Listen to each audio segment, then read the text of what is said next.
welcome in, welcome in. So, a couple updates I want to give everybody. So first of all, I'm in Elwynn Forest. Um, Second of all, and I'll update again a little bit later on this evening, but there's been a development with my job. For the third time this year, they did not pay me. So the place, uh, so the place, God, it's embarrassing. So the place I work at right now, I was going to give them notice today as long as I got a paycheck. And they promised me that a paycheck was in the mail and that I would receive it today through UPS. Well, UPS came and no envelope, no delivery for me, no paycheck, no money. So, what I'm going to do is I'm no longer going to give them notice. And I'm going to have to come back and take them to court for my paycheck. That's going to open up a can of worms. And then I found out that they have committed fraud. How about that? How about that? The company that I've been working for 2 years has committed mail fraud.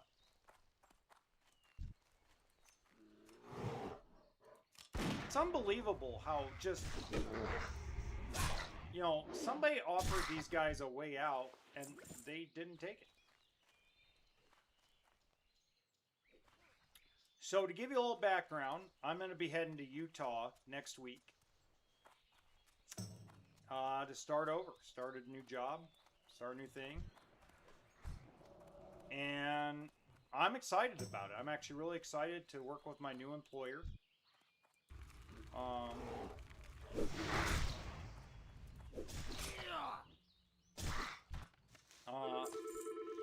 hold on. One sec. Nor's RV, I'm going to help you. Good. How can we help you?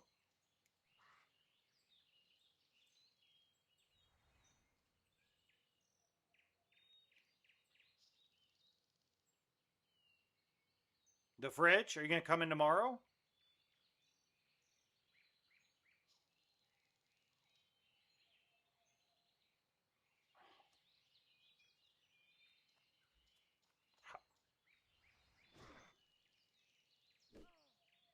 Well, how long? I'm going to be leaving here in about 20 minutes.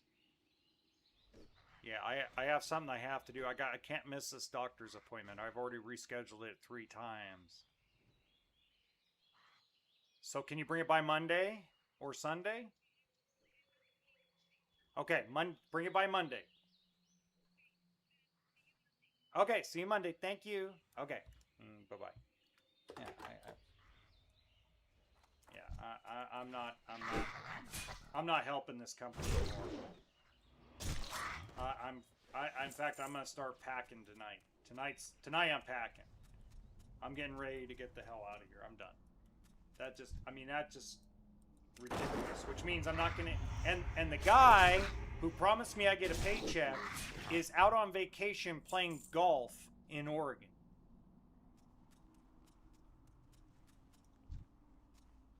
I mean, this is literally why socialism is becoming more popular in this country, because you have too many employers that are messing with people's livelihoods and their paychecks. I mean, this is ridiculous. I mean, I'm leaving. I'm going to Utah. I'm going to Utah for a while. Before I go to Arizona, I'm going to Utah for training and to do onboarding with the new company. So, I mean, I'm excited for the move and I'm excited for the new start, but I wanted to give these guys notice. And I'm like sitting here going, well, they can't even pay me right. They can't even pay me a paycheck on time. I mean, they're going to owe me over $3,000. By the time it's all said and done, they're going to owe me more than $3,000. And they can't even give it to me.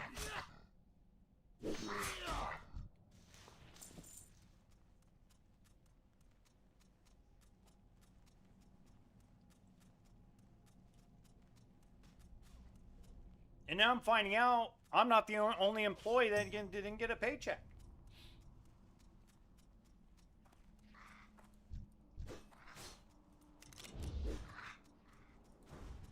I mean, I'm sorry. This is a little ridiculous. So, if I don't get a paycheck in the next 24 hours, I'm calling the state of California.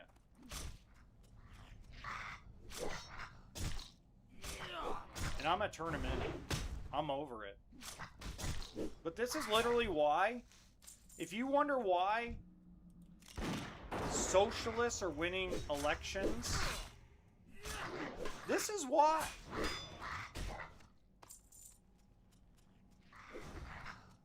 The people are tired of getting screwed over by, I mean, you got a guy with a supposed struggling business out playing golf with a bunch of teenagers on vacation on the coast of Oregon.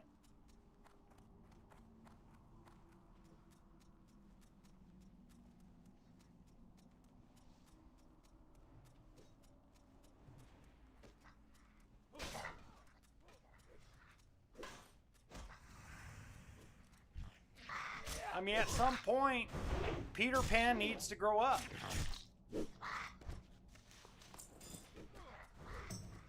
I know that sounds horrible, but at some point, Peter Pan needs to grow up and get out of Neverland.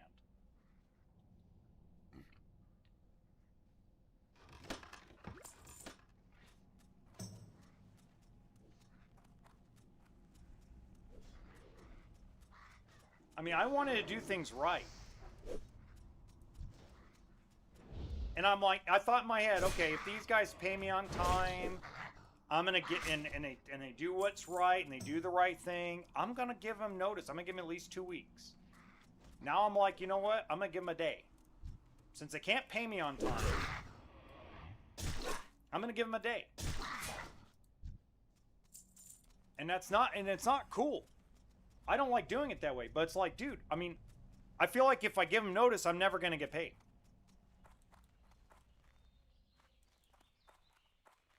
Is that sad? I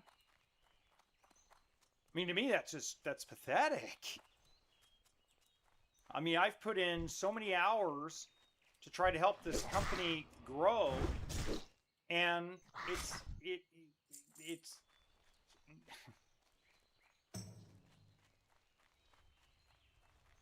I mean, you can't even pay me on time. You can't even pay me right.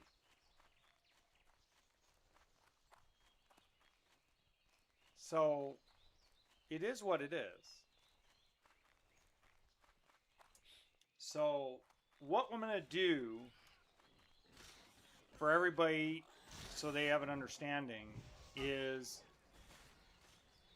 next Wednesday will be I'll probably take a break after next Wednesday from streaming just for a couple days while I get settled in to the new company and get settled into where I'm going to be doing or where I'm going to be staying and things of that nature.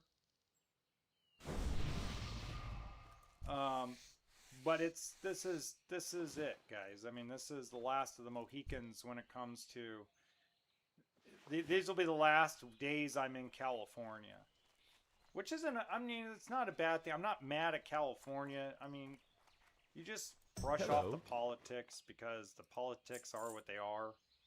And there's nothing you can do to change any of that. But what I am really upset about is I'm really, really upset about this whole situation with the paycheck. I mean, you pretty much have put me in a position where my kids have to delay their back to school shopping until I get a paycheck. And I'm probably not going to get one. I've already kind of seen that. What can I do for you? Hey there. See you around. Can I help you? You need something? And that's not okay. It's not. It's not okay for an employer to hold back somebody's paycheck and then go on vacation and go golfing with a bunch of teenagers on the coast of Oregon. It's not right that the wife of said person that's going on vacation got to cash her $5,000 paycheck, but 2 other employees don't get to get theirs. It's not right.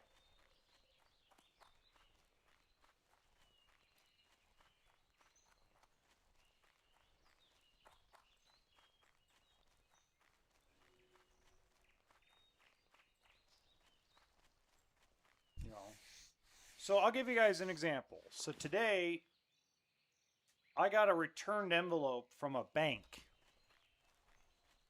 And I looked at the address, and I know the banks because I've been working with lenders on loans for recreational vehicles for 17 years. Hey there. You need something? So it's nothing I'm not new to how paying off loans work. I'm not new to it whatsoever. The address that was put on this check is not even close to the address that's supposed to go to.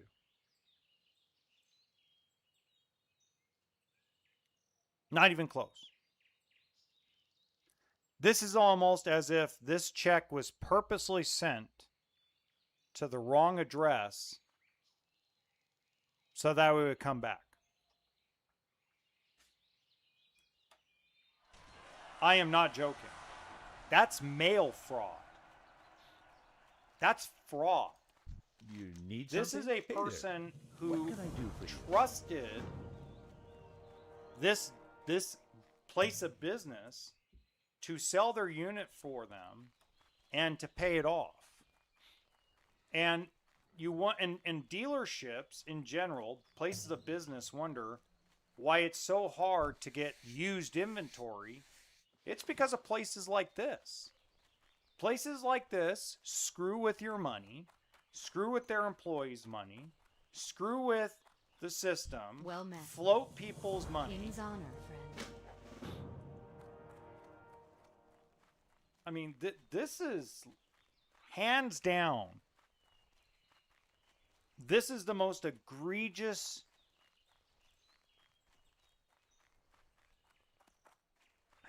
How do I put this? This is the most egregious thing I've ever seen somebody do.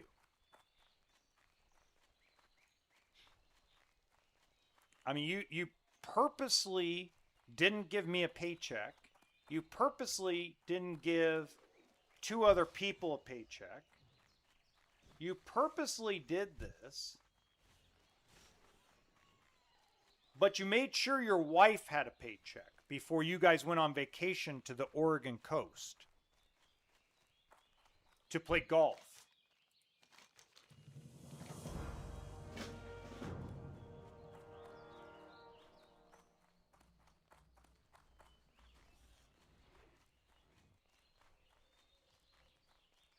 Not right. Not right at all. And this is going to be the problem, is now I'm in a situation where I have a big social media presence, bigger than 90% of people. I'm not the biggest. I'm not even close to the biggest. But I got, compared to most people on social media, I have a huge following compared to what they say, 96% of the internet. I'm in the top 5% of followers on TikTok and YouTube and blah, blah, blah, blah, blah, with other channels, other niches. Now, I don't have millions of followers, okay, but I have hundreds of thousands of followers. And in a niche that is very small, in an industry that's very small. So now I'm in a situation where I work for a company that can't even pay its employees on time, but will make sure that the wife of one of the owners gets paid.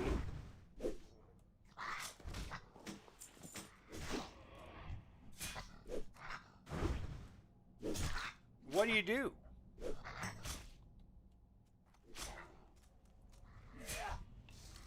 Part of me wants to put them on absolute blast. And part of me is like, no, don't do that, because you still need to get a paycheck. Somehow you got to get paid. Even though they haven't paid you, somehow you got to get a check.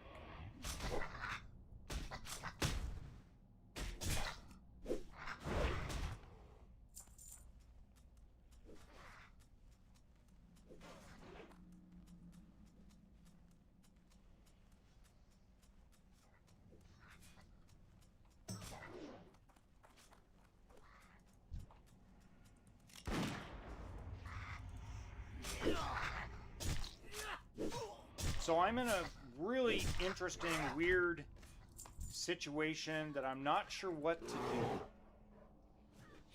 do. I know I've stopped having people come to this place to sell their RV because I'm scared to. Because, I mean, I'll give you a great example. This check was supposed to pay off a unit to get a title.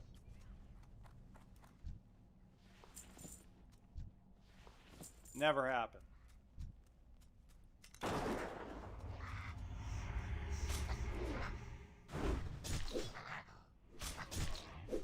Because obviously this check was sent to the wrong address on purpose. It's obvious.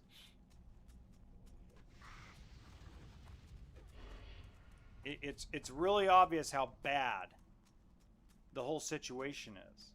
And that at the end of the day, people are going to get hurt by this.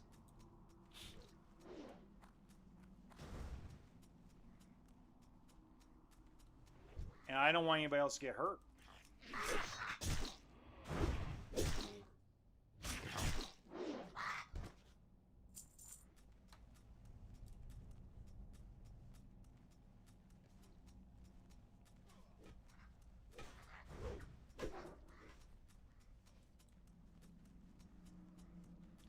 And I'm afraid I'm going to have to threaten these guys to get my money. I think it's going to be a battle and a fight. I think it's going to be a real bad one. I think it's going to end really poorly. And for me to get the money I'm owed, I think it's going to be extremely hard to do.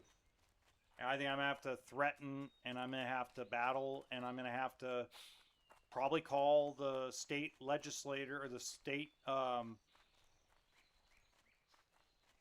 turn them in to get my money. Just to get what I'm owed. Just to get the paycheck. I mean, that's sad, guys. I mean, do you understand how sad that is? That's pathetic. I mean, I should not have to do that. Nobody should have to do that. It should be real easy. You worked a certain amount of hours.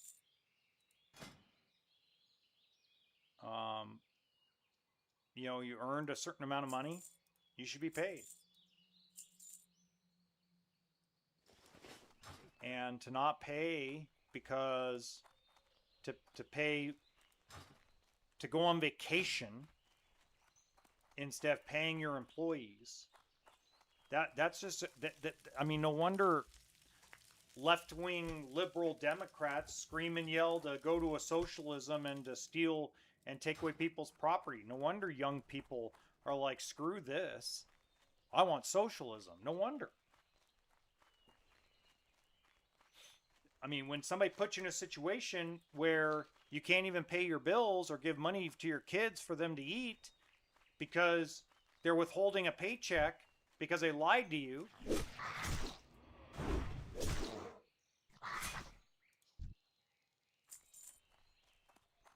It's pathetic.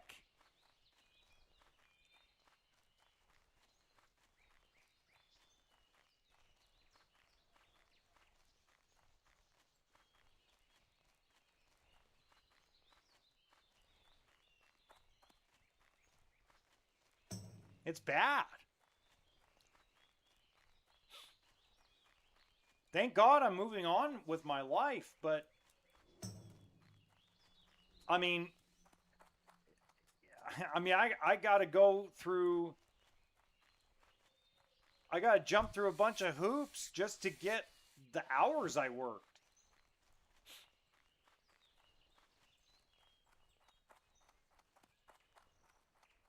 You shouldn't have to do that. You know, if you couldn't afford to pay me, How are you? Hello. then lay me off. See you around. Lay me off so I can go get unemployment. Well met. Need help? And Go with honor. call me when you can afford to pay me. This is slave labor. To have someone work Good for day to free you. without a paycheck You need something? is What slave can I do labor. for you? See you later. Good day to you. See you around. I'm sorry, it's nothing more than that. And it's nothing Good more or day less to than you. that. So once again, like I said earlier, you know, I really don't have a choice but to kind of stick it out for another couple of days because I don't leave for Utah till Friday of next week. But it doesn't mean that I shouldn't talk buy about and it and trade. forewarn people, like, don't work for this company. Don't work for this guy ever again. These guys are liars. They lie to their customers. They lie to me. They lie to their other employees. What are you looking for? You know, I'm not careful. a mean person. If you are telling me you're struggling, fine, there's insurance programs where you can lay me off and I can go down to the state of California, file for unemployment, get 10 days, 12 days of unemployment before I leave for Utah. I don't need months of unemployment. It gives me at least one check.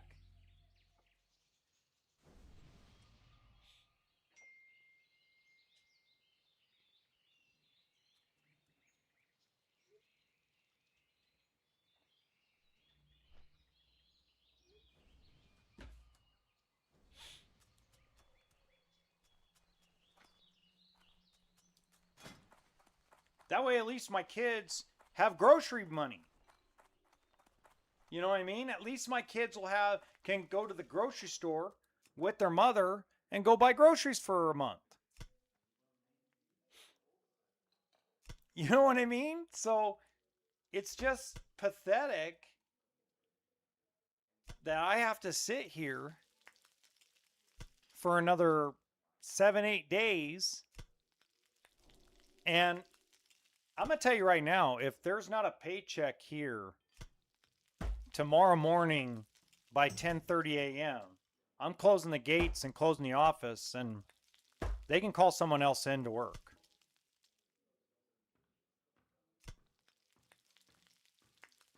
It's not that hard. It shouldn't have been that hard to cut a check yesterday for me before you left on vacation.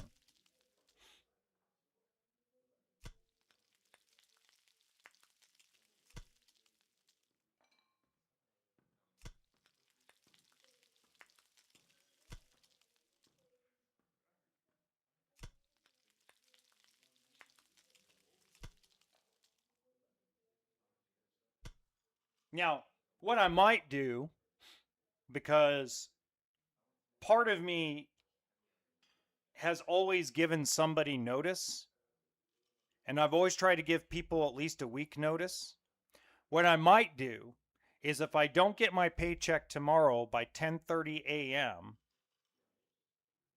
I might send a text out saying, hey, didn't get a paycheck today, so the 14th is my last day at work. Please make sure all commissions, all my July hours, and all my August hours are on a check by the 14th.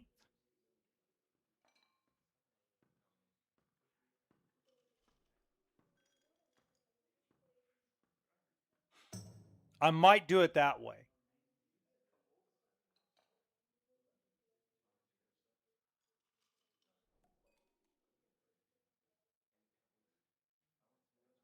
Because then I'm at least giving them the opportunity, the heads up, they better get me a check.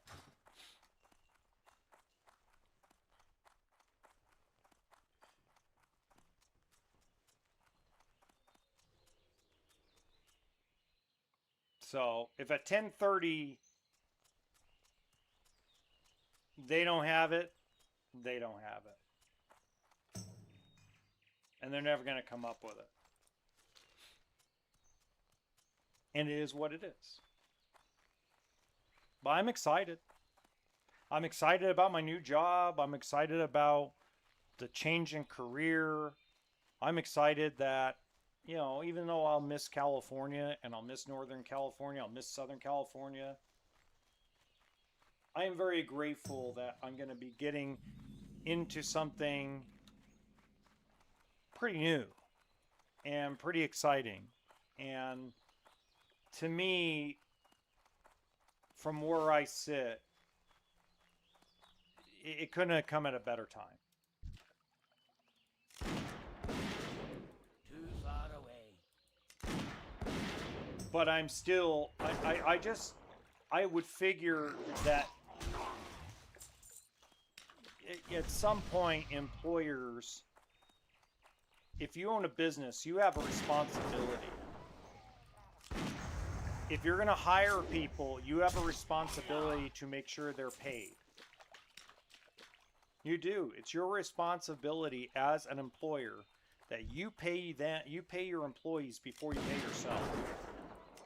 You chose to go in business because you wanted to work for yourself.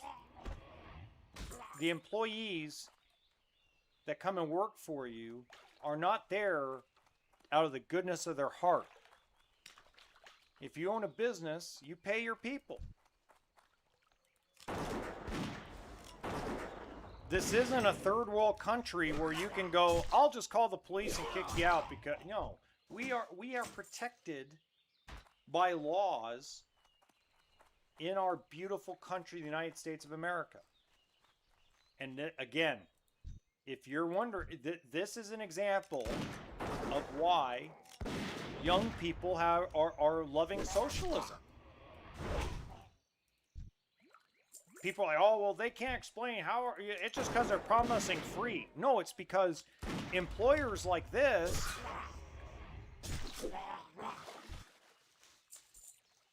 are not paying their employees.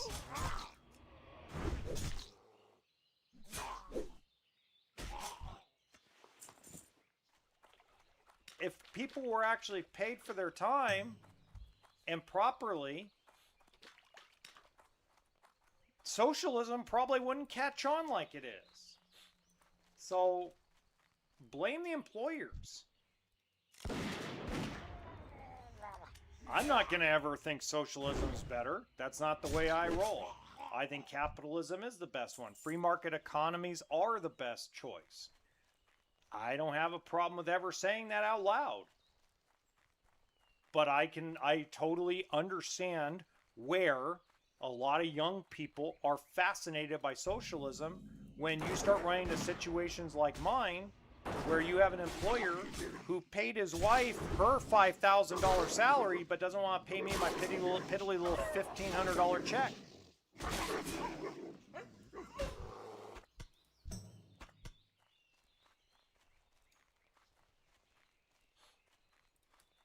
I mean, you know what I mean? Like, come on.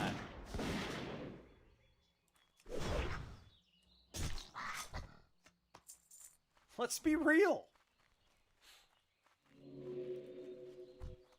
You can afford to go on a vacation to the beautiful Oregon coast, but you can't afford to give your 3 employees their paycheck before you left? So you can afford the gas and the diesel to drive all the way up to Oregon, which is where they're going is 800 miles away, with diesel being at $8 a gallon. You can afford that, but you can't afford to pay your employees their little tiny little paycheck.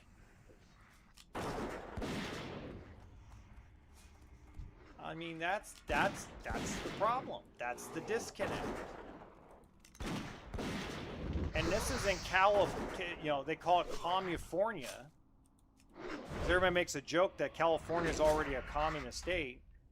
That's a state that's highly liberal, and I'm getting screwed.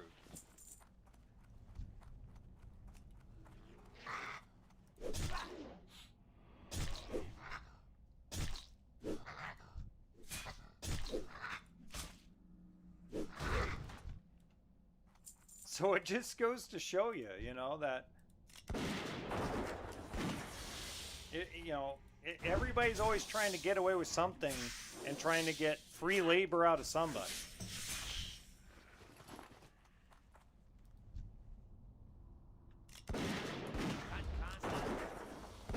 This is why I don't hire anybody for YouTube.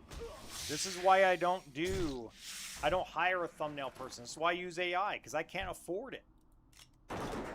I don't make enough money on YouTube to hire someone to edit video or to do thumbnails. I don't make enough money on social media to hire somebody, so I don't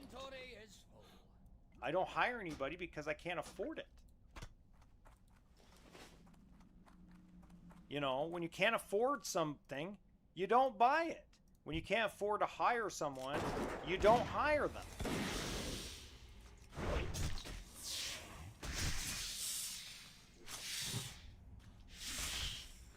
I mean, it's simple mathematics.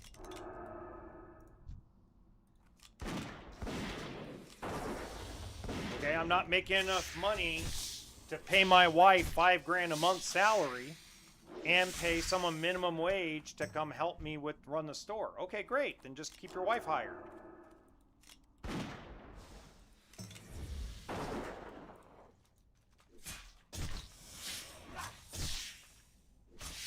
Nothing wrong with that.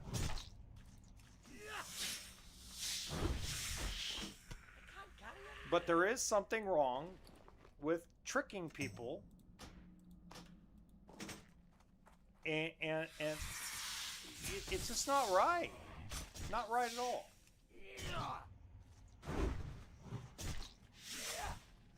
But the new company I'm going to work for, very reputable, has plenty of money, not worried about that part. But it's just kind of like one of those things that it's a good conversation piece to talk about why people feel the way they do about capitalism. They don't feel like this about capitalism because it's random, because other shit's free. It's because they feel like they're getting the short end of the stick with people.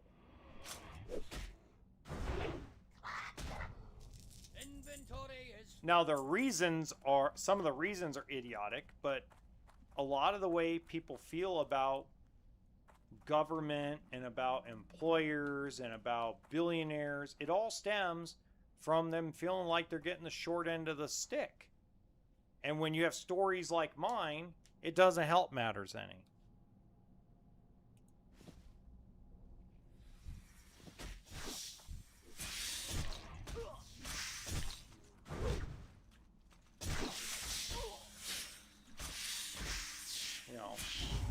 It doesn't.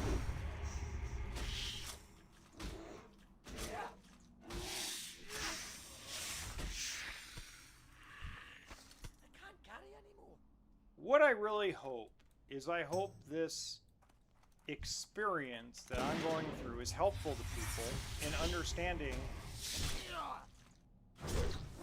that if you find out your employer is broke, don't keep working for them. Find another job. Don't stick around. I'm going to tell you right now, if you're young, the one thing I've learned at 42 years old is do not be loyal to an employer. Don't be loyal to them. Be loyal to you, your paycheck, your bank account, and your family. Do not be loyal to somebody because they give you a paycheck.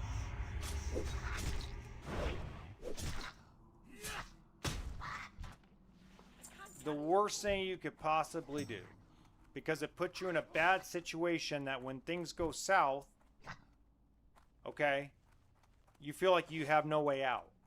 And that's not right. Don't stay loyal to your bank account and your heart and your family and your kids and your really, really close friends that you know would never abandon you. That's who you stay loyal to. Everybody else is all disposable. And not in a mean way. So I'm not trying to be mean, but, you know, my employer I've known has been pretty close to broke for a while. But the problem is I decided, like a dumbass, I'm going to try to stick it out and help them out the best I can because I've known them a while. And I want to see them succeed. Unfortunately, this has proven that they don't care about anything more than themselves. They care more about their Oregon golf vacation than they do whether the employees can put food on the table or not. They care more about making their Chevy 3500 diesel payment and their Subaru XL GMC Denali payment on their SUV than they care about whether their employees' kids can put food on the table. And that's a problem. And that's why, like, my loyalty from now on is to me. I don't care if I've known someone 50 years.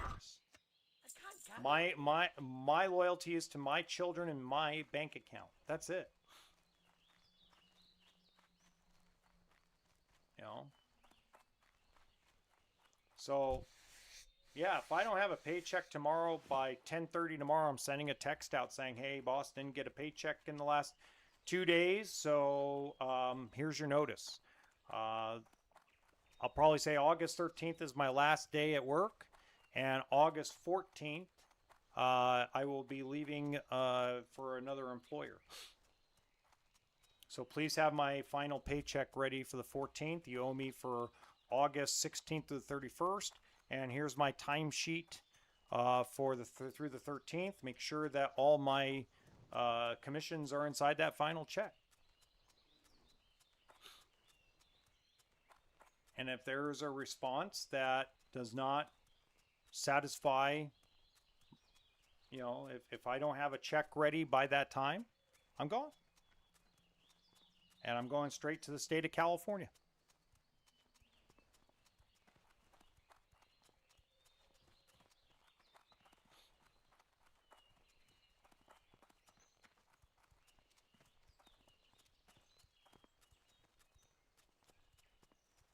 Pretty sure that's going to go over well.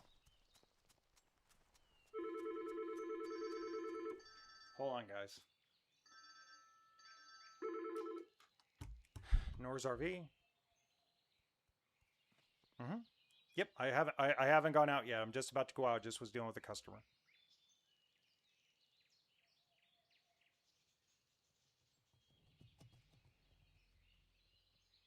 Yeah, I'll text you.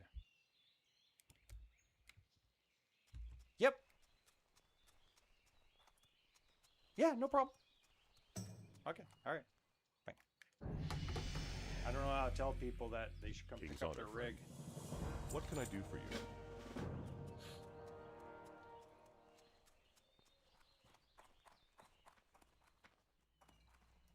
Hey there. How are you? Hello.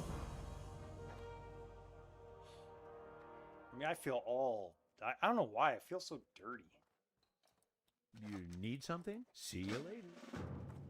I feel icky and dirty about the whole situation. I don't know why. Maybe because I actually have morals. Greetings. I may be a jerk.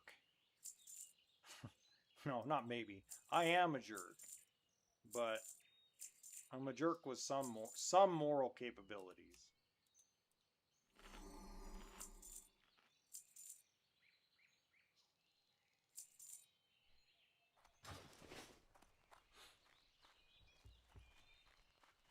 Oh. Nobody looted those spores. Come on. Loot them so I can skin them.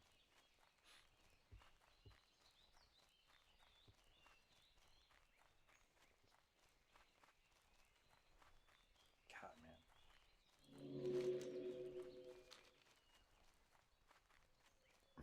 Okay, I'm gonna go bio real quick, so I'll be right back. Don't go away. I've got another thing I want to talk about that actually I think is going to be really cool. I mean, it's not going to be, we're not going to talk about my soon to be former employer anymore, but we're going to talk about something pretty cool I think is interesting. So I'll be right back.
plenty of time to give me a check for my final.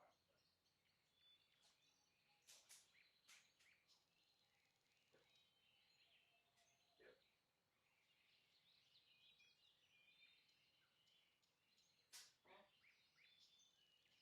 It is what it is. So anyway, I'll call you a little later. I gotta look up a train bid that Lyndon New sell. So I'll call you later.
Well, the DMV investigator. The DMV investigator was already here.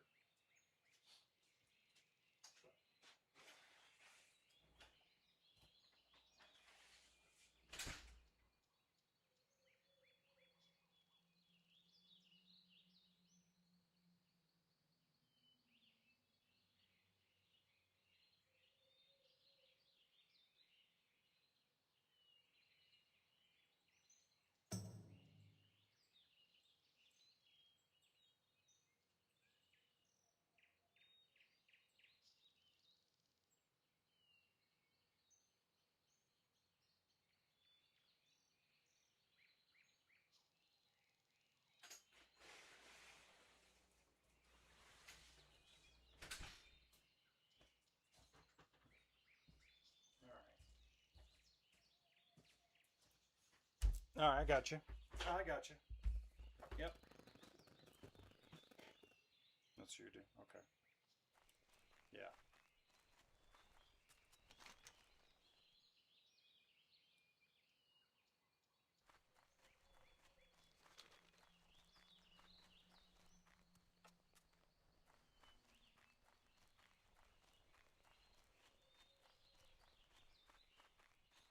Yeah. Yeah. All right. Well, I just want to ask before I do this tomorrow. Sorry to throw that on you. You know, so I'm trying to get a train for Friday the 14th because I'm supposed to be out there. So I'll let you, I'll figure all that out. But I just want to make sure because I just know I have to. Oh yeah, they will. Oh, absolutely. Yeah, they can't. Then I'm trespassing. Yeah, How there's are no you? there's no Hey situation there. See you where around. I win because I'm not gonna be here in California long enough to win. I've already seen the labor board is 90 to 120 days from seeing a case about fraud. Yeah.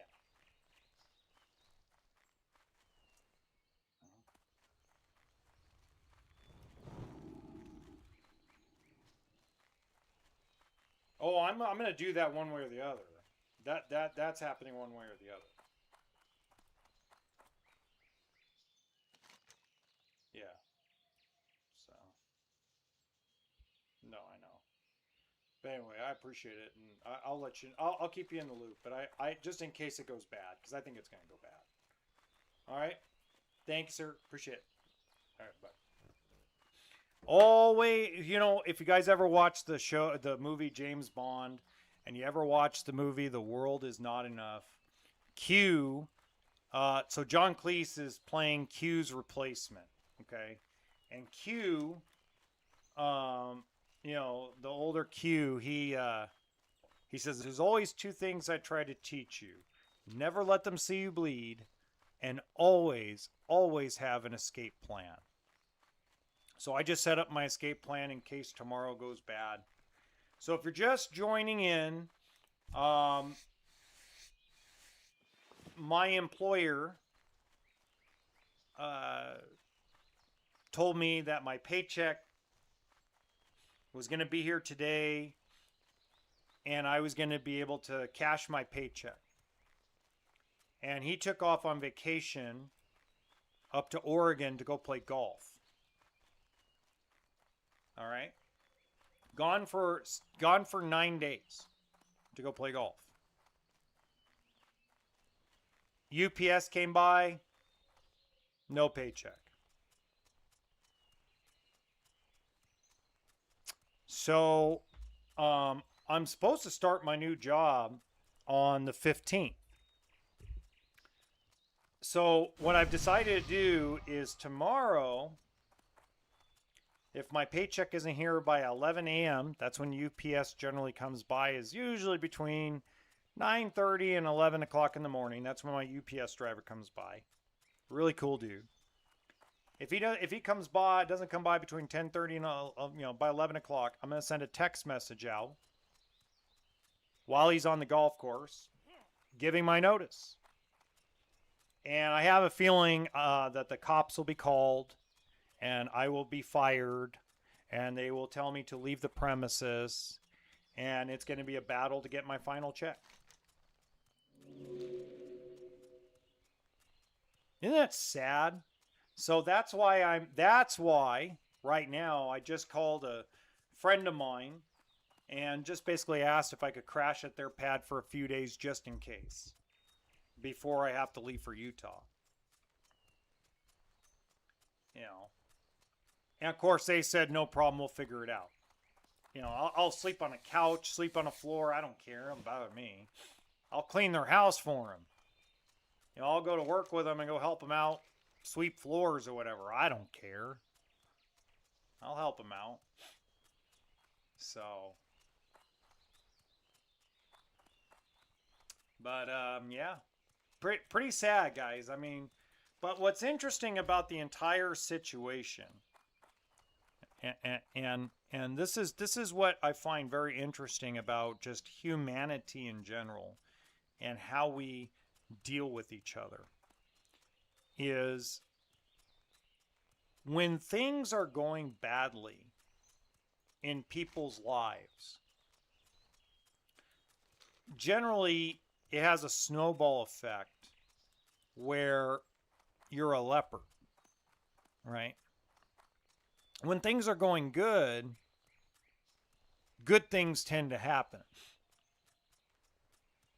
You know, even when bad things occur, good things seem to happen. So, like, things are going pretty good for me overall. I get to change my career a little. You know, I get to go do something that is still in the RV industry, in the recreational vehicle industry, but a different niche. What the hell? So there's a lot of good things Greetings. Light be with you. Well, that are happening. be careful. But you go and you look at what's happening to my employer, my current one that I'm leaving, and they have a DMV investigator show up and give them a misdemeanor ticket.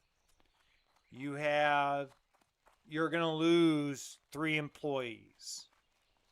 You're going to lose inventory to sell. It's like you can tell there's a sinking ship.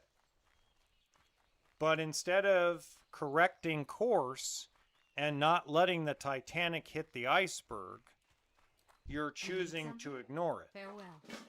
And see, that's the difference. Like, that's the difference between when things go good and things go wrong. A lot of it has to do with how our perception of things and what we should do about Greetings. things. Be careful. I'll give you an example of this that's pretty awesome. A really, really cool example of this. So you go back to the movie that was made a long time ago. If you're older like me, you'll understand this. You go back to the movie The Godfather, the original Godfather. And they did a television show called The Offer, which is a highly dramatized version of what really happened. But if you go back to the history, that movie and everything going around that movie, good things were happening. Even though there was some bad shit that had happened that possibly could have derailed the movie from ever getting made, it still got made because so many good things were happening. Like Marlon Brando working for way less money than he had done in years. Al Pacino, even though people didn't think he was a good actor or a good person back then, got the job to play Michael Corleone. The house they were going to shoot at that was a Corleone home, the owner backed out 5 times.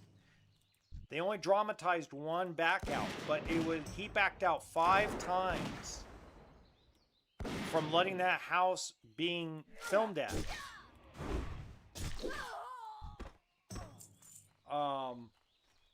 So many bad things happened around that movie, but because things were going good in Francisco Coppola's life, in a lot of lives of a lot of the actors and the producers, the challenges were met and dealt with. And one of the greatest movies of all time was made a bunch of money at the box office, won Academy Awards for, including Best Picture of the Year, Best Actor in Marlon Brando. Just a bunch of really, really good stuff. And that's the difference. Taking on the challenge and understanding that that challenge has to be met with work. You can't just, it's the only time that you get to invest money and time into something and walk away is when you invest in companies. But when you invest in companies like stocks and bonds, you're investing money based on people that work there and the trust of them making you more money. So you still do your research. So even when things go good, bad shit can happen. But yeah, if you put enough research, time, and effort into the research of the companies that you're going to invest into and the risks you're going to take, there could be big rewards.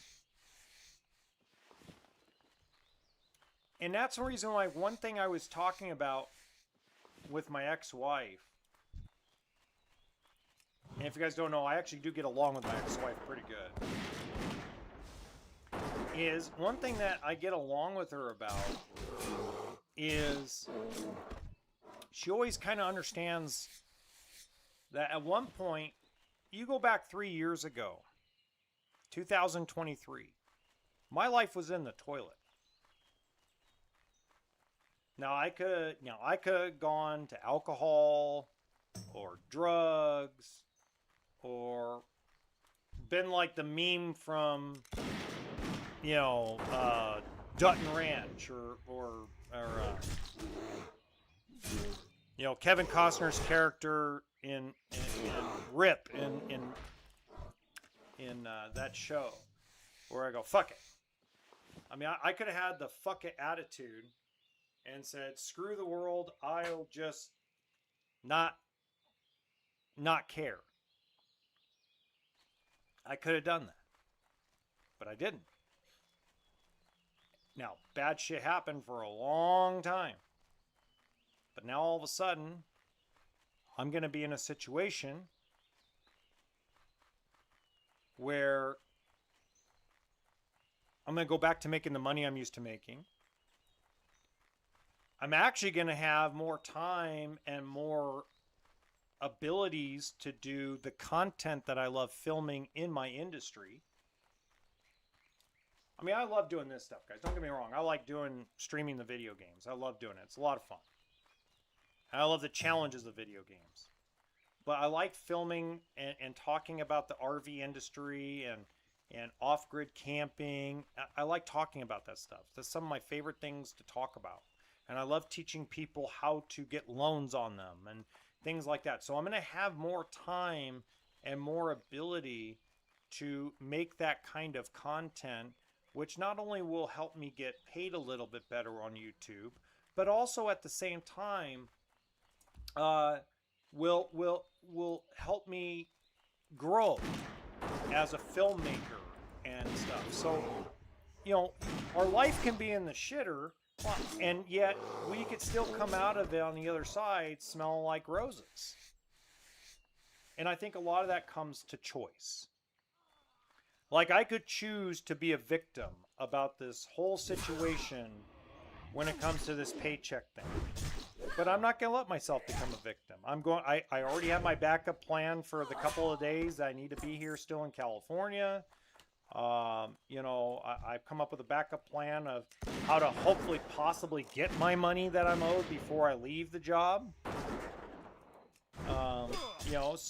I mean, everything will work itself out the way it should, but I just have to make sure that overall,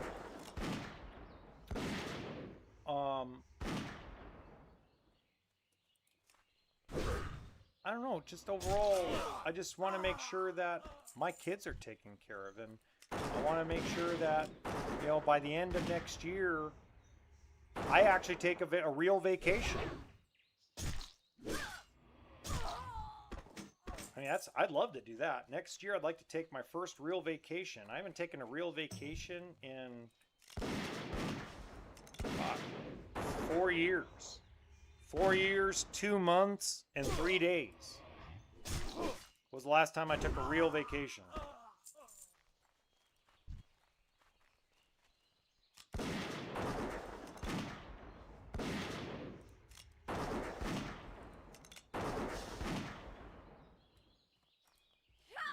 Boy, this gun is terrible right now.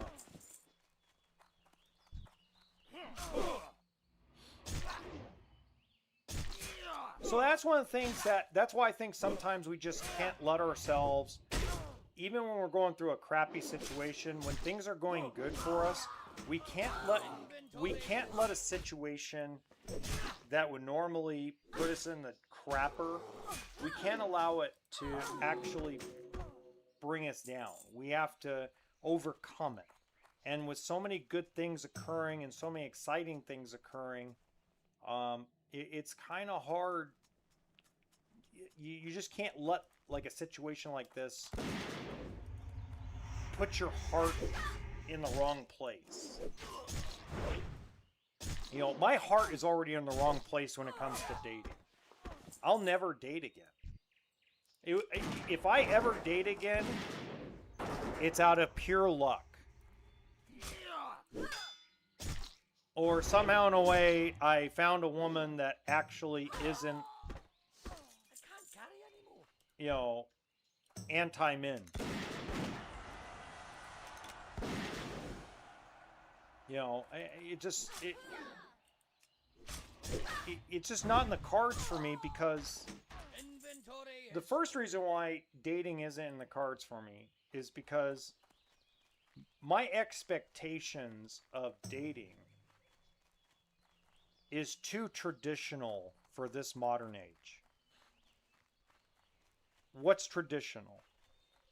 Well, traditional to me is not about cooking or cleaning, because I cook and clean. I don't need somebody to cook and clean for me. I don't need that. I don't want somebody that cooks and cleans. I don't need a maid. Okay? But traditional, from my perspective, is we're in a relationship. You don't need to have other men in your DMs. You don't need to post half-naked pictures on the internet. That's my idea of traditional. On my end of traditional is I don't need to sit there and DM chicks.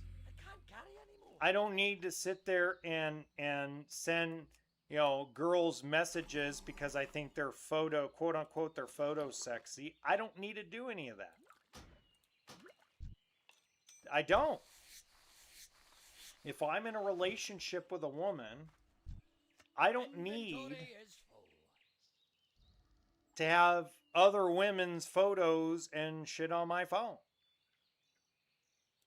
That's the way I am. That's the way I always will be. So if I get in a relationship with a woman, generally the first thing I do is I delete everything off Instagram. If I were to get in another relationship ever, which I won't, but if I ever did, my followers on Instagram would go to 0. 0. Why? Because I don't want to follow anybody. I don't need to follow anybody.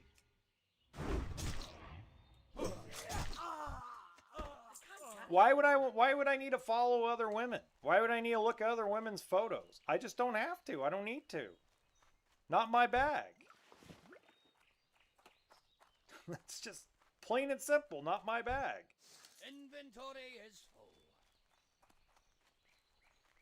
And I would expect that same respect back. And unfortunately, in the society we live in, that expectation is considered toxic and is considered unfair. So I just won't date. And that's okay. If people in general, men and women, want to continue to give other people attention on social media or get attention on social media, they have to have, men and women, not just men, but men and women. If men and women feel like they have to do that, then I don't need to date. I'll stay out of the dating market. I'll stay out of the dating pool. I'll be alone. I'll die alone. I'm okay with that. I'm at peace with that. Because I'm not going to settle for anything less than you're in a relationship with me, I'm in a relationship with you. We don't need to get attention from, I don't need to go give 100 girls with big boobs on putting bikini pics. I don't need to deal with them. They're not my woman. And you shouldn't have to go seek male validation by posting stuff on Instagram and TikTok and OnlyFans. You shouldn't have to do that. You know, if you're single, hey, it is what it is. But when you're in a relationship with somebody, in my opinion, you should be in a relationship with that person.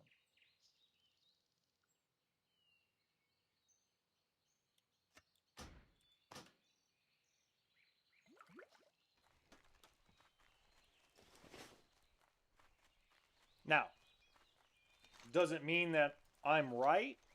No. It doesn't mean I'm right. It's my preference. Okay? Like my preference, I'm a white man. My preference, if I were to date again, my preference would be black women. I would only date black women if I were to date again. Why? Well, beyond the fact that I find black women to be very attractive and beautiful, it's probably my best chance at getting what I'm looking for. Because culturally, okay, culturally, because I grew up in mostly a black neighborhood when I was a kid, okay? For the most part, in a lot of the neighborhoods I grew up in, the wives were extremely loyal to their men. Light be with you. Need help? Now, is that the case in today's modern history? Yeah. A lot of the guys I grew up with in high school and junior high school and even elementary school, their parents are still together.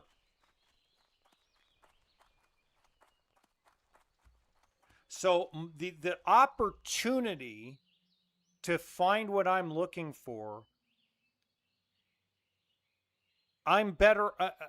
I feel I'd find more in a black woman than I'd find in any other race, any other culture. I don't feel like specific? You know. Do I want to be a passport bro? Do I sometimes feel like being a passport bro is the best way to go?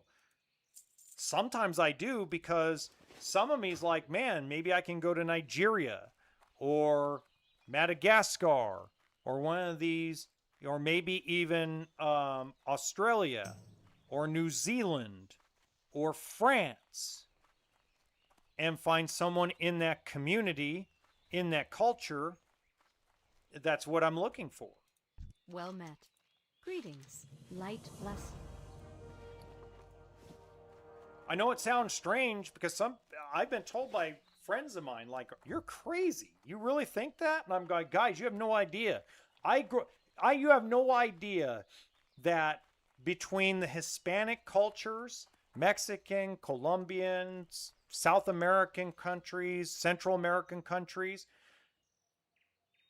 the biggest similarities between black neighborhoods and Hispanic neighborhoods culturally is family.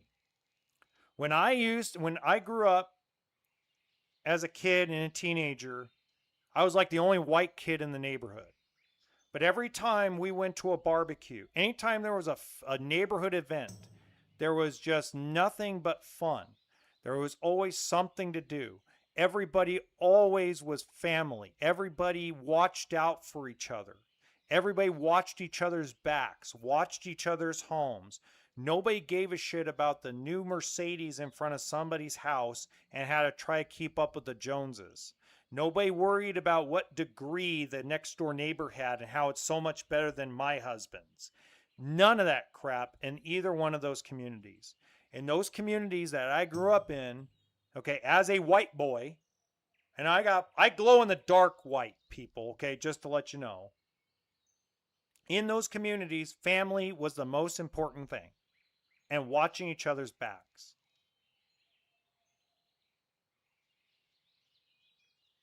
And we all knew each other. I knew my neighbor Benjamin, I grew up with him until his family moved away. They were in the his dad was in the military. He was in the Air Force. Okay. I knew his grandparents, both grandparents knew me, my first name, my last name, the toys. It was one of those situations where in a pretty much an all black neighborhood, this is 1980s, 1990s, okay? Every Christmas, every holiday, it felt like everybody was going to each other's houses, wishing each other Merry Christmas, wishing each other Happy Thanksgiving, wishing each other Happy New Year. I remember the New Year block parties we used to have. But the loyalty in the Hispanic communities and the black communities were so deep. It's like that's the only place I feel like I could find someone that would even come close to having the same values I have in a relationship. I don't care what they say on TikTok. I don't care what they say on Instagram or Facebook. That's a defense mechanism. Okay? I've just seen too many situations where one of my best friends, Erica, okay, her mom and dad have been together for 53 years. 53 years.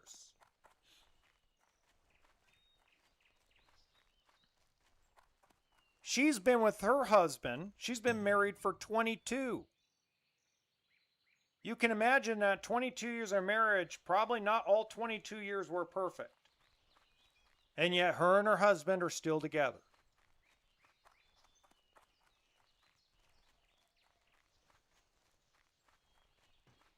So that's why it's tough for me at 42 years old to date, because my expectation of being in a relationship and dating someone is not what a lot of modern dating folks want.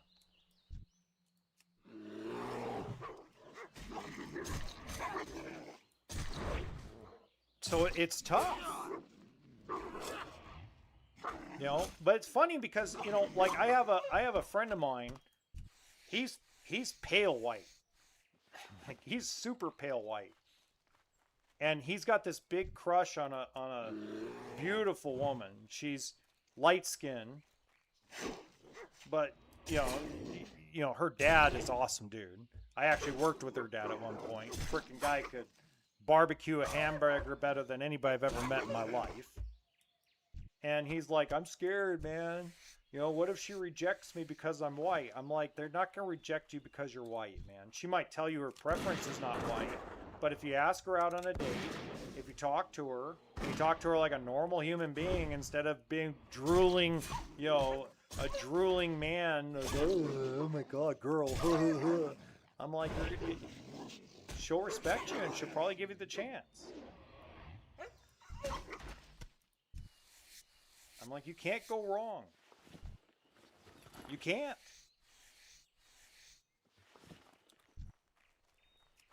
It's like a lot of guys are afraid to date Colombian women. Like, why are you afraid?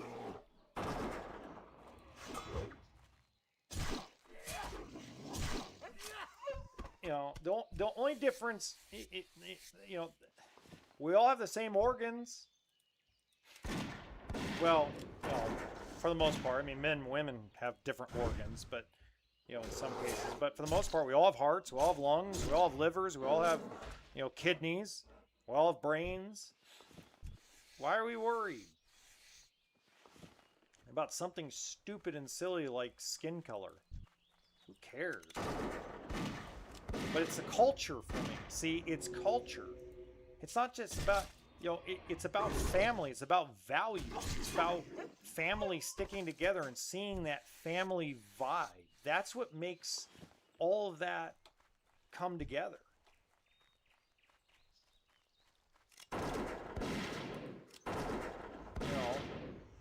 That's what creates good relationships. That's what creates good memories. That's what prevents divorces. You know, no marriage is perfect. No relationship is perfect. Anybody who says it's perfect is out of their damn mind.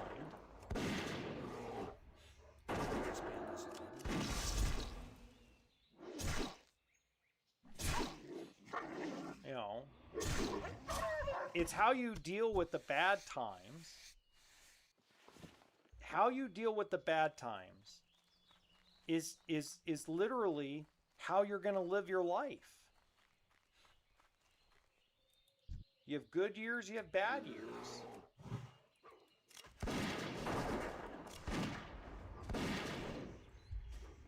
And you have every facet of life.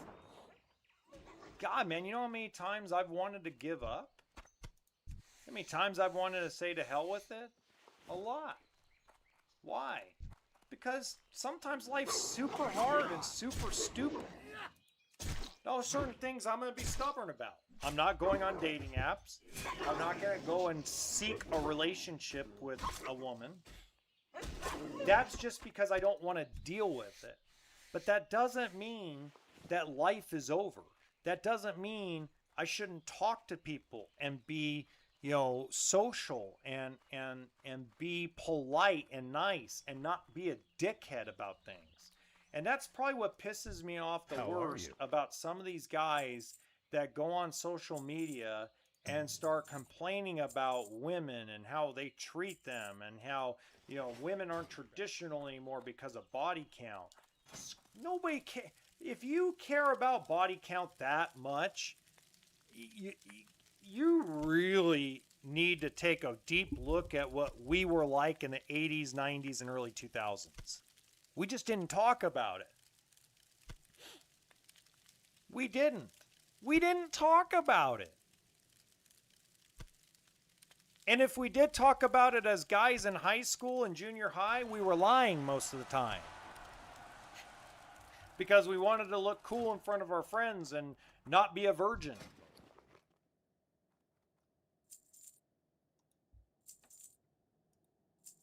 So it's just funny how we have this mindset about something that at the end of the day truly doesn't matter. Yes, you guys can, all the podcasters in the world can tell you that a man having a high body count is called experience. A woman with a high body count is called a slut. Well, if that's the case, then my grandmother was a big one. Okay? Nobody really talks about what was going on in the 70s during the gas shortage. Okay? Nobody really remembers or talks about that. Because my grandfather talked to me about it. He goes, "Are you kidding me? Your grandmother was a big old, you know, a big old flirt and a big old, you know, a big old slut. But she wasn't a bad woman. And she grew up in an era that was considered the golden age. But they just didn't talk about it. It wasn't flaunted. It wasn't talked about. What happened in the bedroom stayed in the bedroom. Right? I didn't know my grandmother used to swing. I didn't know during the gas shortages that my grandmother used to hold swinging parties. I would have never guessed that. My grandmother was Miss Tight Ass. I would have never guessed that. When my grandfather told me that after my grandmother passed away, my grandfather was like, "Are you kidding me?" He says, "Probably half of us, most of the neighborhood was sleeping around with each other back then because you couldn't like fill up your gas tank and go somewhere. There was a shortage." He says, "So we had to find something to do because we all were getting bored."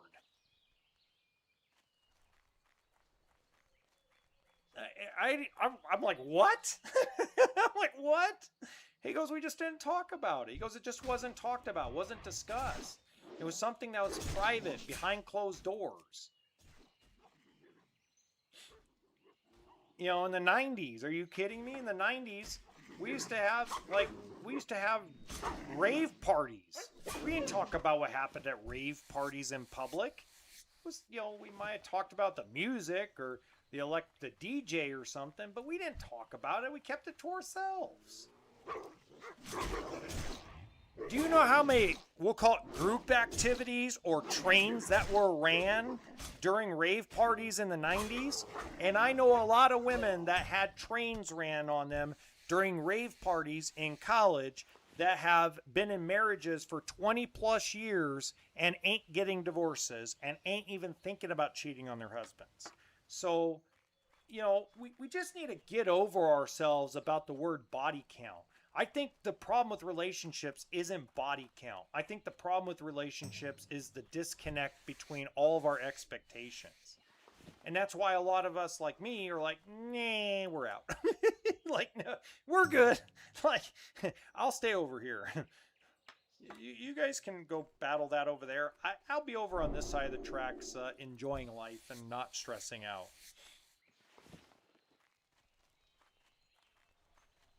I think it could be fixed, though. I really do. I think a lot of our issues can be fixed. I was telling my daughter last night, because we were talking about the Odyssey. And my daughter, Joanna, is very intelligent. She's probably a lot smarter than my ex-wife and I combined. She's just a genius, okay? Her and her sister Brenda, they're just geniuses. They're genius kids. And one of the things that we were talking about was my daughter doesn't understand why I feel like why I was pissed about the Odyssey. She goes, Ellen wasn't even in the transgender actress wasn't even in the movie that long. And the Helena Troy character wasn't in the movie that long. Why are you so upset about it?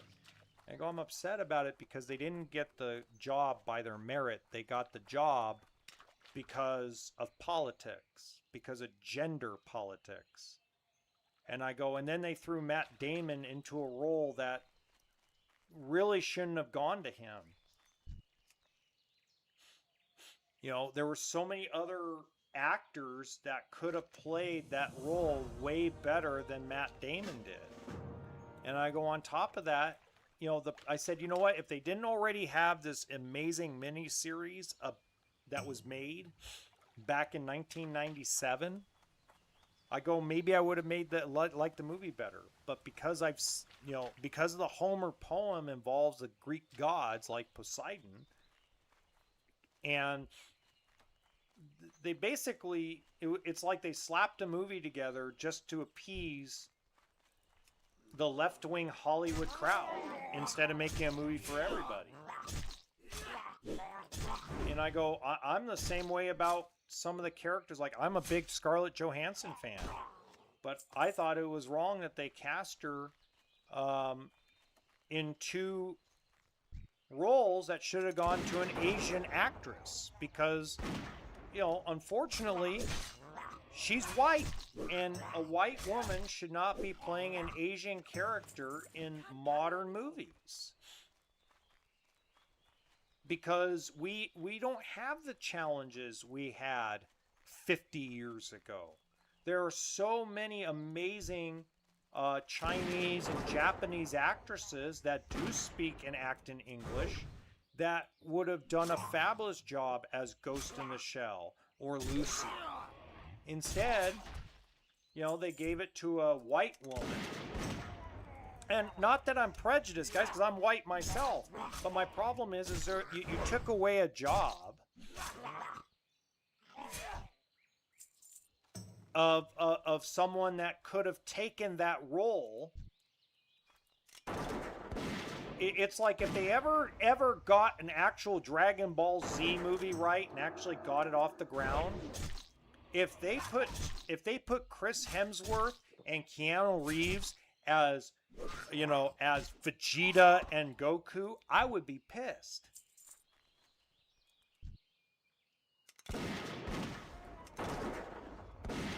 I'd have been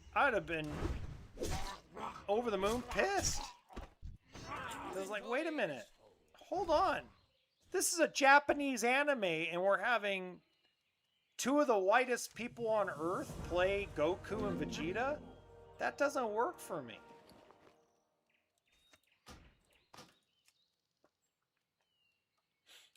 It's not about race necessarily. It's about the fact that you're taking a job away from a Japanese actor or a Chinese actor or actress because you're worried about the box office receipts. You know, take away cultural insensitivity for a second, and you just look at it from the perspective of you're giving Chris Hemsworth the role of, let's say, Goku, because you're afraid if Chris Hemsworth isn't in the movie, no one will go to the box office to watch it. Instead of hiring somebody that, you know, is from Japan, that understands the material, understands the culture of anime, understands Dragon Ball Z culture. You know, you're taking away a job. You're taking away employment to somebody and giving somebody an opportunity. And in this case, they took away, the Odyssey took away 3 jobs that should have gone to other people, that should have deserved the opportunity. King's honor, friend. But Matt Damon did it because he was contractually obligated to do it. And you put a transgender actor / actress that, or what, however he or she identifies right now, into a role not because of merit or acting ability, because when she was in the movie Juno, you cannot, you almost can put that in the top 5 best romantic comedies of all time. Before she's transitioning to be a man, she was one of the best comedic actresses in Hollywood. One of the best timings of anybody I've ever met. And I'm a big Whoopi Goldberg fan. I think Whoopi Goldberg is probably one of the funniest women to ever be on TV or movies. Huge fan of her movies. May not be a fan of the show The View, but I am a fan of her movies. Eddie, you know, Jumpin' Jack Flash, The Color Purple. Just a big fan. I felt like Ellen was a better comedian with better comedic timing. But because she is transitioning or has transitioned to be a man, we're going to give her a movie role so that way we can say we're being inclusive of everybody. Not because of the acting ability. And the same goes with the Helena Troy film. So that's my problem. It's the same problem I have with the Spider-Man movie. It's the same thing. You basically were doing everything to show girl power rather than following a storyline that was really good in the comics, the Monster Spider Evolved, which they never finished the damn storyline, which sucks. You have a great possible villains in the Hand. You have a great performance by Tom Holland.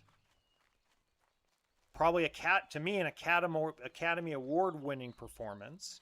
I think if he doesn't win or at least be nominated for Academy Award for Best Actor in this movie, you're insane. That's how good he is. The chemistry between him and the Punisher is amazing. And you put a talented actress that's probably going to be one of the most amazing actresses we're going to see as long as she sticks with it in movies and television for the next 20, 30 years. That's Sadie. And you put her in a situation What can I do? with a character that you screwed up.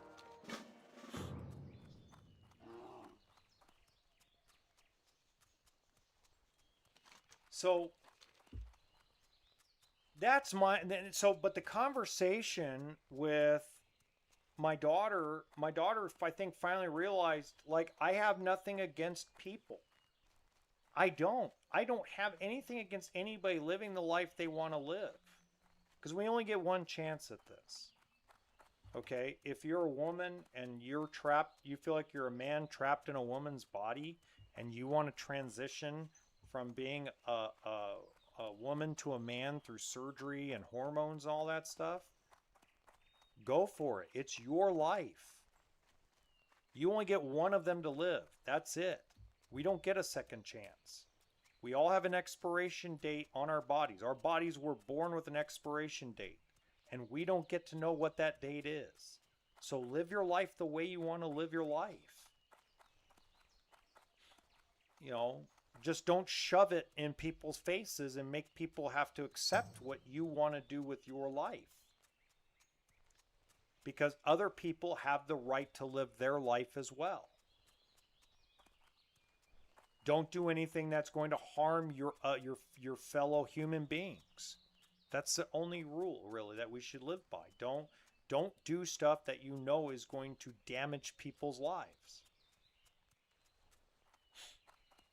You know, so it's not about, you know, I'll give you a great example, guys. This is my best example overall. I know all this will be controversial amongst the conservatives of the world. But I think that RuPaul is fucking awesome. Okay, I really do. I think sometimes he is the most beautiful woman in the world because he don't give a crap what other people think about him. He don't care if people don't like him or like him. And he has created some of the coolest and best reality shows. He's made some really bad ones, okay? Everybody makes bad content. Nobody's immune to that, okay? I'm not immune to that. Fox ain't immune to that. Warner Brothers, nobody's immune to making bad content.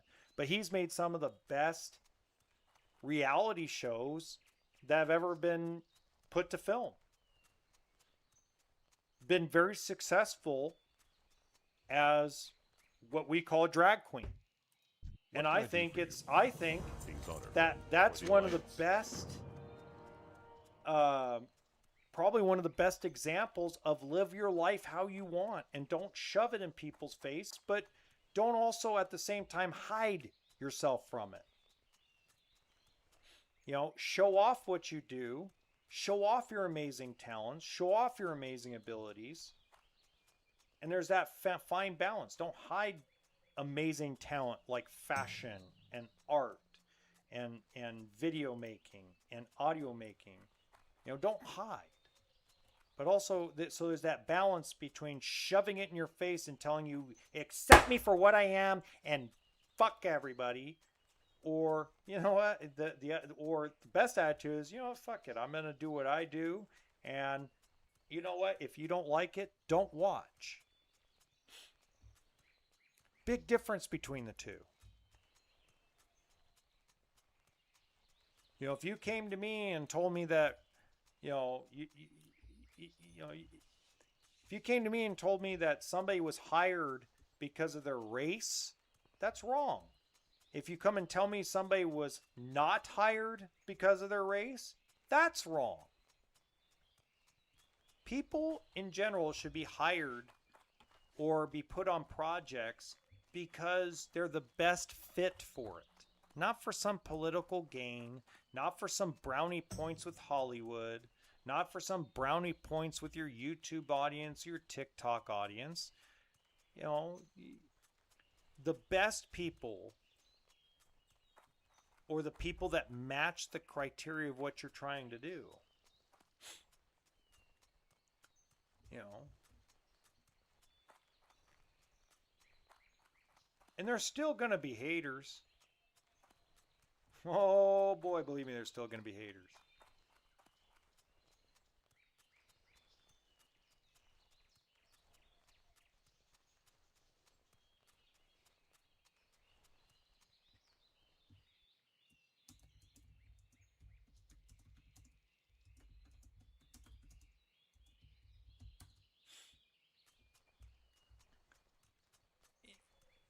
But just like, I have haters. Are you kidding me? When I started, are you kidding me? When I started getting my review for Spider-Man Brand New Day, I've got so many negative comments on that. It's not even funny. You're smoking crack. What movie were you watching? You must be a TV conservative. I mean, just hearing all that crap. It's like, okay. keep commenting. Please keep commenting, because the more you comment, no matter how negative they are, Need help? Light bless you. it helps me. So I don't care. Keep commenting. Negative comments help spread my videos, so I'm good.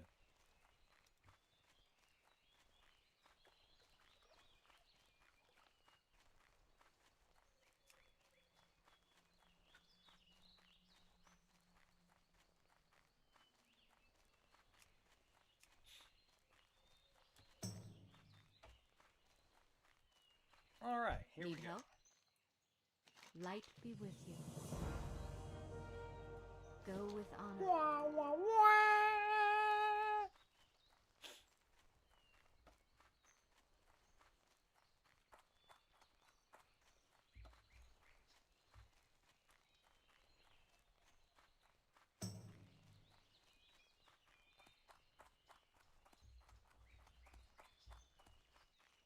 Hey there.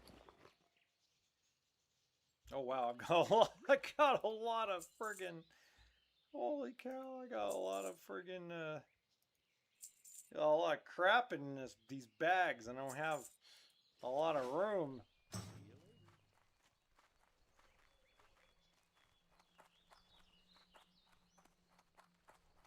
Oh. You know what? It's just like this Classic Plus.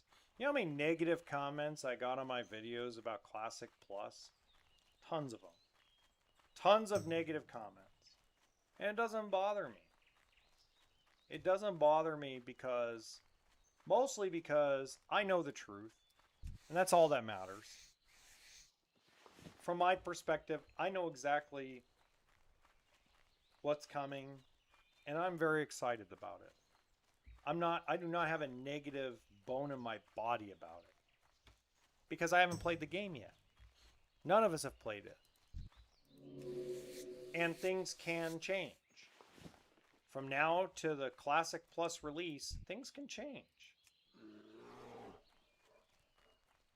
They could be good changes. They could be bad changes. Whatever.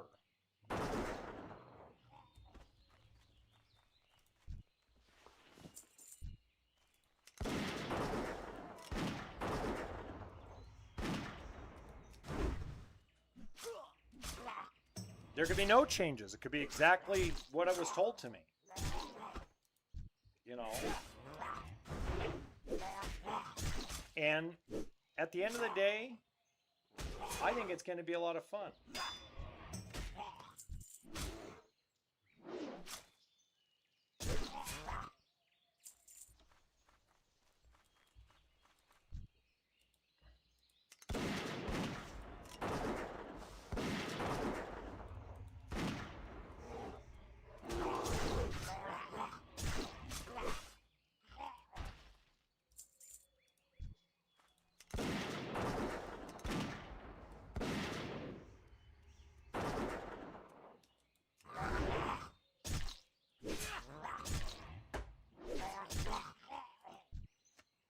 There's two.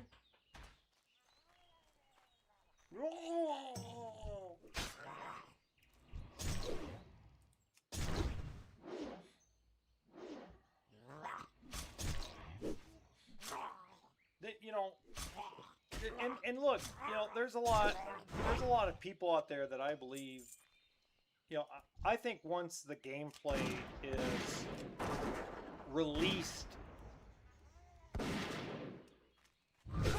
I think the video game community will be,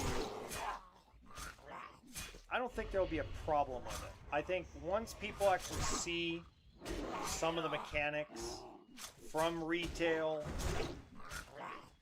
in Classic Plus, and once they see how it all works, and once they see how everything is going to operate, I think there won't be the issues with it that they think. I think everybody will be like, I think people in general will be more like, oh, well, that ain't so bad. Well, of course it ain't so bad. You know, you'll have your detractors, guys. Nobody's going to be 100% happy. The entire community is not going to be 100% happy.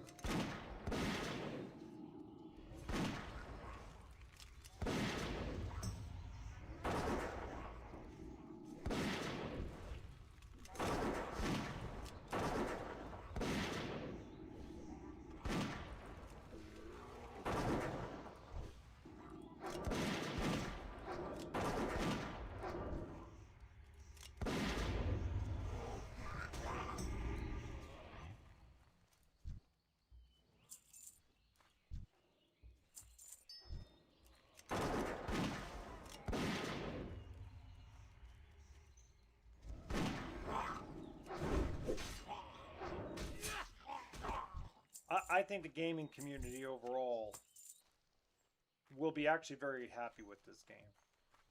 And if they're not, it'll shock me. It'll shock me. If you're not down with this game, you're a purist who's never going to change their mind about anything. You're stuck in your ways, and you have no concept of evolution, and you don't care. And that's okay. There's nothing wrong with that. I want to make sure people understand. There's nothing wrong with that. Okay?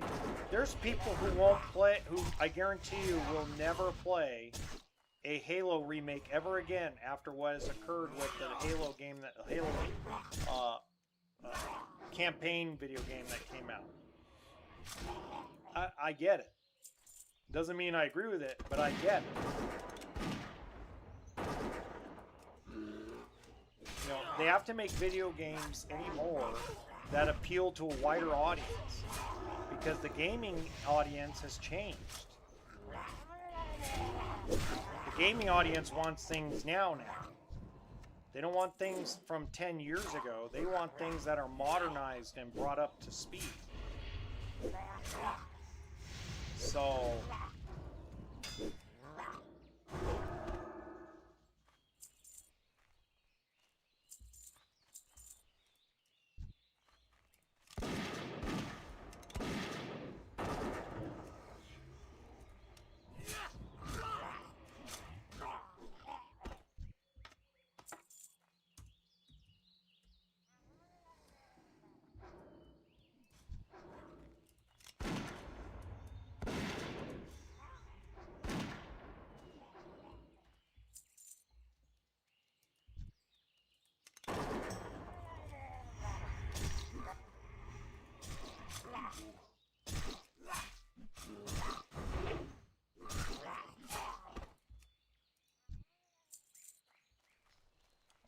done with that.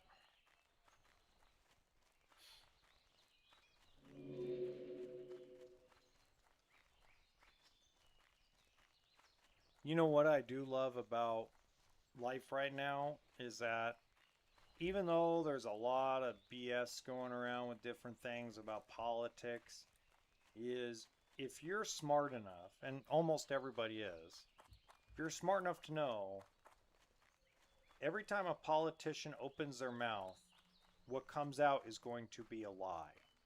I don't care if they're Democratic Socialists of America or the most conservative Republican that's ever lived.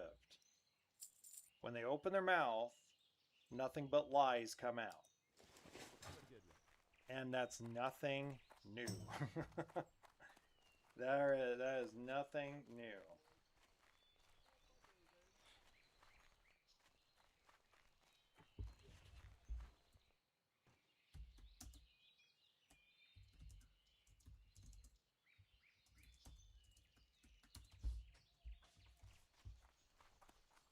Nothing new.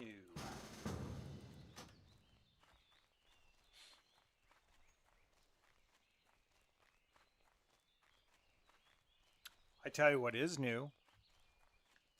That people, there's a bigger percentage of people that don't know that these politicians are lying, which is very interesting.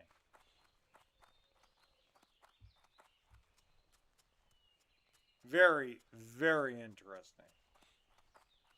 You start to wonder, like, wait a minute. You really believe this person's going to give you something for free? You really believe that? Go with honor. You're like sitting there in your mind going, when did people become so gullible?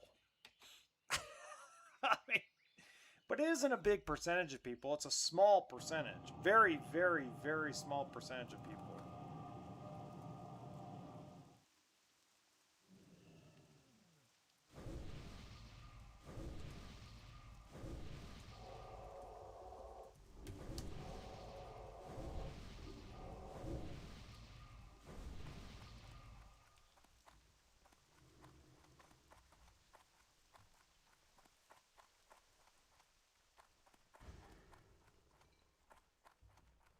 I was talking to talking to a neighbor about it. He laughed because he's a Democrat. You know, he's voted Democrat most of his life. And we were having a conversation about, you know, some of these people in New York and recently the guy in Michigan that won the primary. And he laughs. He goes, "They're not Democrats." He goes, "They're socialists." And he goes, "I can't believe people actually are falling for their rhetoric." I go, "It doesn't shock me." He asked me, "Why doesn't it shock you?" And I go, "Because," and I used my job situation as an example. I said, you know, the biggest problem with us is, you know, I understand the system and how it works and why it works. And I go, but if you're a 21-year-old who just spent 250 grand on an education and you're getting jerked around by employers and you're getting jerked around by people in general, you start to wonder whether a free market economy or a capitalist economy is any good." And I go, so it doesn't mean I agree. It means, holy crap. I mean, there's a lot of garbage that we go through as human beings when it comes to making money. No matter if we own our own company or if we own our own business.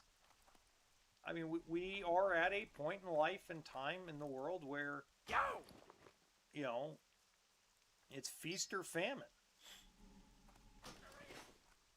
So, yeah.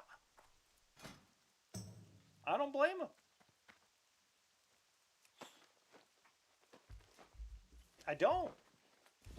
I wish my generation didn't fail them, though.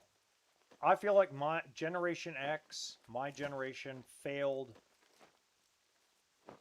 the younger college-aged kids. We failed them. Because we failed to teach them how to really be a rebel. And proof of that was all the riots and all the, you know, damaging of property protests that occurred during COVID and still exist today. We didn't teach them how to really truly be a rebel. You know, being a rebel doesn't mean going out and voting for somebody that promises you free crap, because they're lying to you. And they're going to feed the lie machine, because that's what politicians in general, whether they're ultra-conservative or ultra-liberal, they're all taught to lie from a very small age. I mean, they are master manipulators. And they're master manipulators because they found the cheat code to rob people blind. And if you don't know that, or you think that anybody is the opposite of that, go look at every politician that has ever taken Congress or House of Representatives or the presidency. Their wealth went 15, 20 times higher than when they got into office within 5 to 7 years. Now, am I going to sit there and bitch and gripe about it? No. But what I am going to say is, if I were to go onto college campuses like Charlie Kirk used to, and some of the other guys go on to, I wouldn't be sitting there trying to do gotcha moments. Instead, I'd go, hey guys, you know, you want to be able to get an abortion wherever you want, right? Or you want to be able to have, you know, Medicare or the government pay for a transgender surgery. instead of screaming and yelling about pronouns and stuff like that, why not instead create a company or create a nonprofit organization that collects nothing but donations, and you guilt the shit out of these politicians and these rich people into donating to this company, and you use that money for free sex change operations or gender affirming care, like, you know, therapy or whatever the case may be. Maybe it's all therapeutical and they just need help dealing with it. Maybe they don't want the change. Maybe they don't want to go through that process of the change, but maybe they need some help. That start a nonprofit, start a company that profits off of it, and then take the profits of that proceed and donate it to a charitable organization that deals in it. I mean, when we were rebels as Generation X, all we did is go out and make more money and go tell the elite to go screw themselves. I mean, that's what we did. I mean, if the elite rich went out and wanted to make billions of dollars buying real estate, you know, we sat there and went, no, we'll beat you to it because there's free government programs that allow us to buy that real estate from underneath your nose, dickheads. Or, you know, if a beer company, you know, put on an ad that we disagreed with, we didn't go out and protest in the middle of the streets. We just stopped buying their beer. And what we do is we go buy beer we hated, and we drink that beer and wrote letters with photographs of us buying that beer. And that's how we dealt with it. We didn't deal with it by going into the streets and destroying statues and destroying public property. We sat there and went, okay, so you want to sit there and make cows suffer. You want to, okay. So we stopped buying beef. I remember, I don't know if you guys remember that. I remember, I think it was 1993 or 94. I can't remember which years. One of those 2 years where, like, beef sat on the shelf. It was so quiet that the animal rights groups finally got some things actually accomplished. Maybe it wasn't beef. Maybe it was chicken. I can't remember. Somebody's got to tell me which one it was. But it was beef or chicken or some kind of animal cruelty thing. And most of us went, nah. And then I remember they did it for tuna. I don't know if you guys remember that when we stopped buying tuna. Our Generation X and the baby boomers like, nah, we'll leave tuna on the shelves. We'll eat albacore instead. We didn't go sit out in the middle of a freeway and stop people from going to work to go make a living for their family. We just stopped buying tuna. So we just didn't teach this generation how to actually be a rebel and what really hurts. See, when you go and protest in the middle of a road and sit in the middle of a bridge and scream and yell stupidities, it just pisses off a regular American who needs to go to work and get a paycheck. It doesn't do you any good. But if you gathered enough people together, and let's say a company, you know, a CEO of a company called a black person the N-word in public, instead of going out and protesting, everybody just stopped buying products from that company until the CEO resigns. You don't have to go out and protest. Protest doesn't do shit. But you stop buying their products, woo, baby, that hurts. And that's what my generation learned. Even the early millennials, even the millennials that were born in the early 90s, they figured it out. We used to have protests about, our protest about air quality was, we'll just stop buying gas guzzling cars. There was a point in time where the muscle cars of, you know, the American car companies weren't selling that well. That everybody was buying four-banger Japanese cars. Hondas and Toyotas, Nissans.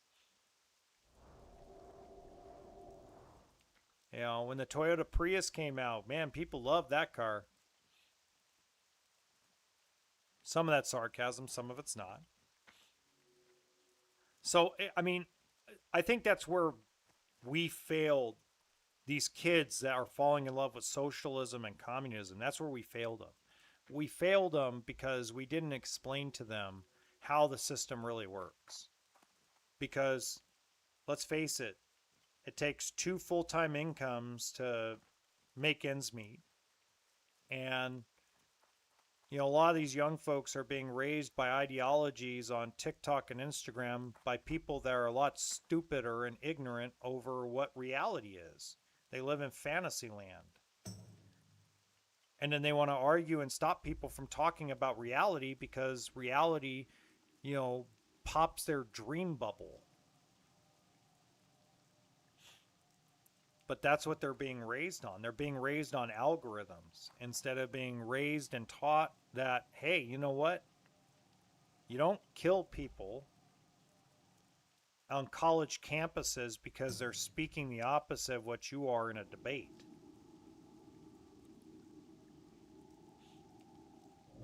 You know, you don't attempt assassination of a politician. Even though we all know that a politician opens their mouth is lying, you don't unalive them or try to assassinate them. I don't care what political party they're part of. I don't care if they're, you know, I don't care if they're Islamic terrorists. You don't do that. You know, you allow military and justice departments and people that are built to handle the repercussions of that deal with folks like that. You know, if there's extremists, you allow the system to deal with them. Because the system will. The system has dealt with a lot of stupidity over the decades. Probably the best example of someone that used the system to actually get things done is Martin Luther King Jr. One of my favorite people in history, top 3 favorite people in history is Martin Luther King Jr. Him, Abraham Lincoln, and Winston Churchill. To me, those are the top 3 human beings of the last 180 years.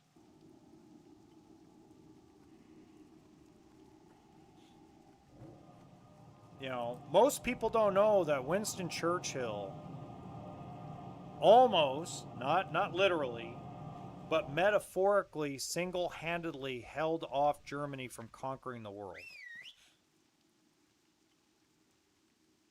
Most people don't know that. For all the faults of Winston Churchill, because he had a lot of faults, he's human, he pretty much single-handedly made sure that Hitler didn't conquer the world.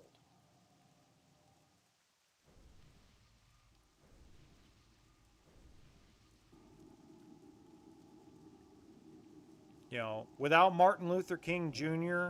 and his ability to organize peaceful protests, some of those peaceful protests included not buying products from certain companies. Okay? They didn't make it public. They didn't yell and scream and lock themselves onto a freeway. But they marched. And they stopped buying products from certain companies that had certain backers or certain politicians that backed them or certain CEOs that may have been, you know, part of Jim Crow laws, things like that. Without Martin Luther King Jr., I don't think we have what we have today.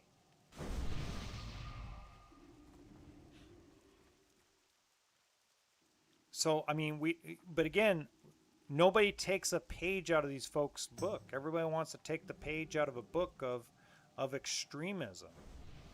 And that goes for folks that are pro-life. You know, there are pro-life podcasters that all they want to do is talk over people. That's all they want to do. They don't want to have a real conversation about the realities of life.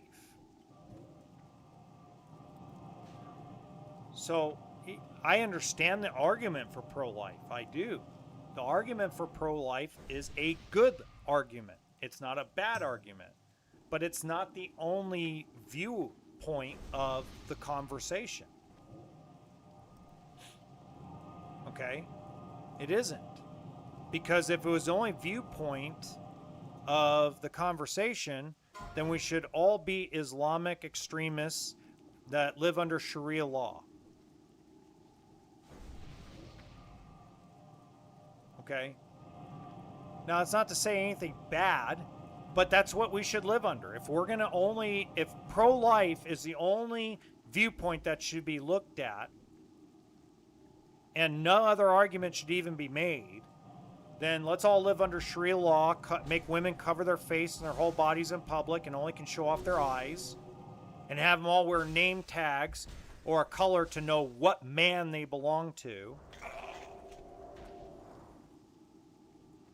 And I know that sounds extreme, but that's how some, not all, but that's how some pro-life podcasters and conservative podcasters act. And don't get me wrong, there's liberal podcasters that act the same way. So nobody's immune to it. But what makes us so special as human beings is the fact that we all can have a different viewpoint and we all can feel a certain type of way, and there's a mixed model of different attributes or viewpoints of the same subject. There are some people in the world that feel like if a woman gets pregnant from, being assaulted, that she should have up to 90 days to terminate. And after 90 days, she should be able to give up the baby and have free labor and free everything paid by the government if she's going to choose to give it up for adoption or have it herself. There's people with that viewpoint. And that's a great viewpoint to have, because it's a balance between, you just had a woman who had one of the most traumatic experiences of her life, okay? And part of raising a child as a parent is your own mental state of mind. And when you have something extreme happen in your life, like being assaulted, that doesn't go away just because you end up pregnant. So to say that a woman should have zero choice after being assaulted on whether to have a child or not is just ignorant. I understand you want to save the baby's life. I understand you feel all life is precious. Okay? And I understand that there should be conversations about it. But I don't think anybody should be forced in that situation. That's ridiculous. But at the same time, the argument that, well, on month 8, week 2, she should be able to terminate. That's a ridiculous statement too.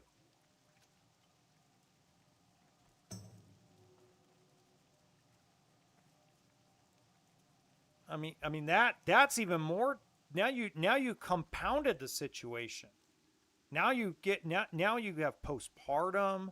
There's just, now that's really screwing somebody up. So for both pro-choice and pro-life, you can't have your cake and eat it too. That's somebody's human life that they have to live with the choice one way or the other. And that's a difficult choice. That's not an easy choice. Now, for a heartless person, of course it's an easy choice. But for 99% of women and 99% of men, it's not an easy choice. It's a very difficult one that affects more than 9 months of someone's life. And I know this because I've watched it. I watched I watched one of my cousins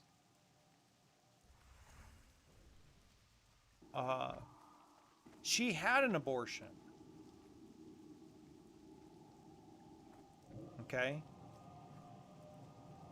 And the reason why she was having one, and it took her, she debated it. She talked about it with family. She talked about it with friends. She listened to everybody's opinion about it. The only reason why she was considering it was because when she told her boyfriend of 2.5 years that they just moved in together, that she was pregnant, when she went to work, he moved out of the house and disappeared. He left her. No note, turned off his phone, disappeared. 10 years later, we still don't know where that son of a bitch is. And the reason why she terminated was because at the time, she felt like without a partner involved, the child's life would be miserable. And she wasn't in the best of health at the time. 10 years later, it's still talked about, guys. She still talks about it. Every once in a while, she'll call me, and because she knows I don't have a viewpoint that's negative. I don't judge her for what she did. I'm probably one of the few people that didn't judge her for what she did.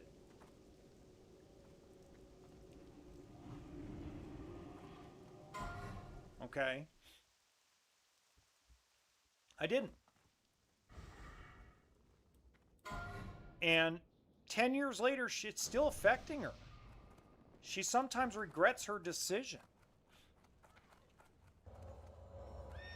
And she regrets her decision sometimes because 10 years later, she still doesn't have any kids. She's been married for 7 years, but she isn't able to have children. They can't. And they've been turned down for adoption because her husband, unfortunately, has a felony on his record. And it's been very hard for them to adopt.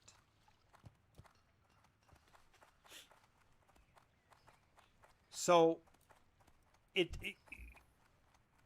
I don't think people really understand the consequences of decision making that we all have to have and we all have to take. And that's the reason why these backwards thought processes by extreme liberals and extreme conservatives, because they feel like they're all high and mighty in their viewpoint of the world, they feel like everybody else should feel exactly like them and everything else is wrong. And they don't realize everybody has their own personal experiences with different things. On my personal end, nothing about pregnancy, but how about, and not just my decision not to date, how about my knee? I don't talk about this often, but I was one of the best running backs in high school in California during my day. And when I got to, when I was going to go to college, I was offered a full ride scholarship to Arizona State University. Hey there. And How are you? See you around. This may blow your mind, guys, or it may not. But I blew out my knee 2 games before the playoffs of my senior year, and they pulled my scholarship.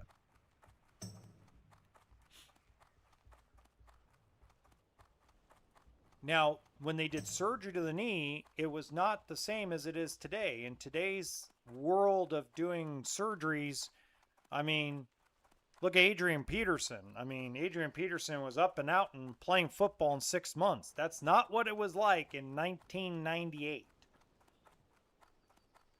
In 1998, 1999, they cut your knee open. and you were a year and a half of rehab, and it was not covered under medical insurance. It was out of pocket. 5 years ago, I was offered to have my knee reconstructed.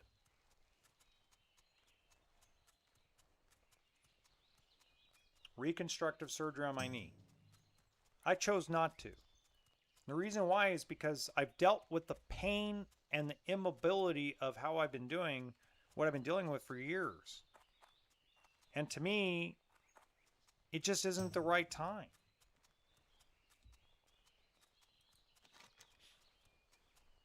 It just wasn't the right time for me to go out and have a surgery and rehab it for 3 to 5 months. Just wasn't the right time. Now, will I do it in the future? Possibly. But see, that decision affects a lot of things. That decision just doesn't affect me. It affects a lot of other things. Doesn't mean it's bad.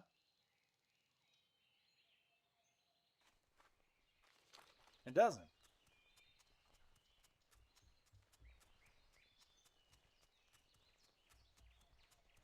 But it's my own personal choice. And it affects things no matter how I look at it. It affects my life. It affects my ex's life. It affects my kids' life.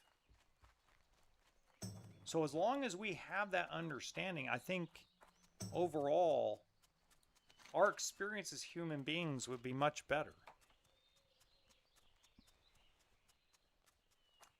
As long as we stop dealing with, as long as we start, if you're a young person and you are so interested in socialism and communism, you should go live in a socialist communist country for 2 years. Not because I'm going to tell you that, oh, people are abandoning, no. Because then you'll know what it's actually like, what real socialism and communism is about.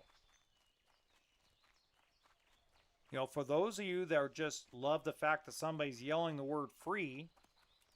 Hello. And you hate billionaires, or you hate millionaires, or you hate Farewell. everybody that isn't broke, or whatever the case may be. Your mission in life, if you chose, should be, okay, you don't like Elon Musk? You think Elon Musk is evil? All right, cool.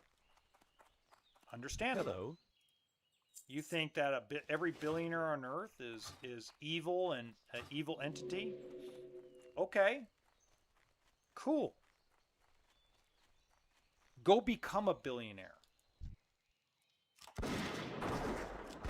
Go do what a lot of these self-made billionaires did and go start a company or start investing in something and become them. And then take every dime you make and give it back to the people.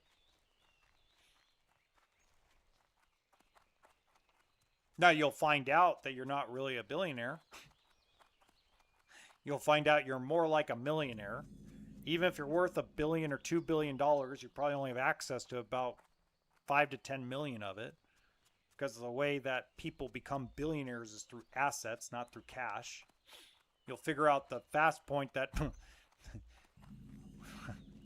there's a big difference between what the news and politicians tell you and what reality is. You'll find that out real quick. King's honor, friend. Light be with you. But at the same time, you'll also figure out how the system really works. You'll figure out if you were a young person who decided to start their own company and you were successful, you'd find out really fast that a lot of what's complained about rich people is not really that true. Now I'm not saying everybody, because there are some billionaires that come from old money, that are, trust fund brats. Yeah, a lot of those guys are probably douchebags. Not all of them, but I guarantee there's probably a fair amount of them. Wouldn't shock me. But I think a lot of you would find out, like, oh my god, why was I so weird about this?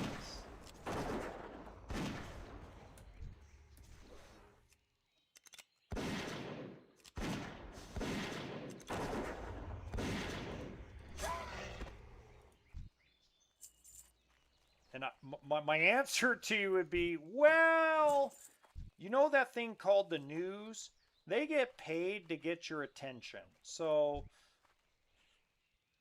just to let you know, that's kind of how they get you. They get you by using false information to make you feel a certain way. So, that way, you know, they may get to make more money.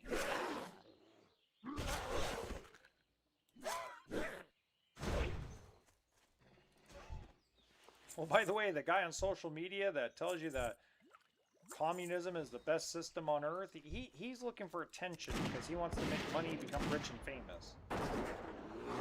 Just to let you know. Because if they didn't feel that way, then they wouldn't have a monetized YouTube channel. Anybody who says that, you know, anybody who is trying to change your mind politically, if they are monetized on any platforms, I'd say more than likely they don't have your best interest at heart. They have their own interest at heart.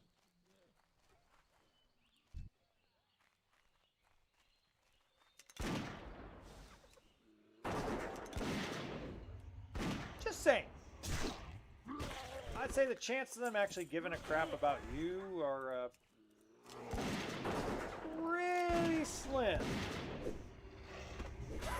About the same as most politicians. I'd say the chances are, I don't know, 0.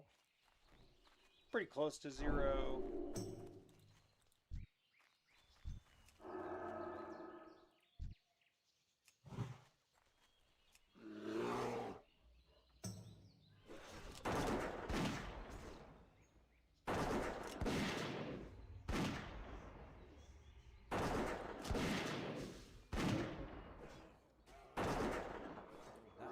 Ogre's down.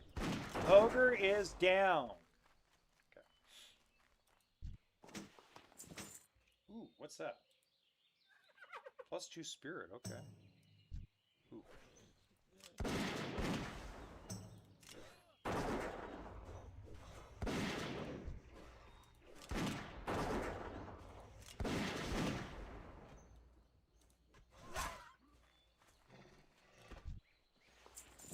You're welcome.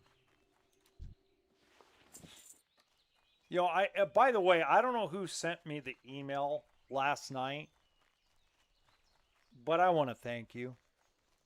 I don't know who you are, but apparently you watch the stream at least 2 times a week. And I really appreciate your kind words.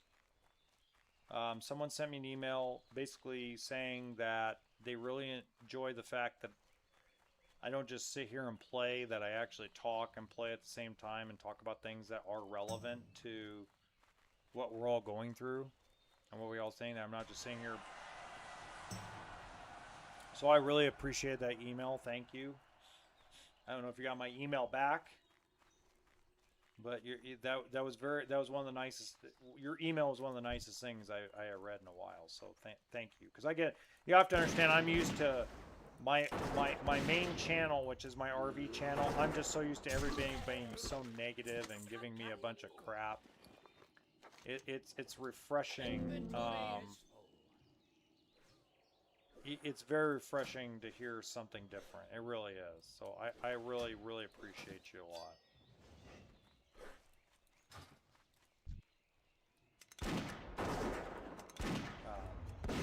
Like I said, I'm on the RV channel. I get like I have a lot of haters.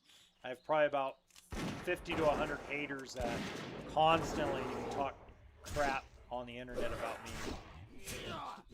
I don't know if they just have nothing better to do, or they're just, you know, depressed, or whatever the case may be. But it was kind of nice. I was like, I saw this email, and I'm like, uh-oh, somebody already hates my guts on the gaming channel already. No, it was great. I like deeply thought it was touching.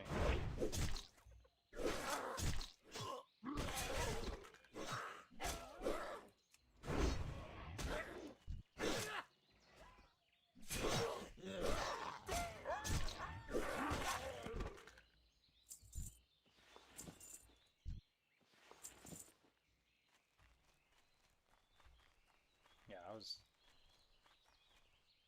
deeply touched. Can't carry anymore.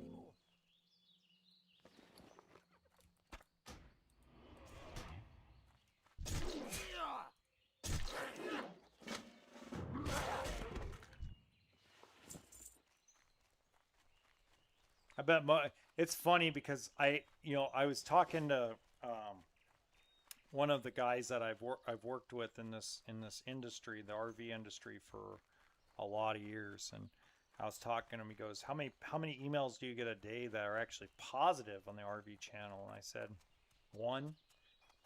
And he goes, "Why?" And I go, "Because people that are happy, for the most part, or content, or enjoy the content, they don't really talk. They're very quiet. They're very silent. Greetings. They just sit back and enjoy Need the help? video. Once in a while, Well someone met. will hit the like button. Every once in a while, somebody will subscribe. Not all the time, but every once in a while." And he goes, "Oh." And he says, "Well, that's kind of strange." And I go, "No, not really." I go, "One of the biggest things is when people are happy, they generally don't do much. It's when they're unhappy, that's when they turn into, the demon from The Exorcist and start throwing and regurgitating crap up. That's when they get mad." I go, "But overall, people when they enjoy content, they just kind of leave things alone."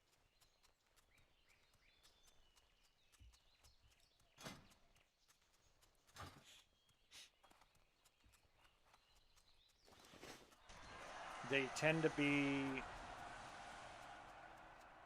more or less, not observant, but they seem more or less content that life is awesome, and that life isn't this horrible, terrible thing.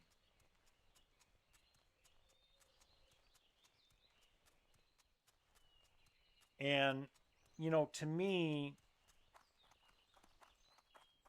I don't need, unlike a lot of other people, I don't need to be told that I'm great or wonderful. I don't need any of that.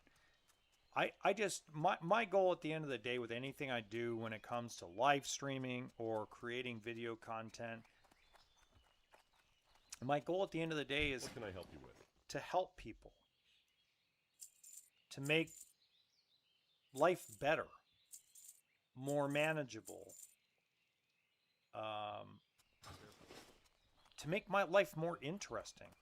What can I do for you? Well met. Greetings. Oh yeah, that's right. I gotta learn the staff. I gotta learn staff, so I can have that. Need help? King's honor, friend.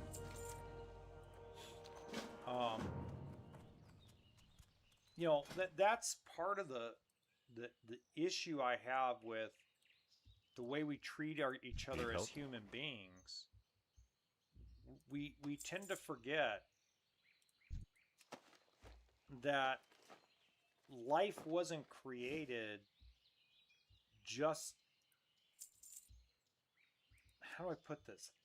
Life wasn't just created to serve other people. Life was created so that way we all could enjoy life.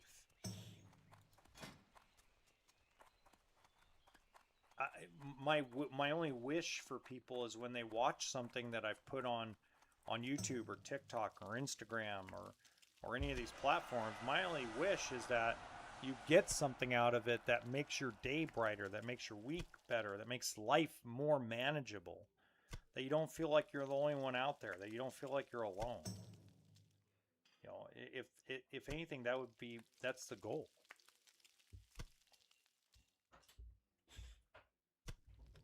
You know, the goal isn't to make life miserable. The goal is to I make supply life only the finest better. goods. And what could be better than living life to its absolute fullest? What could be better than that? To me, nothing. To me, if we just woke up every morning and we saw the world for what it really is, and not in a negative light, but in a light of, okay, you know what? Today I'm going to make my life and someone in my community's life better. If we all woke up with that mindset, that we are going to improve ourselves and improve our neighbor's life, we wouldn't have half the problems we have right now. We wouldn't be as divided as we are right now.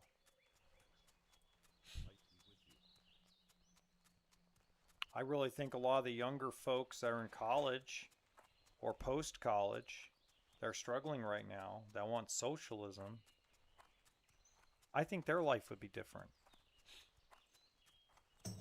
I think the call for socialism would go down significantly.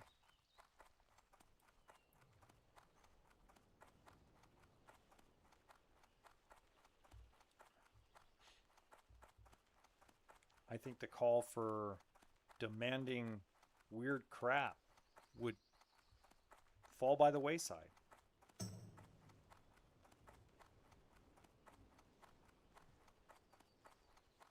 And I also think our economy would be better. Our job market would be better. Because I really think a lot of it is in our control. I think we control a lot more than what is admitted to. I do.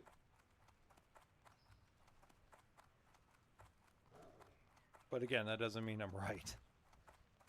As much as I'd love to be right, I don't think it doesn't mean I am. King's honor, friend.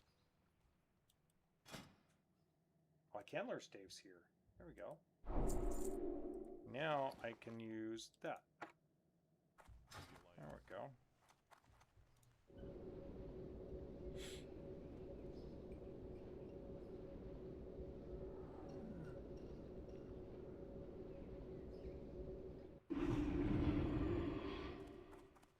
Alright, let's go kill the collector, and then we'll move on to Westfall.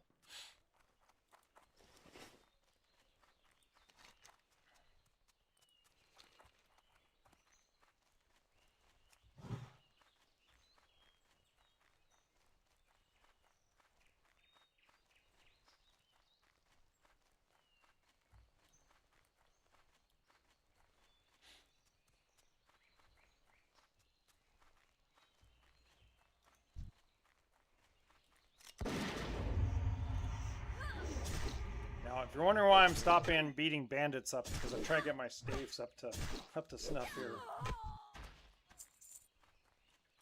Like, we'll beat up some bandits, because we gotta get our weapon skill back up to some kind of normalcy here.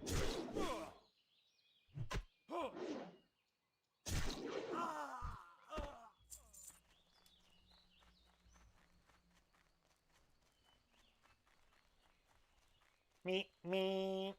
Chicka chicka chicka chicka chicka meet me. Move out of the way.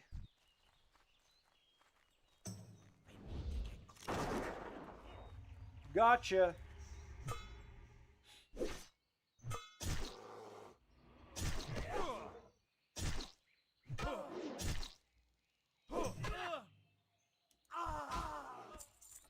No.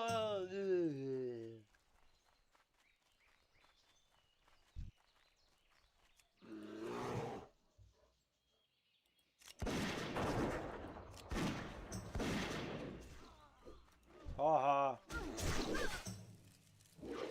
no, I missed. There we go. Got him.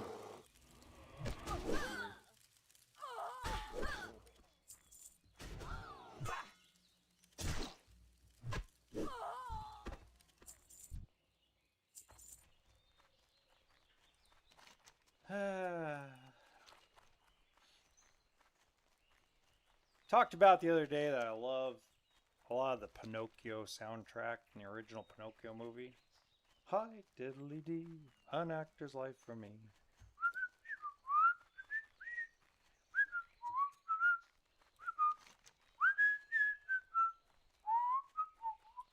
When you wish upon a star, I won't sing long 'cause I suck at it.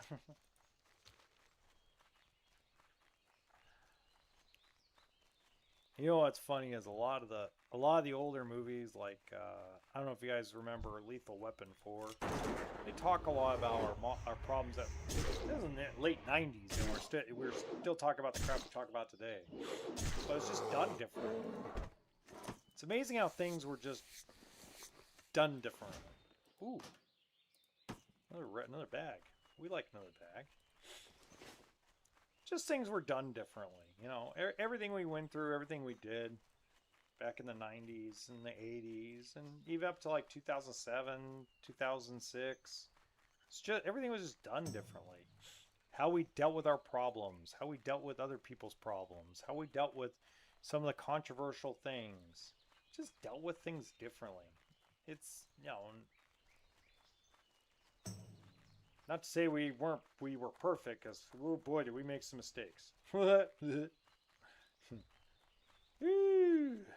made some mistakes, but you know, I mean, we are human.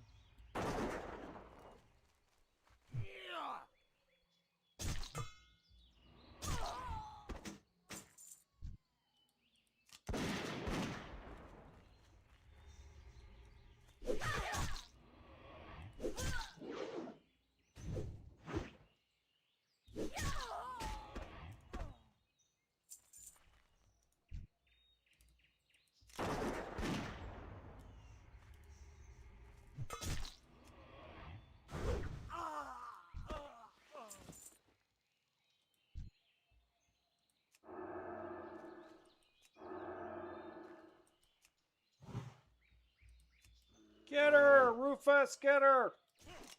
She's a witch!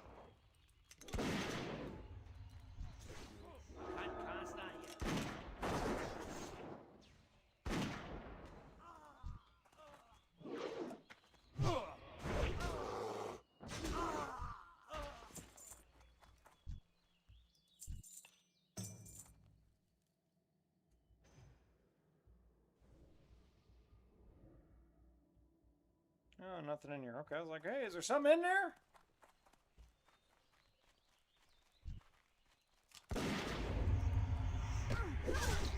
Anybody in there?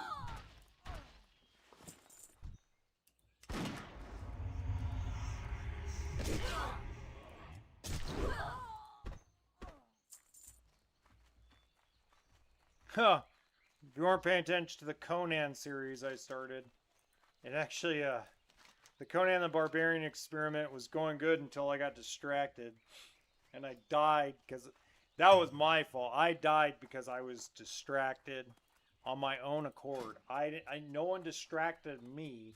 I distracted myself because I was being an idiot.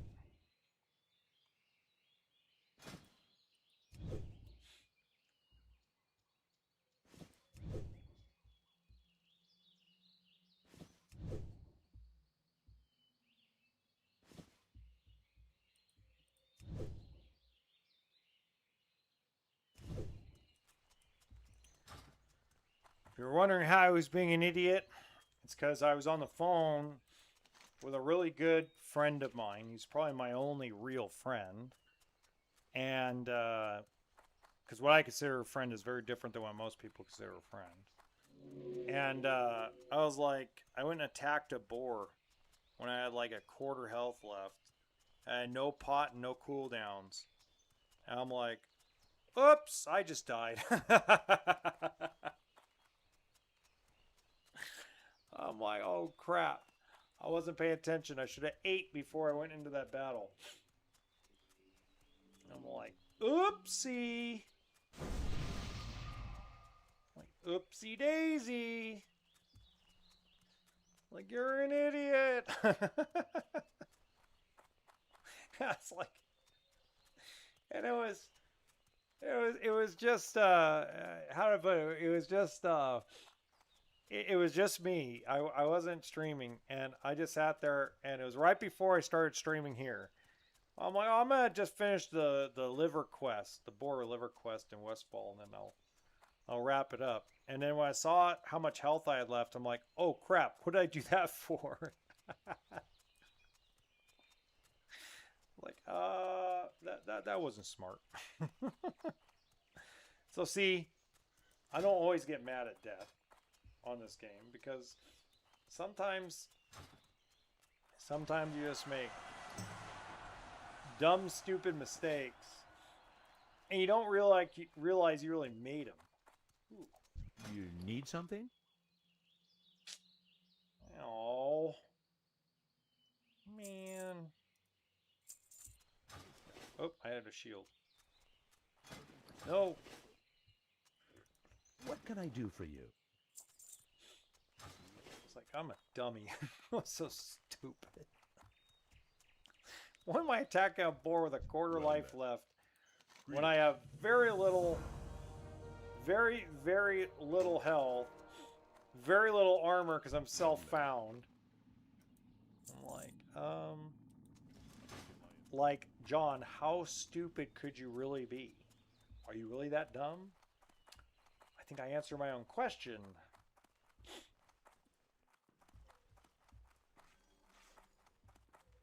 Hello. Safe travels. Don't worry, I will be very safe. Now that I have bandages.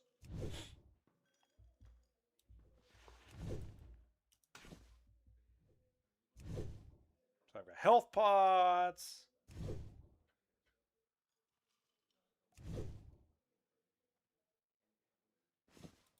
Beautiful. All right, we're gonna, since I've got these two, I'm gonna do Westfall first. For those of you that don't know, the reason why I'm not going to the Night Elf area is I could not find anybody to give me a port to Darnassus. I tried very, very hard to do it, and straight up, nobody wanted to give me a free port. And they wanted like a stupid amount of gold that I don't have to get a port to Darnassus. And I was like, no. Would have loved to, but no. Can't do it. Can't give up that much money because I don't have it. And there was no one in the guild, and I don't think there still is anybody in the guild. Still nobody in the guild. Let me double check. Yeah, there's nobody in the guild. There's one mage in the guild, and she's in the Searing Gorge. And I'm not going to bug her to give me a port to Darnassus. So what I'm going to do is I'm going to do Westfall first. Then I'm going to go to Loch Modan. And I'm going to run through Loch Modan, through wetlands, and then go to Darkshore to Darnassus. And then I'm going to do Night Elf starting area. And then I'm going to do the Barrens. And then I'll go back to Loch Modan, then Silver Pine Forest. So that's kind of the game plan. And hopefully this time, when I get to Silver Pine Forest, I don't have somebody that What can I do for decides you? See you around. Hello. to not tank properly. You need something? Hopefully. Good day to you. Have a good one.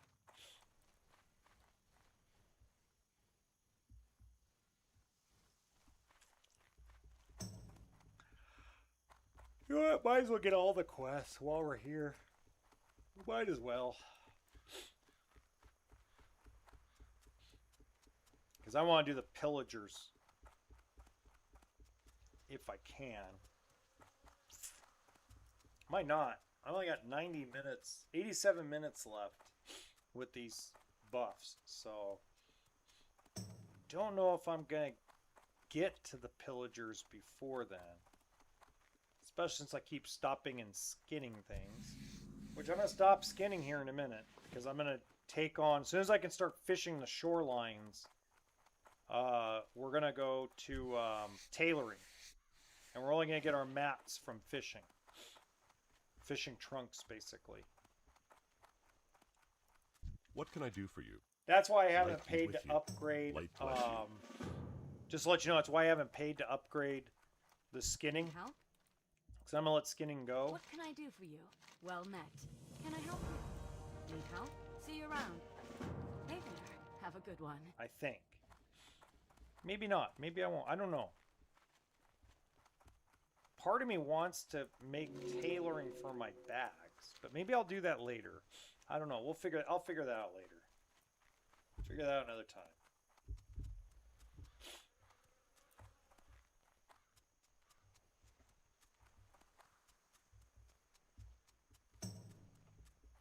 Until then, let's gather all the quests. Let's drink a strength potion.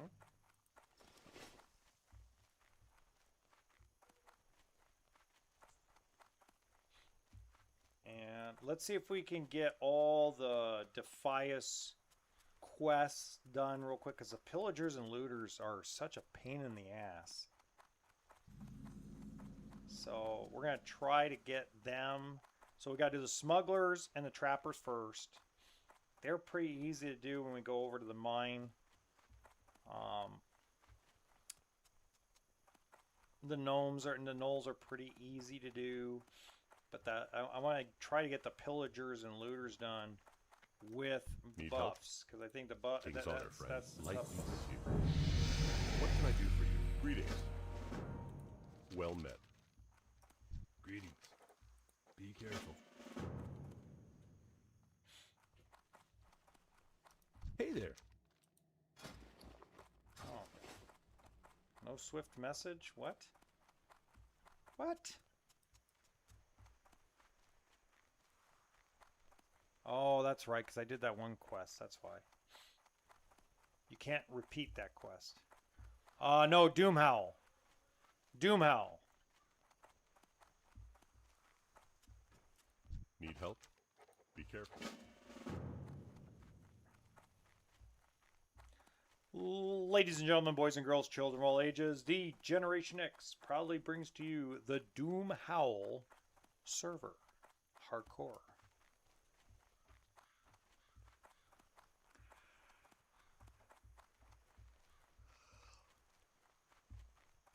Yes, that was a big, huge yawn.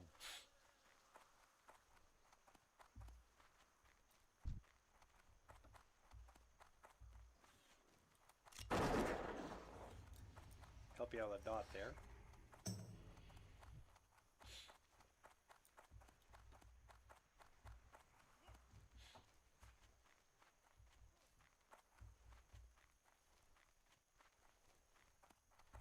Jeez, there's a lot of people in Westfall. Good Lord. We might not be able to accomplish what I want to accomplish. This might be a little more difficult than I thought.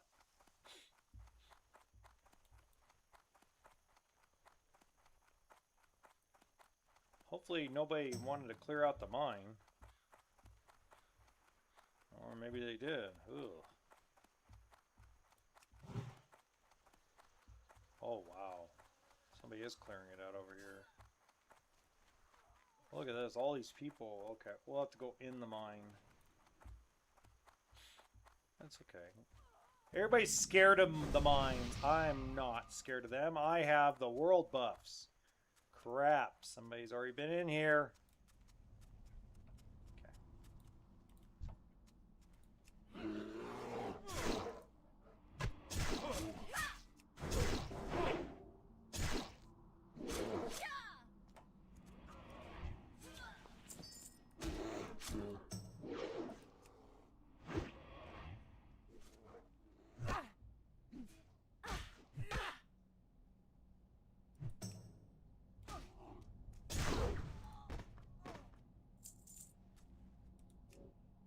Oh, we don't have a heal yet. Do I have anything to feed you? Oh, I guess not. Okay.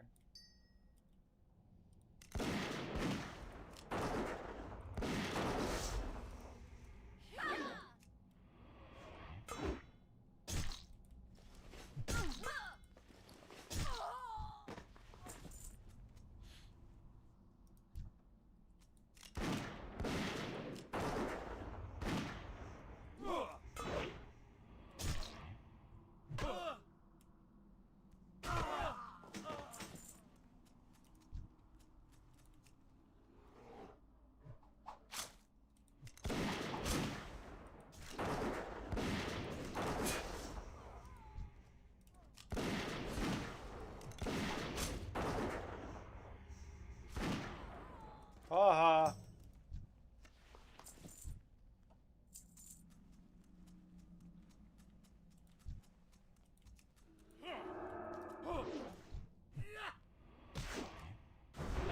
Woo! The staves are getting up there. We're ready. Uh-oh.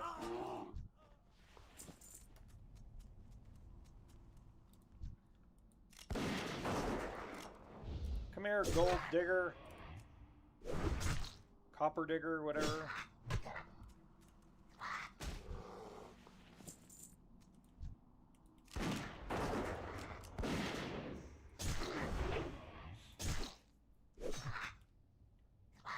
Haha. Smuggler!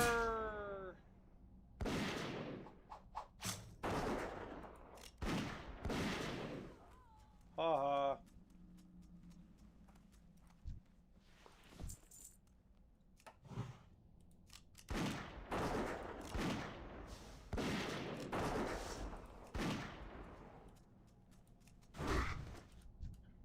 Aw.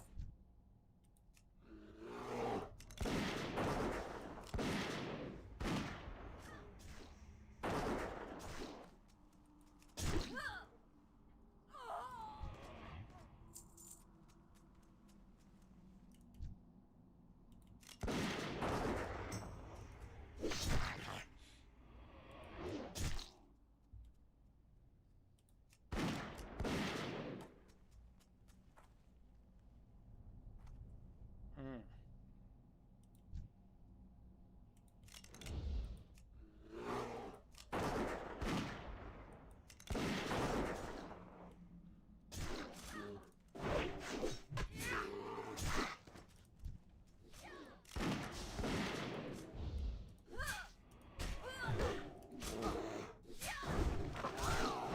Come on, get him, get him, get him, get him, get him, get him, get him, get him.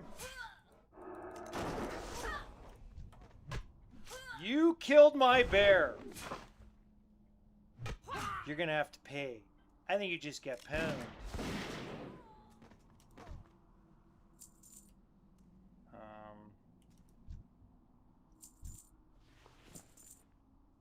Ooh, there's a chest. We like chests. Give us something good. That's not good. Well, it might be. Yeah, it turned out okay. I don't know if he eats cheese, though. I think I'm in a little bit of trouble with the cheese.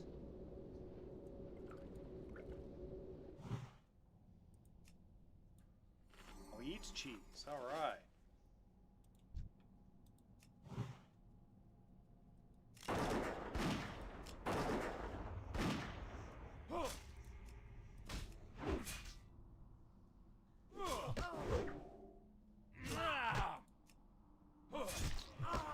Gotcha. All right. worked out okay.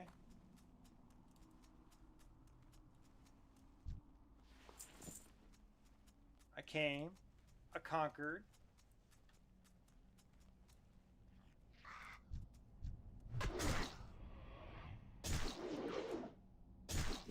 Didn't get, there wasn't a rare over there, but, you know, that's okay.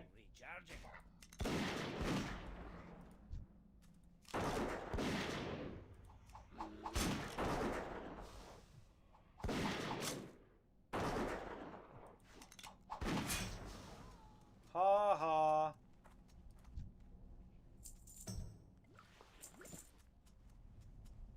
You did, sucker. Alright, there's probably some respawns over here. There is. We like respawns.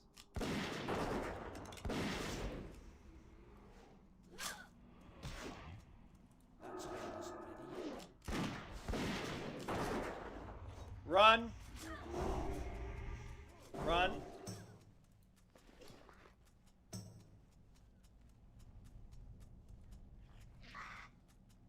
Six. Nope, I'm dead. Bobby Singer's dead. Ah! Ah! Oh well.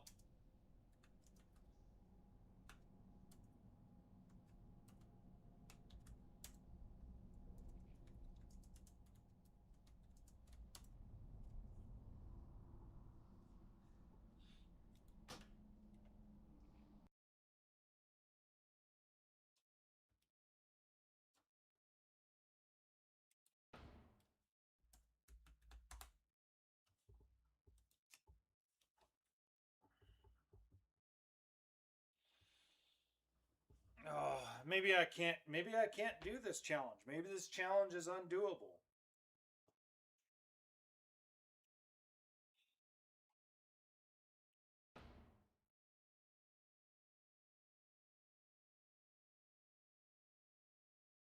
I mean, there's nothing I could do. They hyper spawn so fast. It went bam, bam, bam. There's nothing I could do.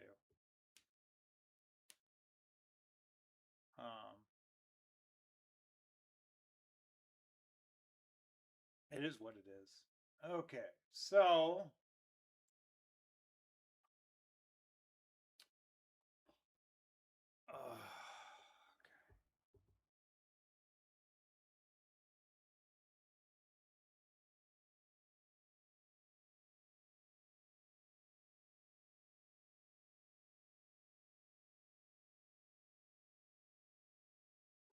I don't know. Let's see. What should I do?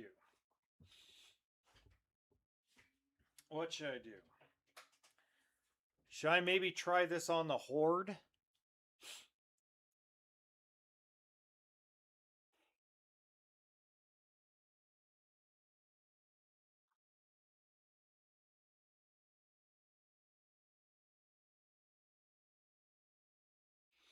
Thinking about maybe trying this on the Horde.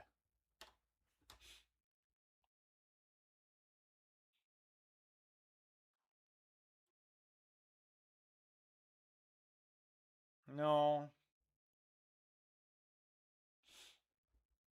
Oh god, I keep getting disconnected. Whoops.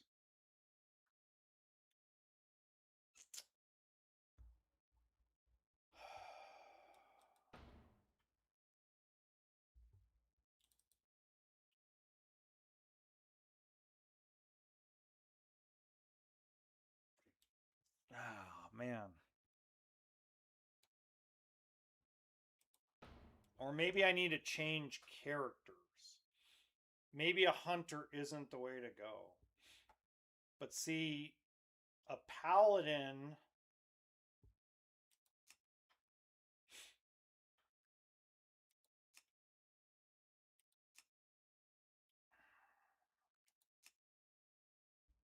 Trying to think.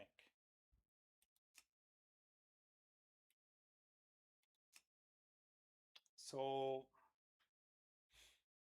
I don't think a warlock would work very well. We tried a hunter a couple of times. We've tried a hunter 4 times. And I just don't think there's enough escapability for a hunter try and complete all the quests, especially with a crowded field.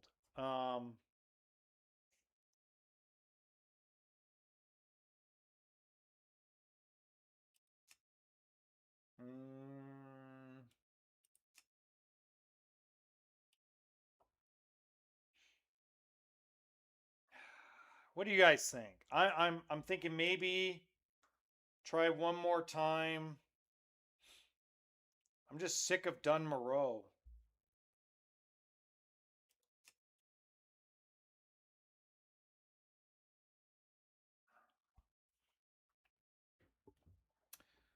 Maybe we try Night Elf instead.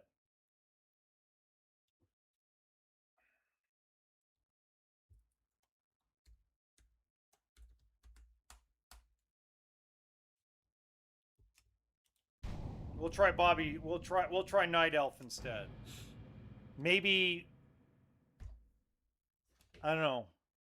Maybe it won't be any better, but it'll be at least I could start in the Night Elf area instead of starting out in frickin' snow again. You know, God, man.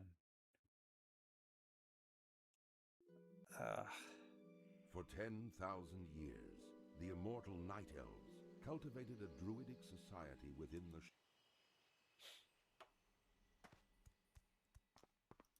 Peace be with you. I am honored. Go in peace.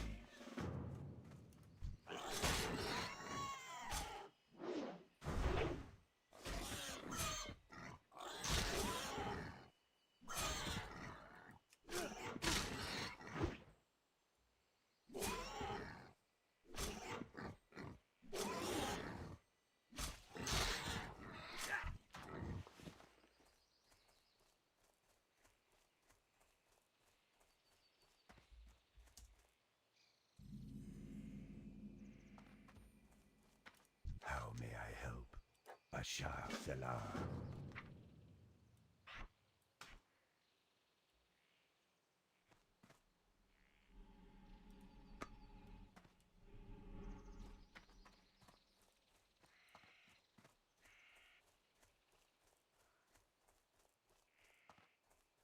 I don't know. Somehow, some way, maybe I don't know.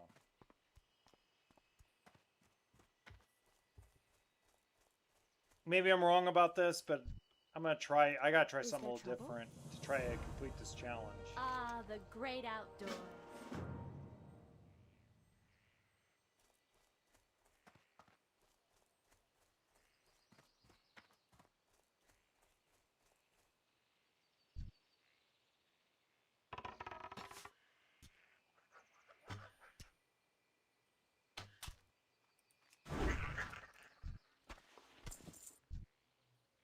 I need to get closer.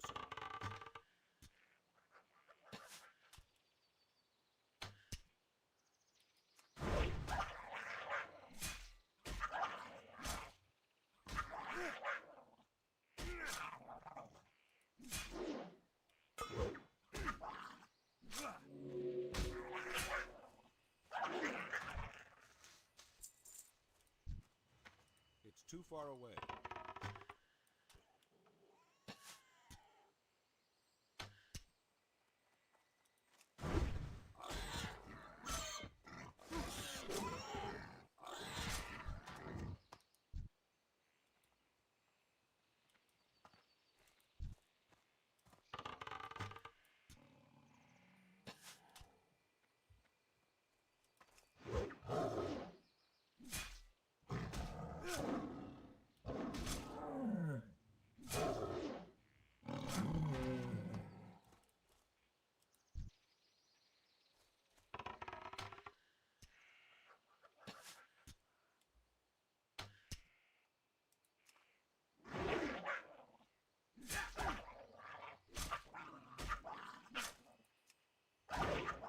Oh my god.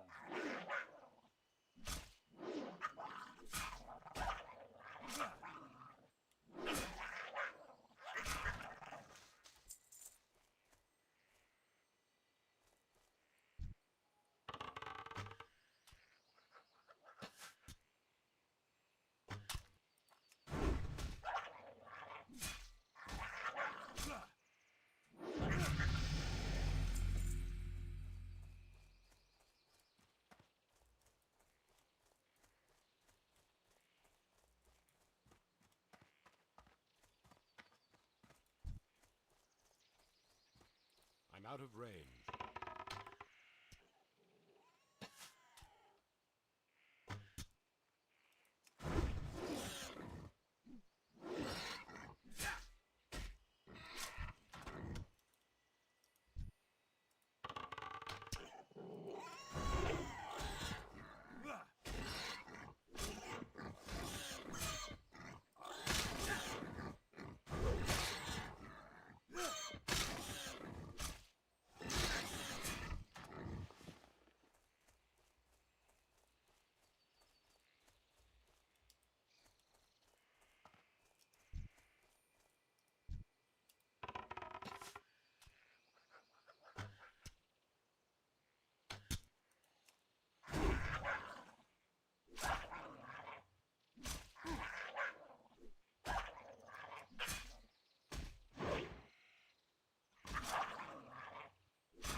Oh my god.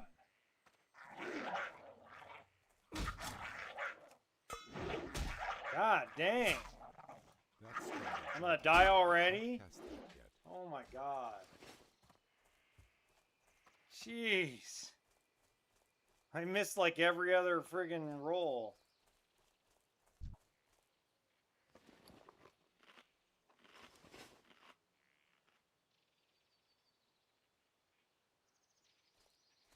Good lord.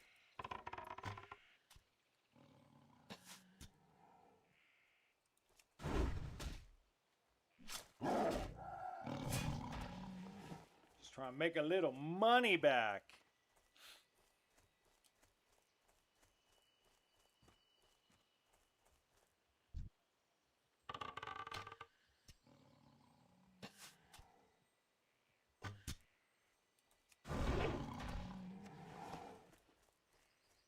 Okay. Let's turn in this quest some more. Hi! What is nature's call?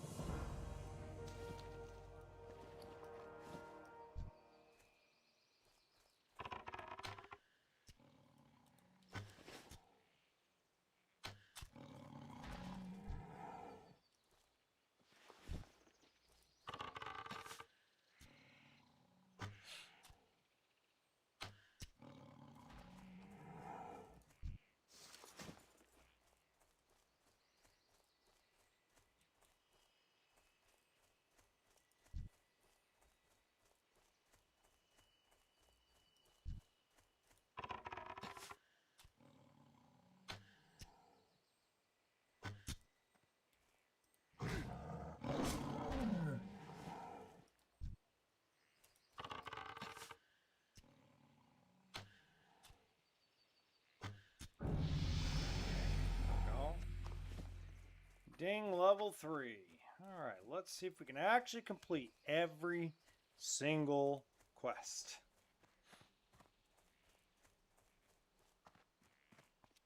Ishnuala, I'm listening. This time, though, Farewell. we are not going Greeting. for world buffs. What brings you here? See, that's the problem with me getting into guilds. Is I start going, well, you know, I'm in a guild. Maybe I can do this. Maybe I can do that. You start like, oh, yeah, you know, I'll just go and get world buffs and I'll make things easier. And it didn't because the area I was trying to rush, and that's my fault.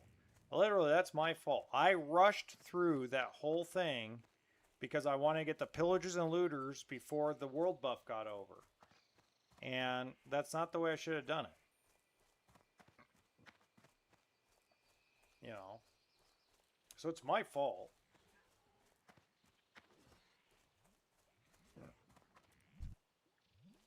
What brings you here?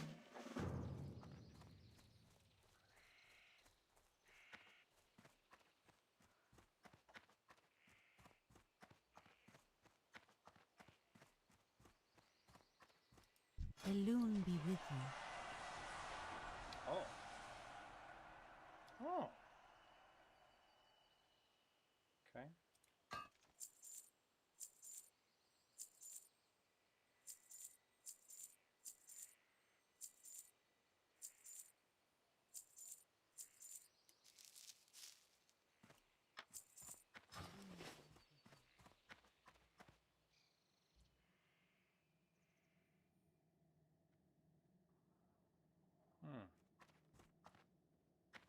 Okay. Maybe it's upstairs. I've never done the Elwynn starting zone as an elf. I haven't played Night Elf in 20 years.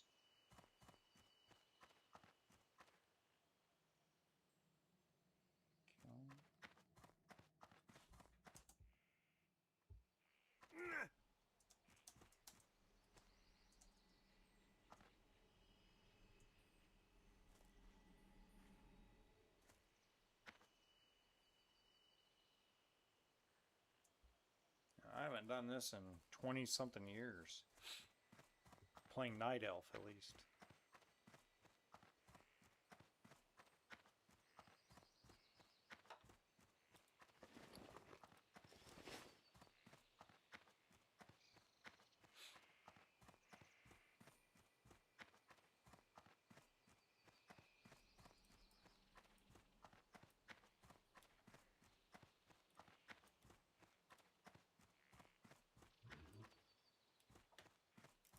Peace be with you. Elwynn be with you. Go in peace. Greetings.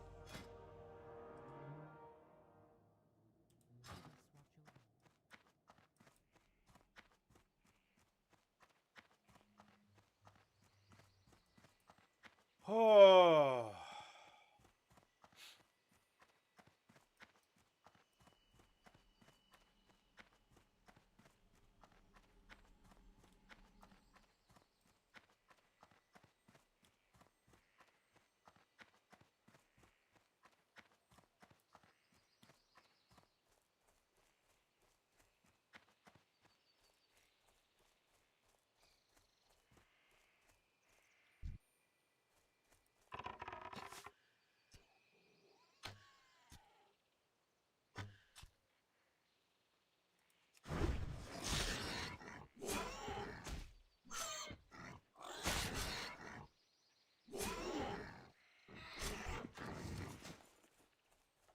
Okay.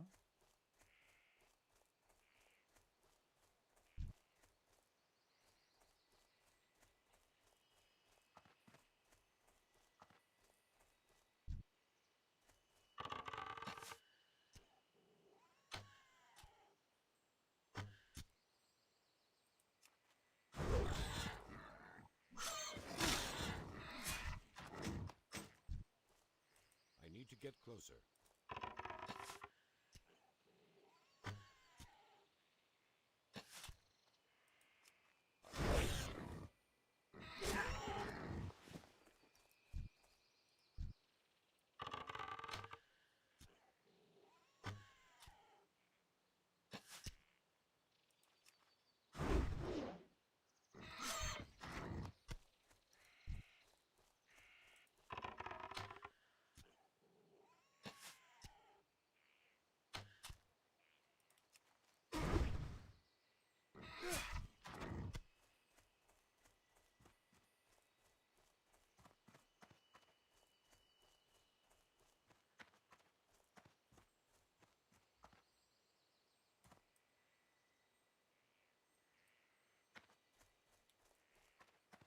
Oh, a druid.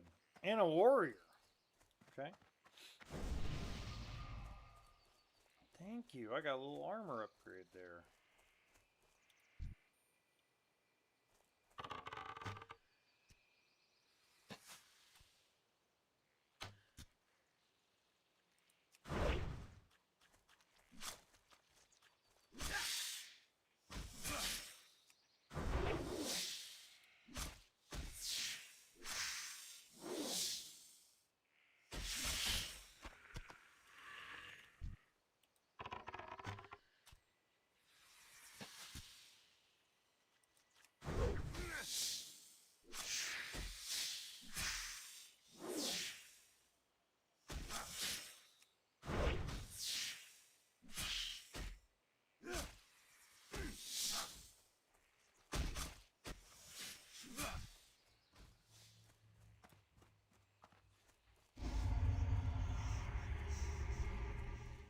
Wow, they're respawning.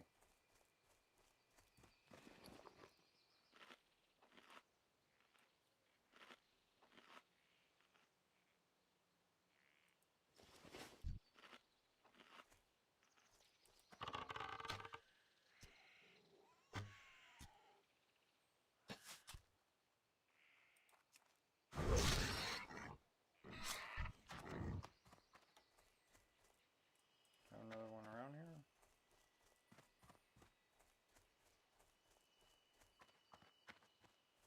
Seem to respawn pretty quick. Where'd he go? There he is. What? Here, piggy, piggy, piggy, piggy, piggy, sweet, pig, pig, pig, pig, pig, pig, pig, pig, pig, pig.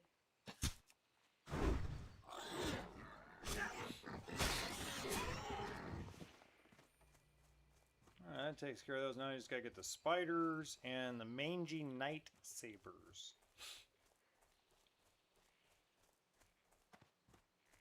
So it looks like the spiders spawn pretty quick, so that'll help. It's gotta stay back a little bit, but that'll help.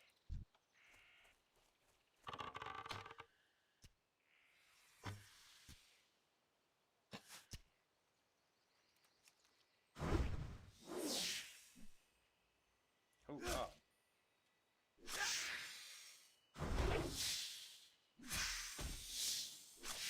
That smell. Oh my god.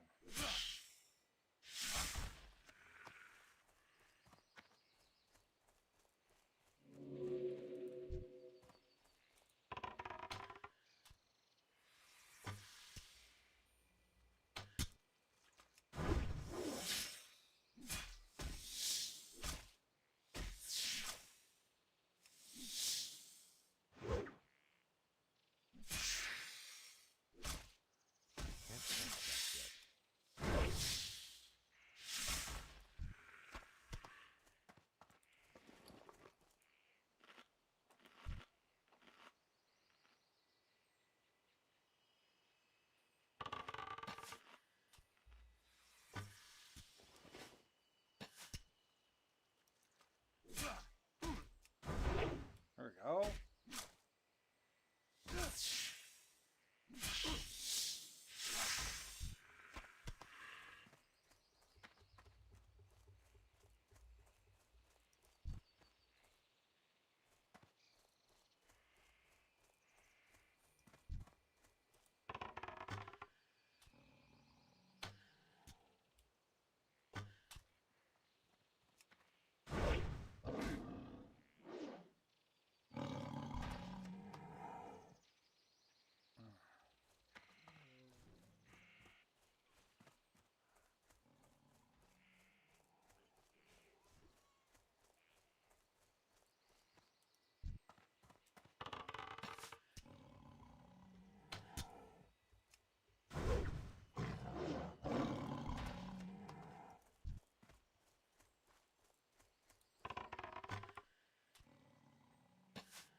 It's too far away.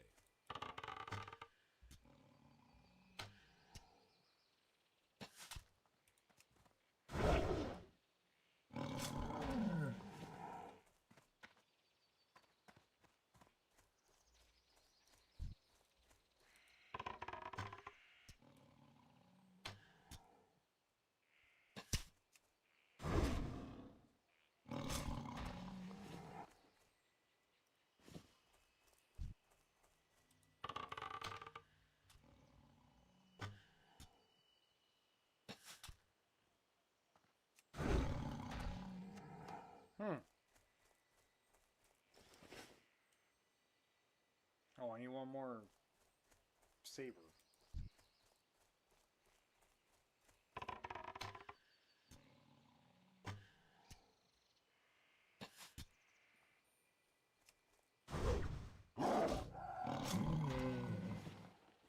Okay.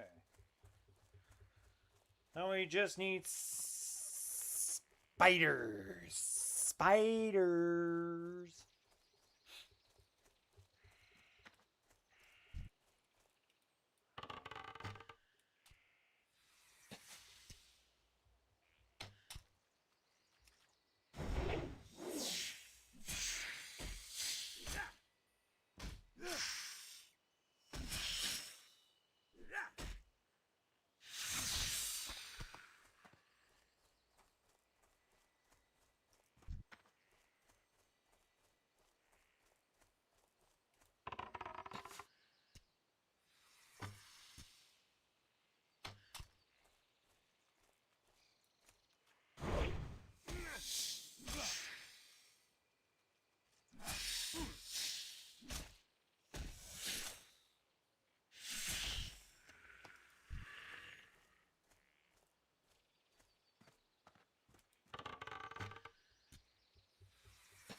Ding, level 4.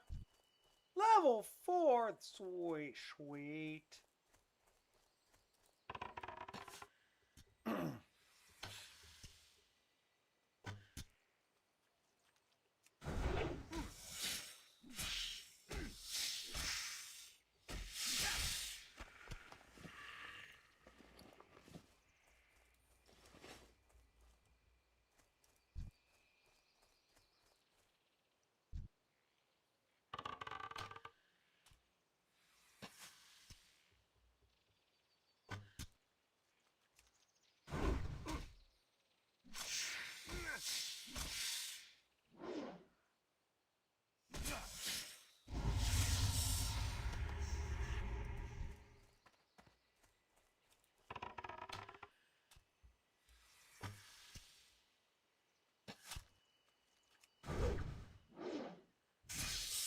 Ooh.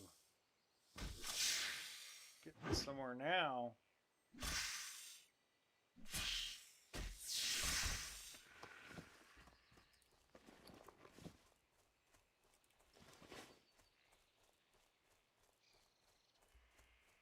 Hello, Mr. Ivan.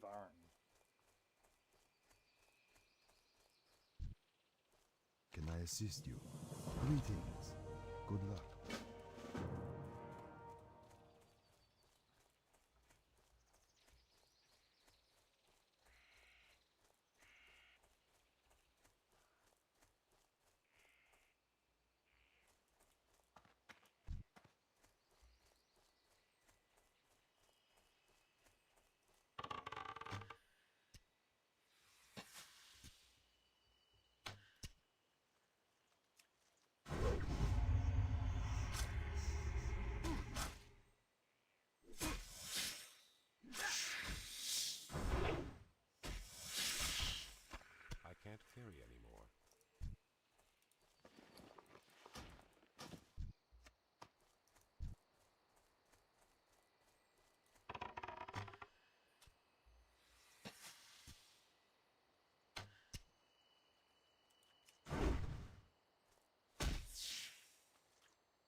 Sweet.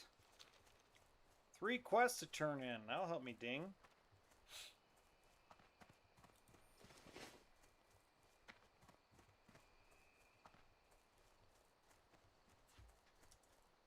Oh yeah, look at that.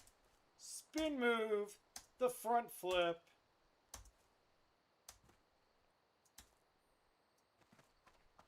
Oh yeah, look at that flip. Bam, bam, bam. Bigelow.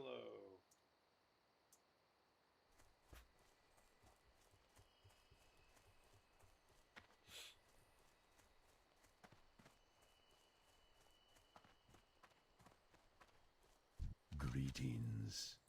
I am listening. Ishno Del Diab. Goodbye.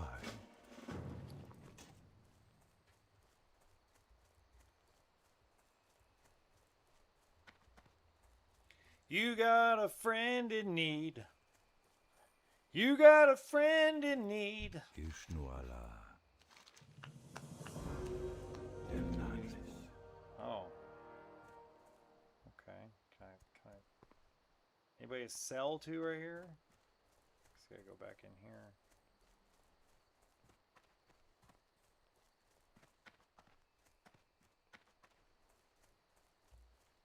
Pretty good leather pieces in this thing, though. Not bad.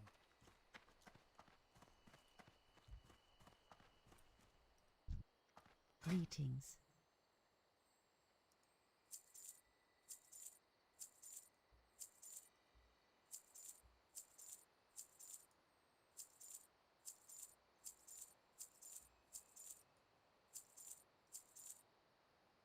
Not bad. Technically, I made a little more silver than I normally do, so that's very interesting.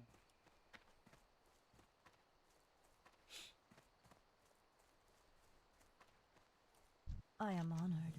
Ishnu Allah. Good luck.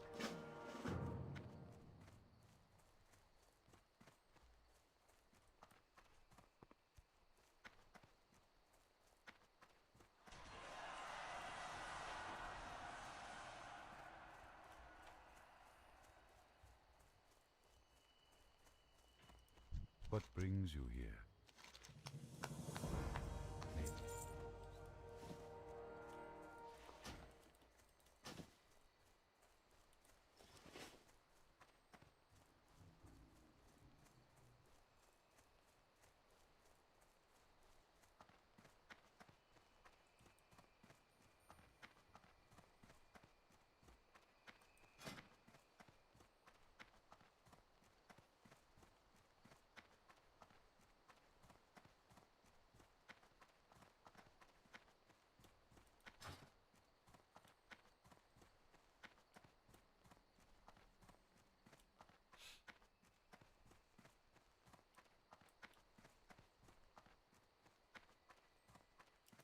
What brings you here?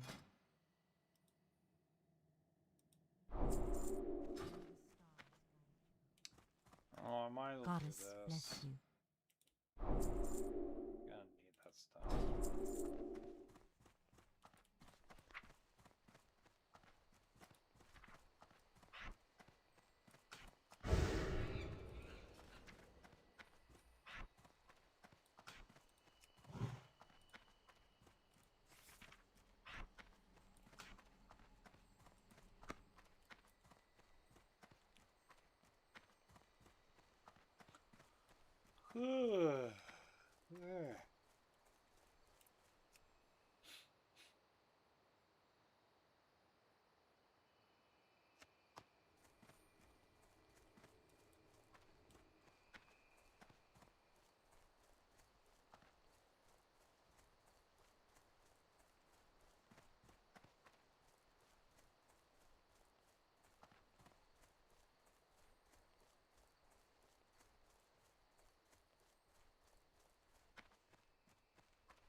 I'm out of range.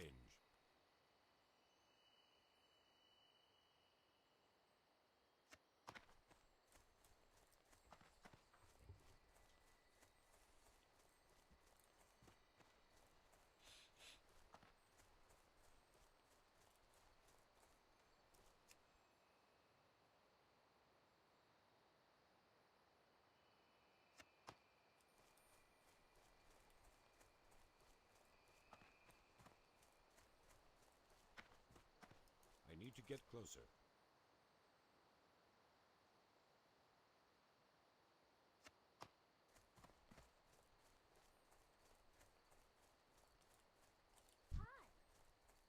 Ah, yes, the great outdoors. It's too far away. I wonder what the...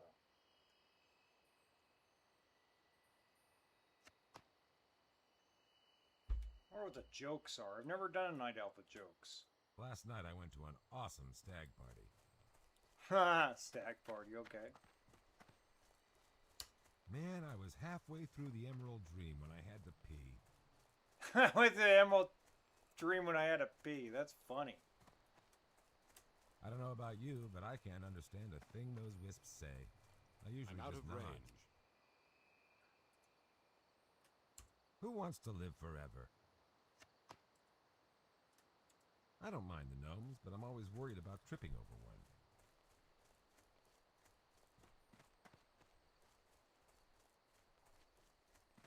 Is that thing sharp? Could that thing cut me? I'm not immortal now, you know.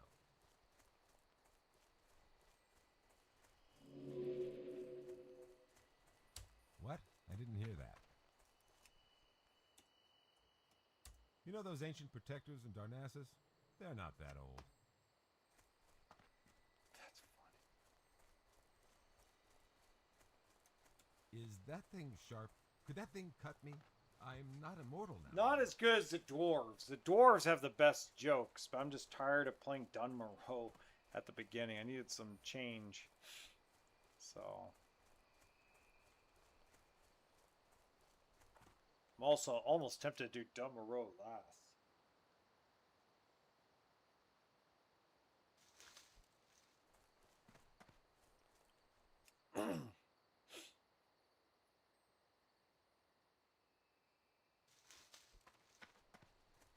It's too far away.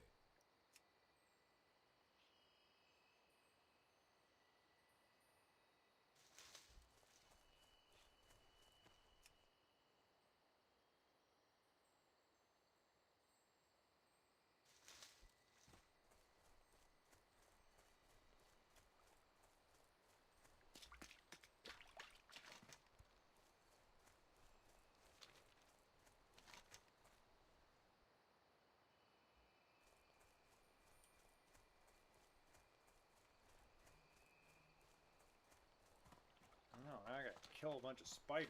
Okay, well I gotta go to the spiders anyway, so... Booyah!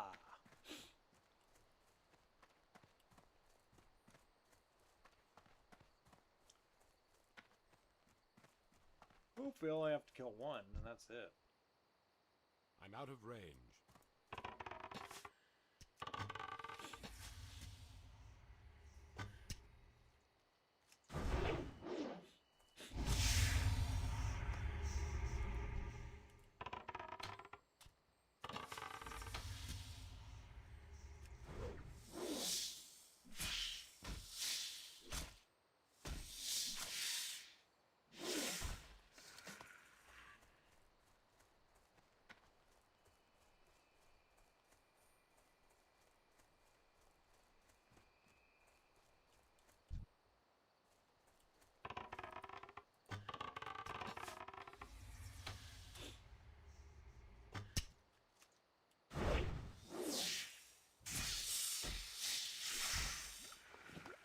There we go.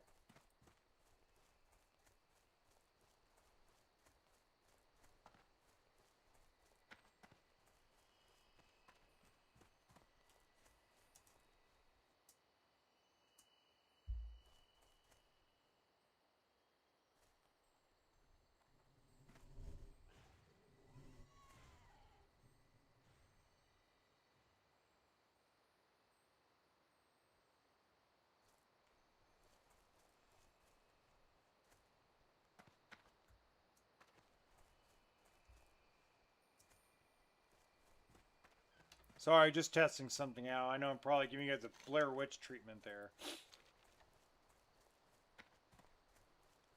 I'm coming with the antidote! I'm coming! Don't worry. I got your back.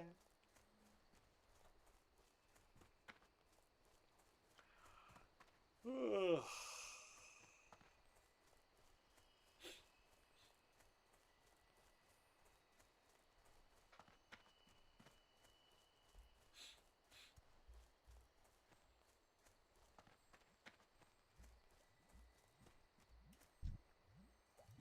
How may I help? Hello.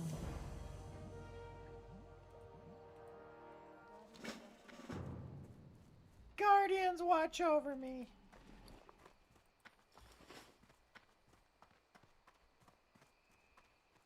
All right. So, ladies and gentlemen, boys and girls, children of all What ages, brings you here? are we ready to take on the spider and the spider boss? Probably not. But we're going to try anyway.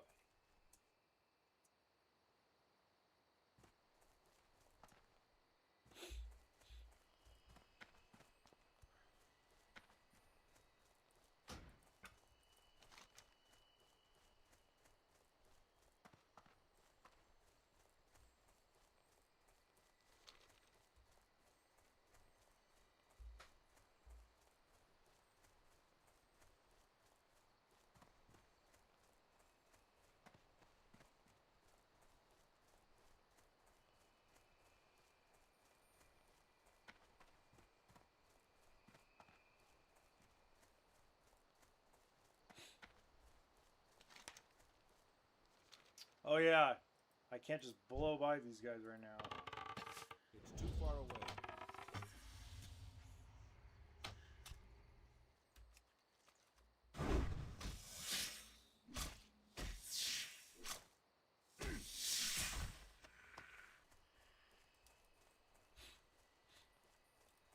Hello, Mr. Warrior.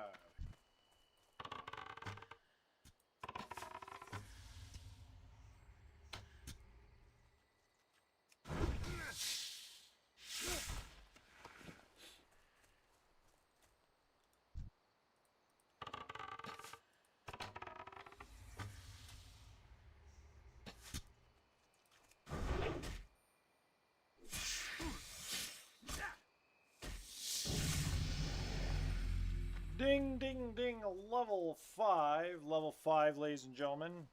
Level 5.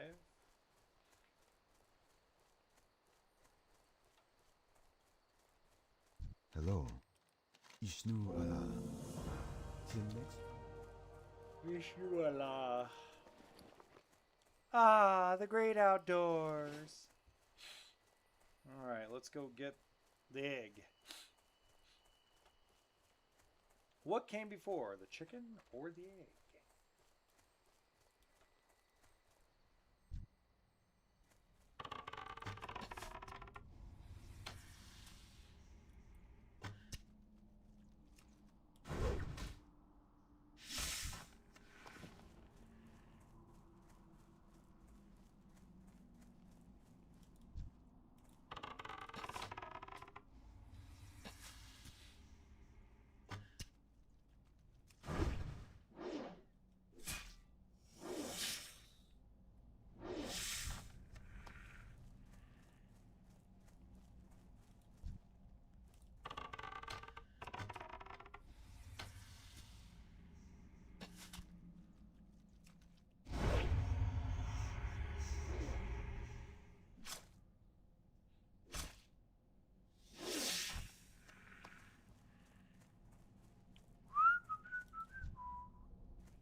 This bow sucks, but we're going to work with it anyway.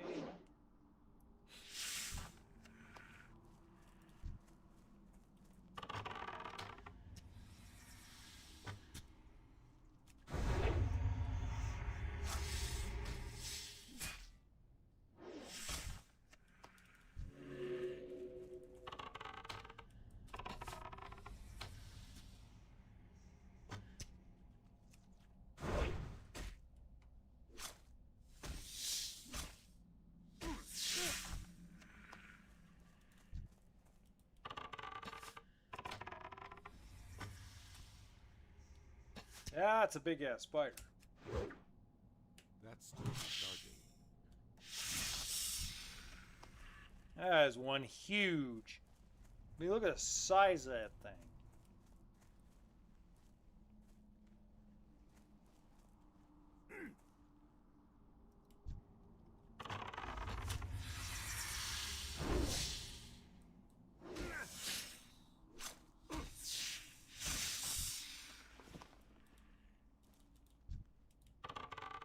I mean, look how close the spiders are stacked on each other. Good lord.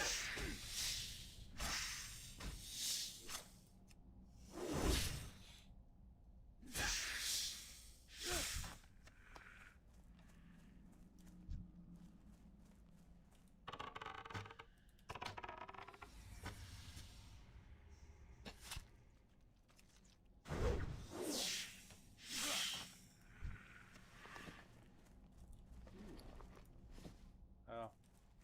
Same one.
Amazing.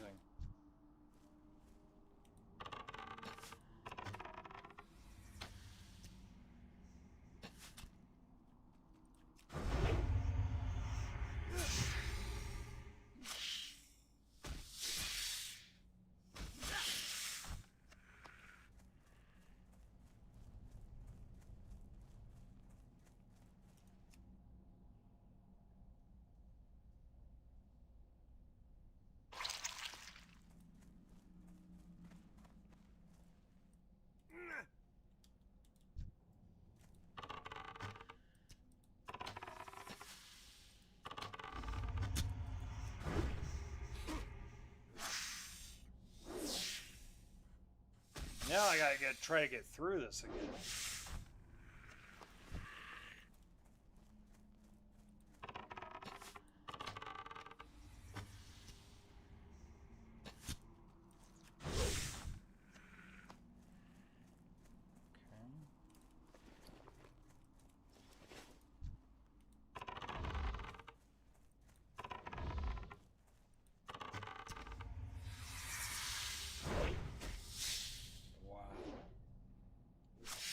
Stupid line of sight.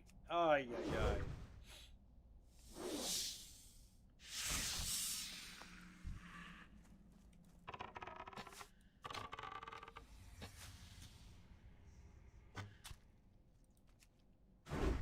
I think one of the biggest differences is there's not a lot of... That's still When you go to Elwynn Forest, it's a little more open on the Defias. This is like a cave. So I can tell why the Night Elf place is not people's favorite place to go. I can tell now. Like, they'd rather be in Elwynn because Elwynn's a little easier. Because it's just more open. Well, this is more enclosed. And you have to fight through the spiders in the cave. Like the cave in Elwynn Forest in Northshire Abbey is full of yellow mobs. So you really have a choice. So I kind of understand it. I do get why people like rolling Elwynn Forest as the starting zone.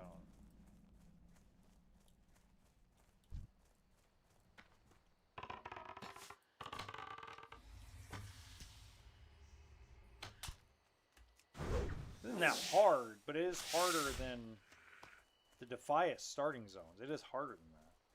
So, I get it. I now get it. 'Cause that wasn't easy. But it wasn't hard either.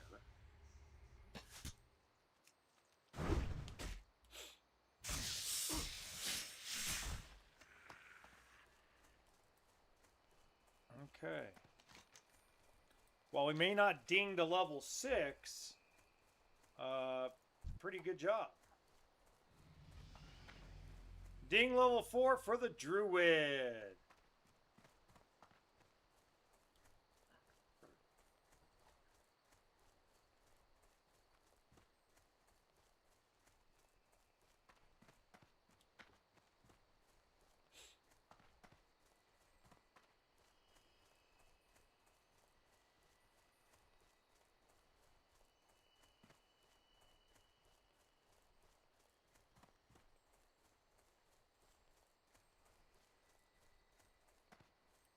Can I assist you?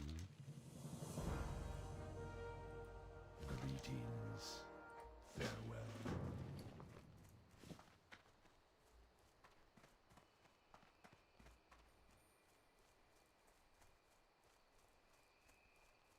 Like, totally awesome, bro.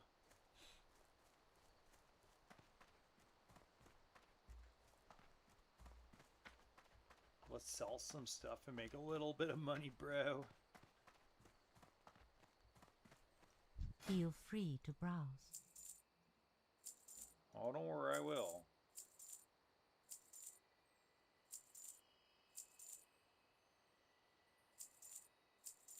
Very nice. That's not bad. Not a bad little haul.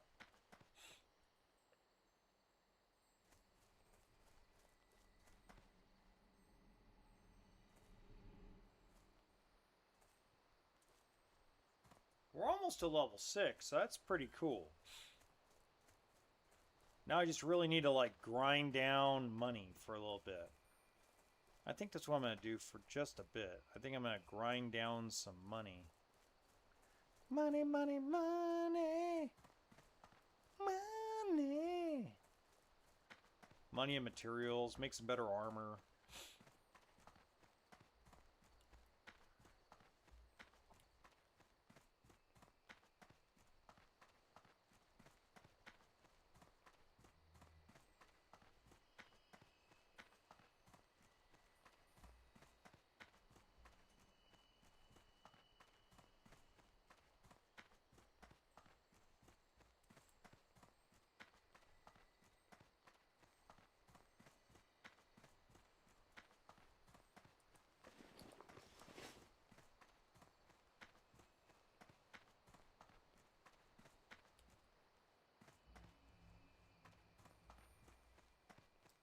I am honored. I am listening. Good.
Ah, the great outdoors.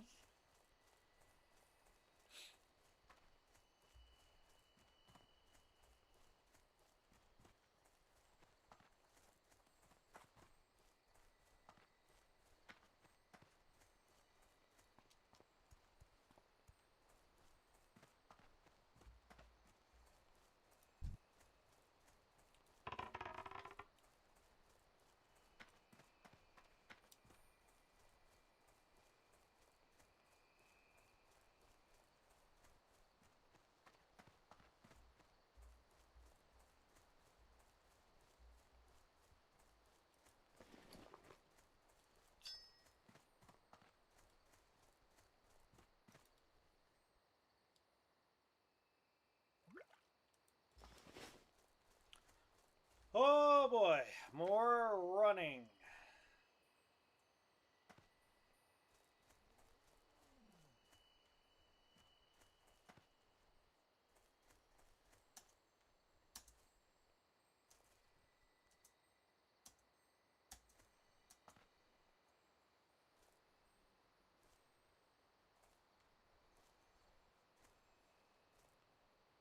Run, run, run as fast as you can. You can't catch me. I'm the gingerbread man.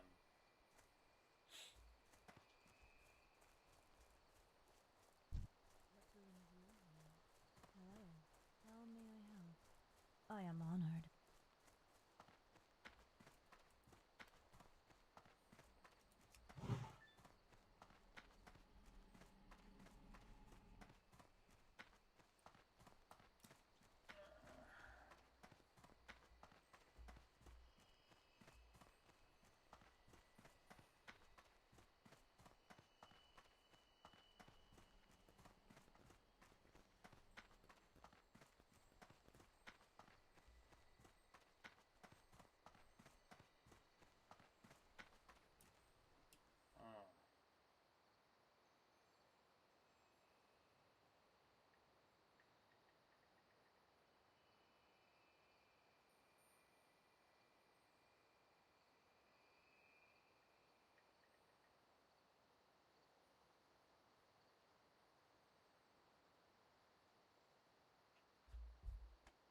Okay.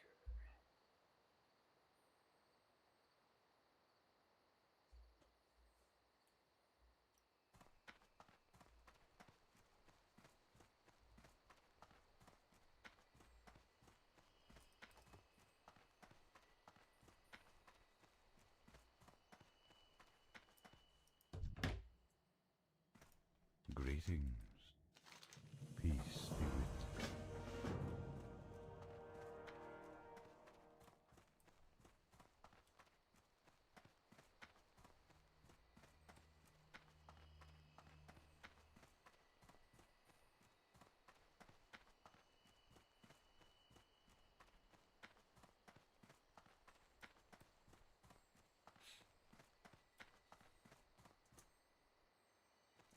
Yay! Yay! Yay! Yay! We get to move on to the next night elf plays. Oh yeah, look at that. Oh, look at that jump. Oh yeah, everybody loves that jump.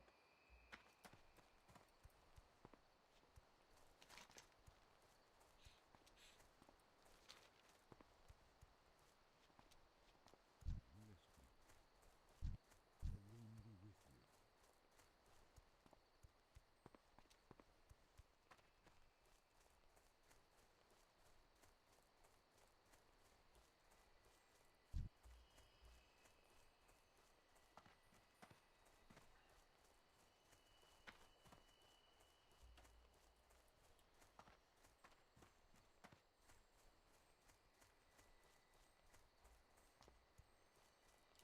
Greetings.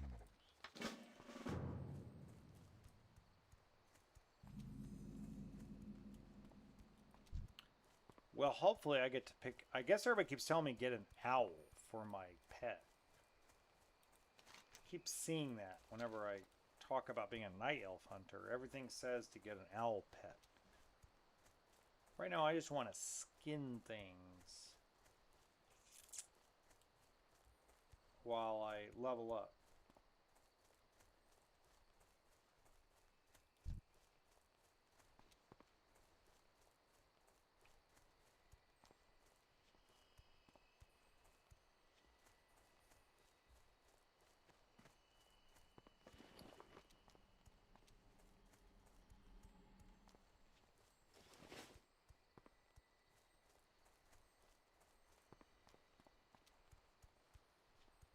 Ah!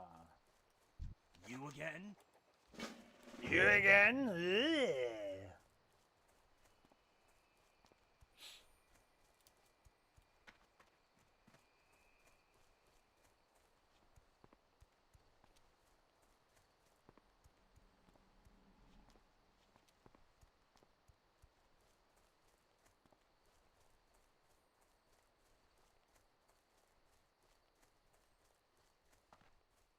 Welcome to Dolinar. Do not forget, this is one of the happiest elven places on Earth. Ishnu Dalbiet. Hello, Delvin. Ishnu Allah. Skinning.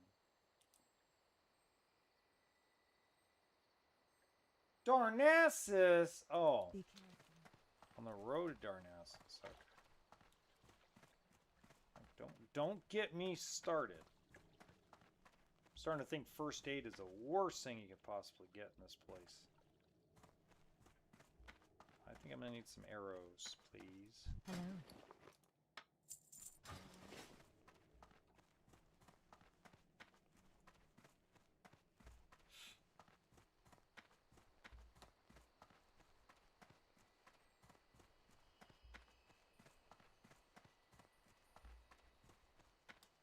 Peace be with you.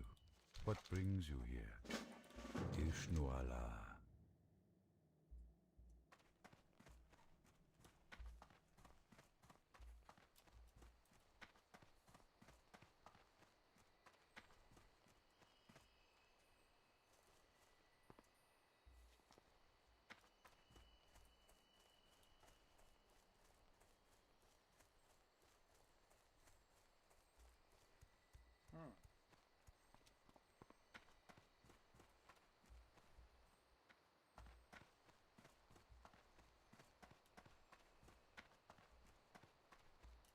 Can I assist you?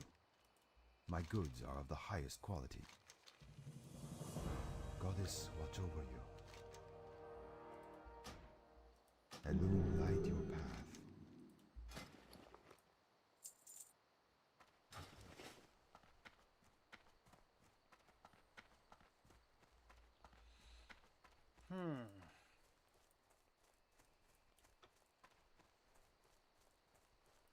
I am honored. Ishnuala. Denari. Hey! Hey now, level 6. Oh, and there's...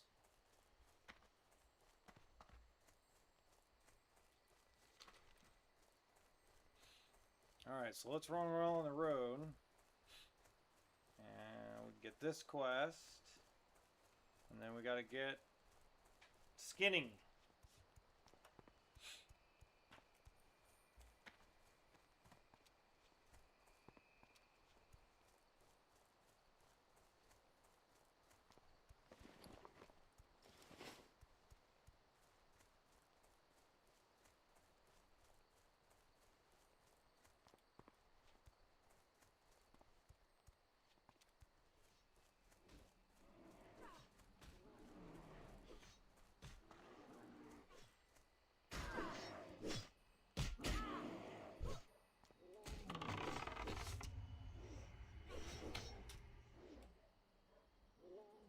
Warriors of the Night, assemble!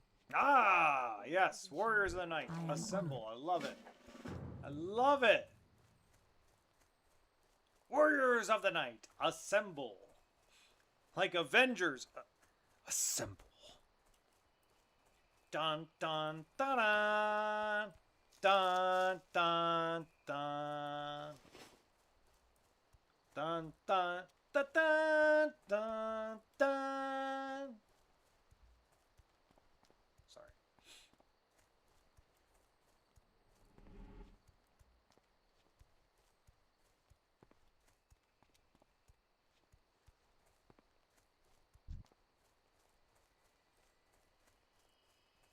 I need to get my skinning skill up because skinning is importante. For the money book, man. We need a money clip. We need to put some stuff in the banco. We are broke at 4 silver and 21 copper. That's like being super broke. We can't even afford bread and milk at this point.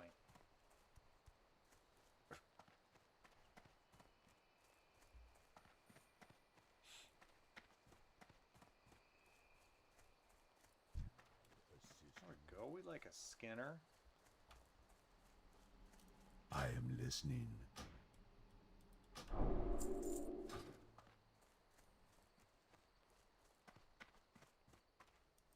What brings you here?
Huh.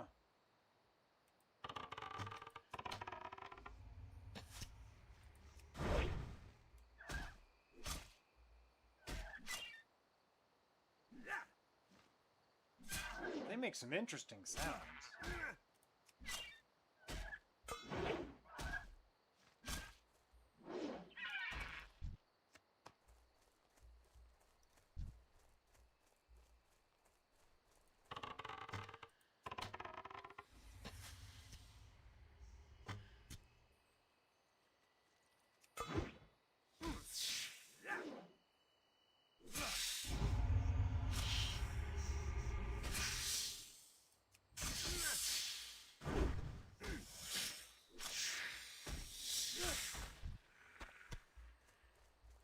Huh.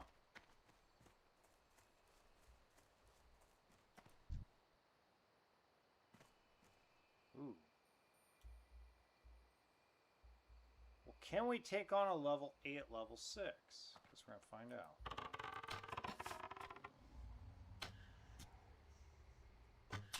Nope. I can't test that yet. Nope. Can't get a level 8 yet. I got too little health. Too little of health. Oh well, we tried. It just 114 health just isn't enough. Level 6 probably we could probably do. Oh my god, come on. I didn't even see him.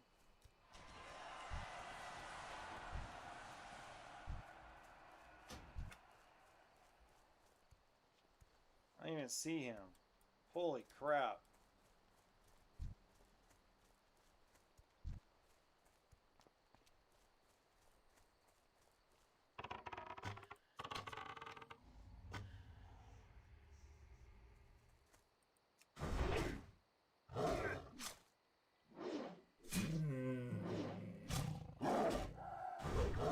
Yeah, this Night Saber's not a happy camper.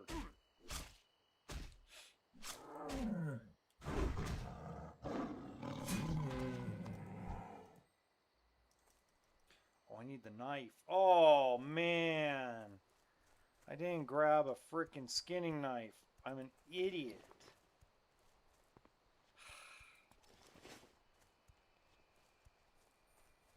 God, man, sometimes I could be stupid.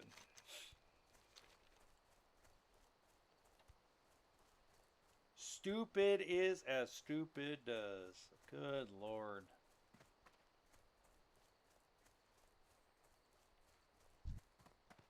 Ah, the great outdoors. Last night I went to an awesome stag party.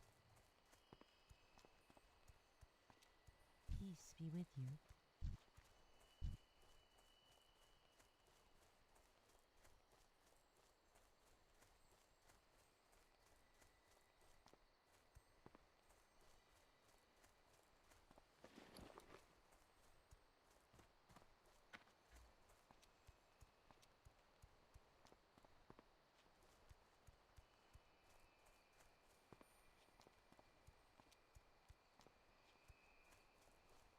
I am honored.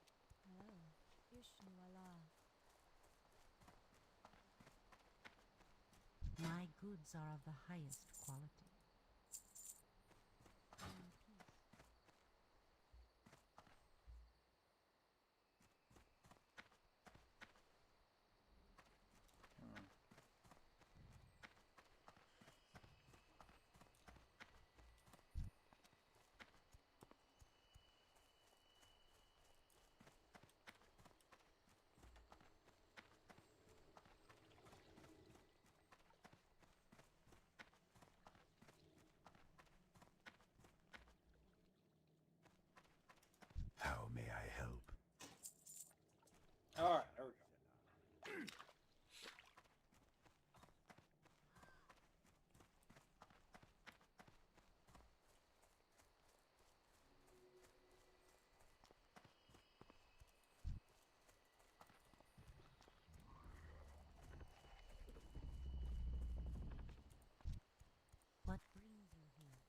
I'm out of range.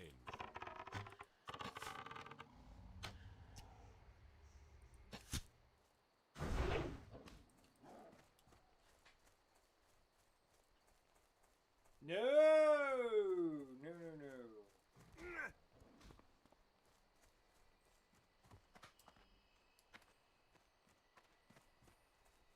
I need to get closer. It's too far away.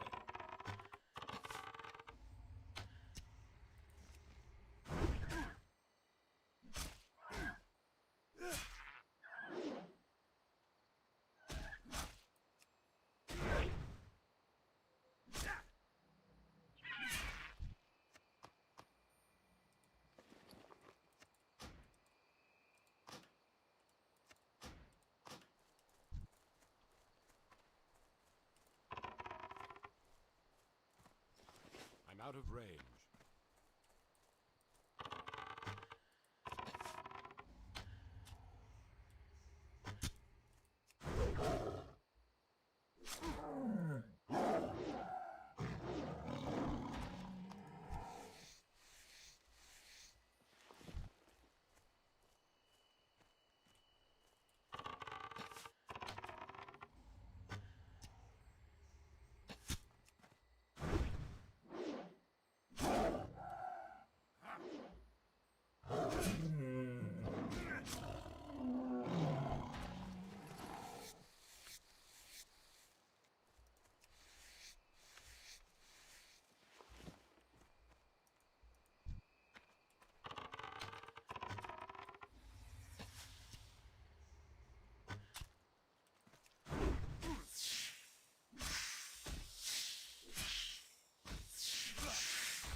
I need to get closer.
I'm out of range.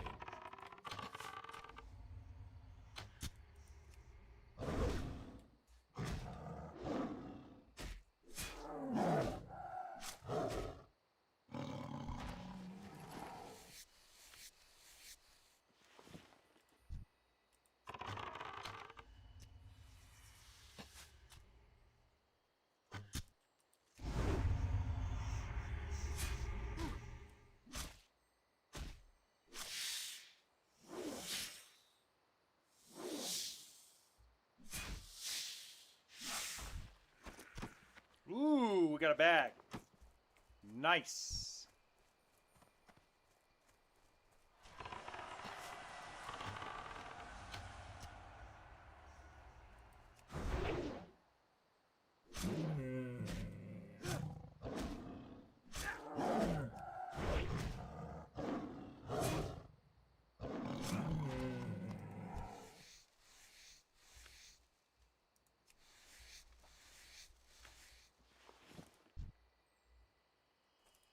get closer.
Huh.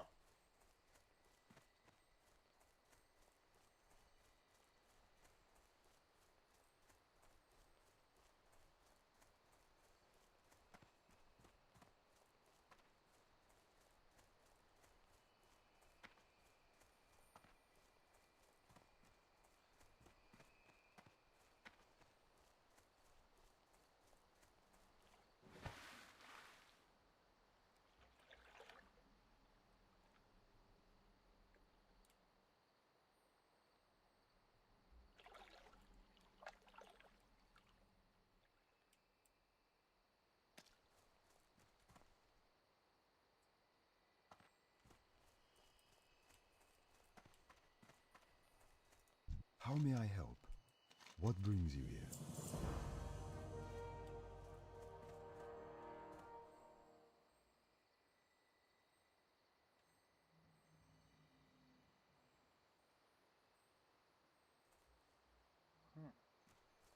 I am honored. Elwynn be with you. Greetings.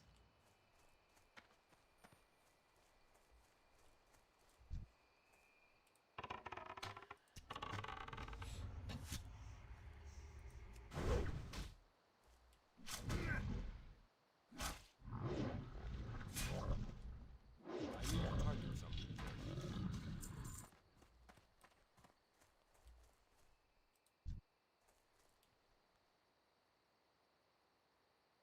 Yo! What's going on, Kid D? My main man.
I'm starting a new job next week.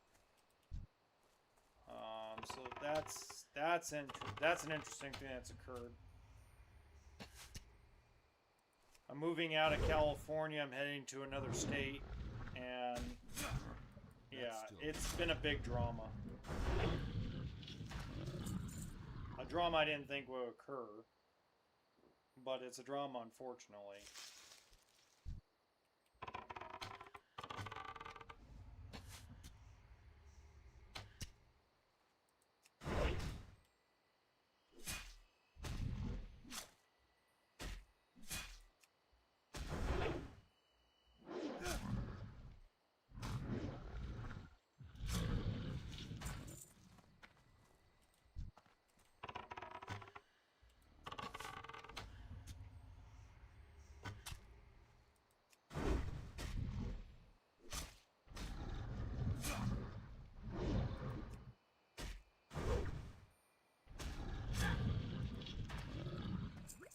Alright, that'll work.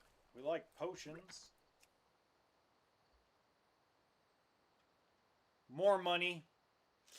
And the big drama is just the owner of the company I work for, I was going to give him notice, and now he's being a dick. He doesn't even know I'm switching jobs, but he hasn't paid me. He hasn't given me a paycheck.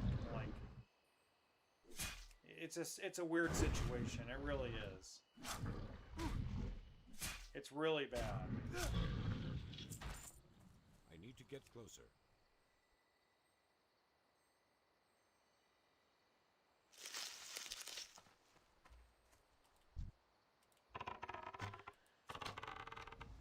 Yeah, for sure, exactly.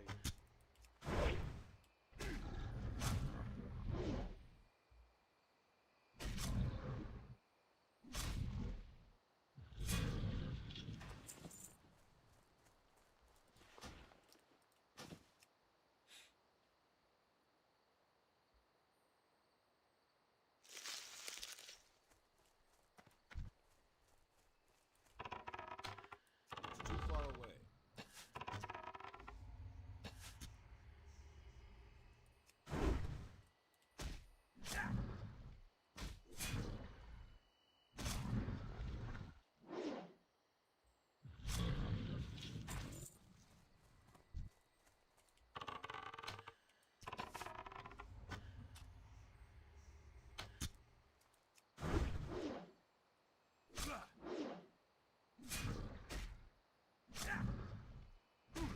I'm gonna go to a place. First, I'm gonna start out a place called Utah, and then I'm gonna work my way to a place where I'm actually gonna be stationed permanently in Phoenix, Arizona.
I found a train that leaves next Friday, so I'm looking forward to that. I gotta purchase my ticket.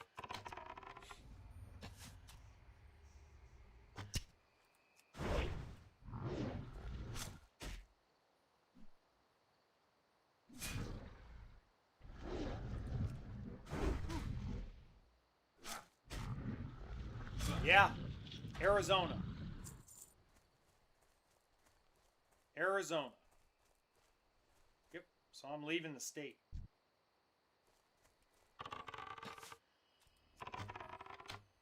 I'm no longer going to be in California.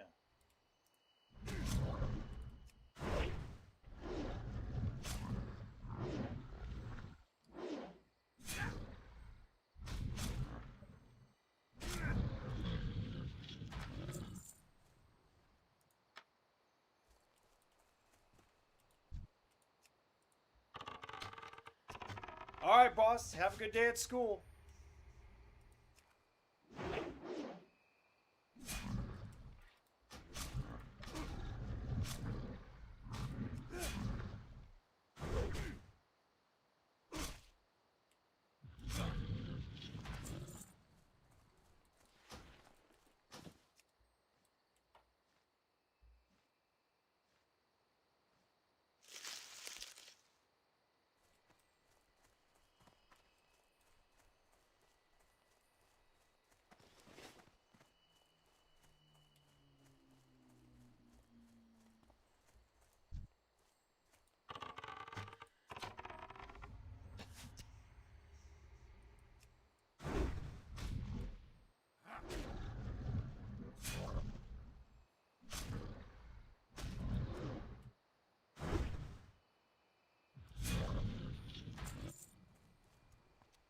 I'm out of range.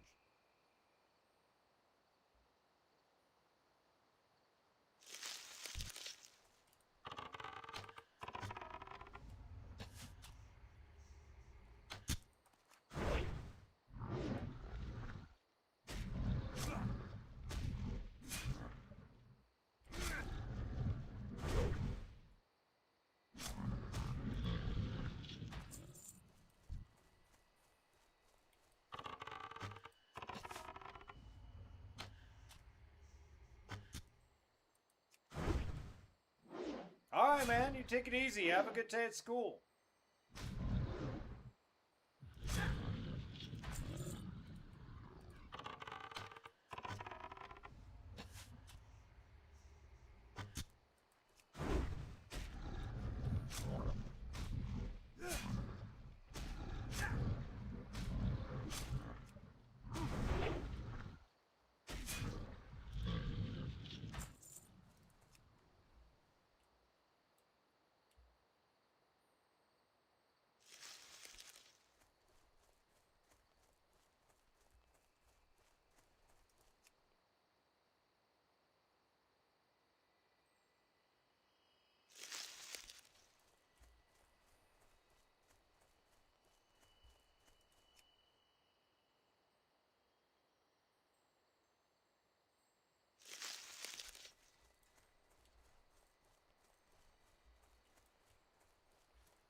Hello.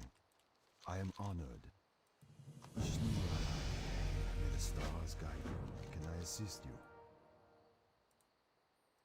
Till next we meet.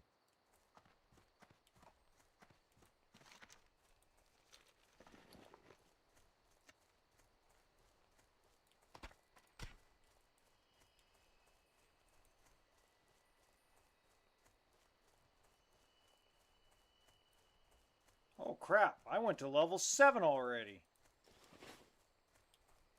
We lost half of our viewership. Probably because everybody's going to work or going to bed. So I was telling my buddy the other day, we have about 150 people that watch this simultaneously for about 2 hours. And then once I stop talking about life things, most people are going to bed or going to work, going to school. Like the kid D over here, he goes to work, goes to school. He also lives in Africa. So.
I need to get closer.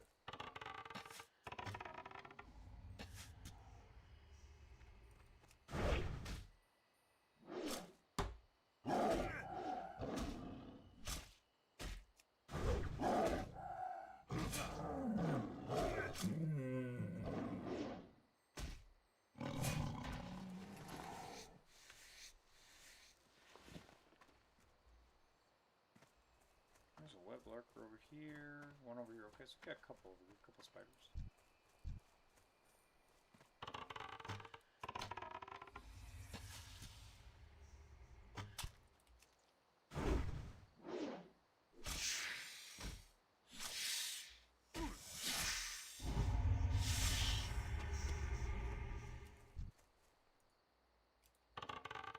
It's too far away.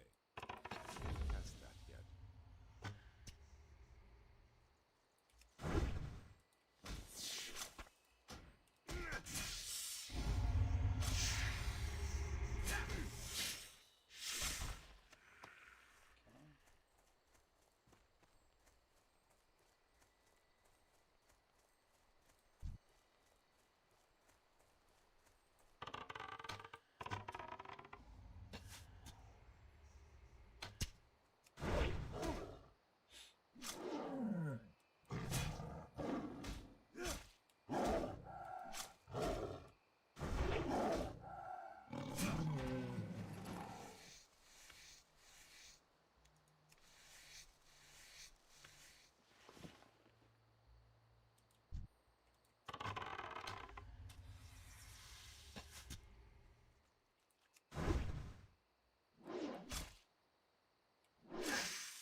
need to get closer.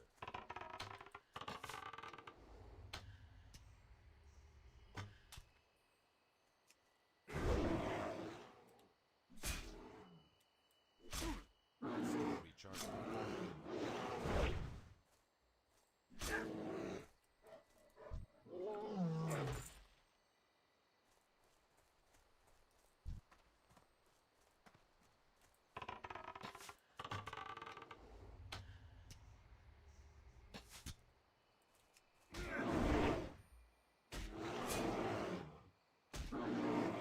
That spell.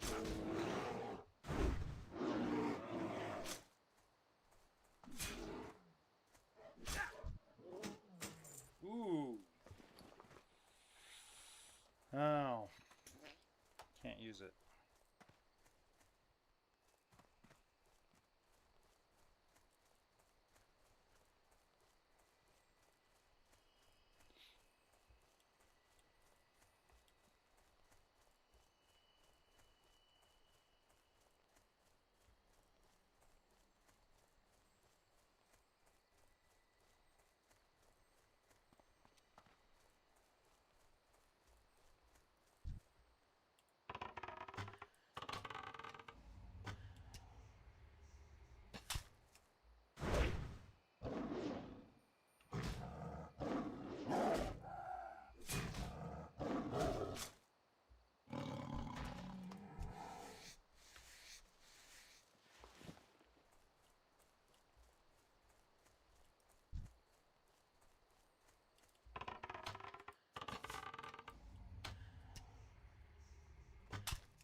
Hey, how cool.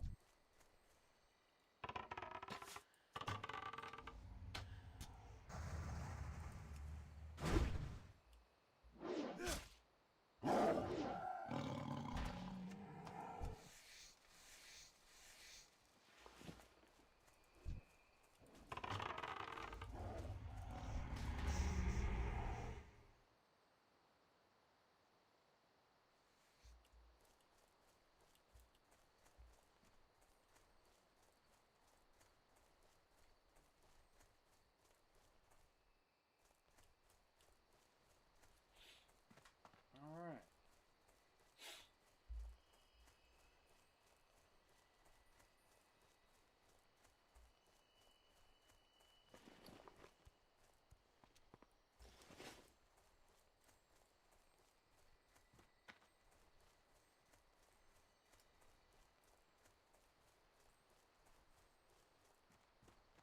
Nope. It's on the other side. But I need ammo, any more arrows. So. More arrows, please.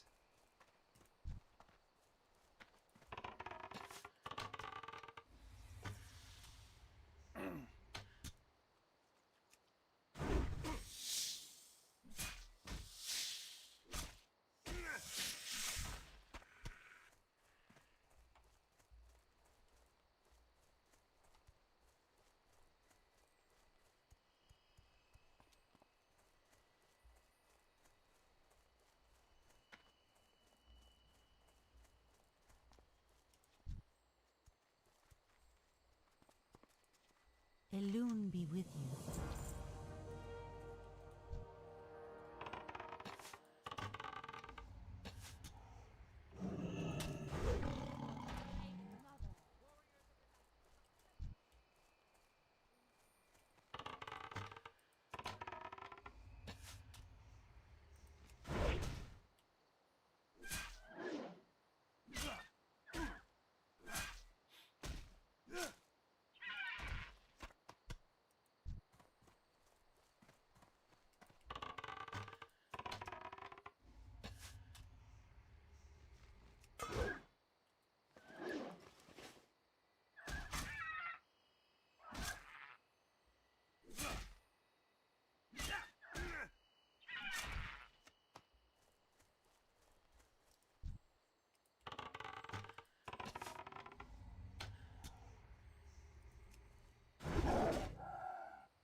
too far away. I'm out of range.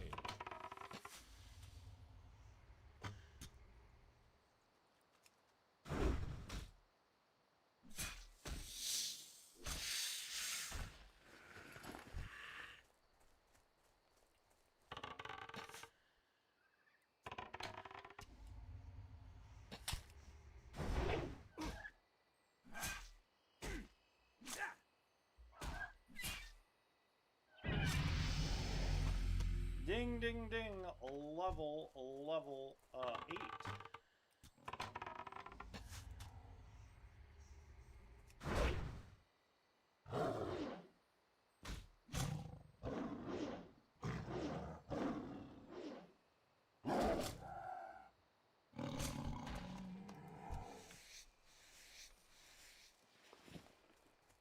Okay, I got 10 more arrows. And there's a night saber. We like the night sabers because we can skin them.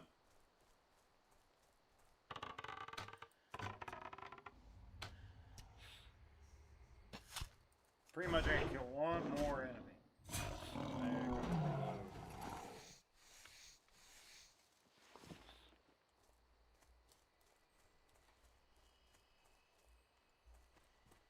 There you go. There we go.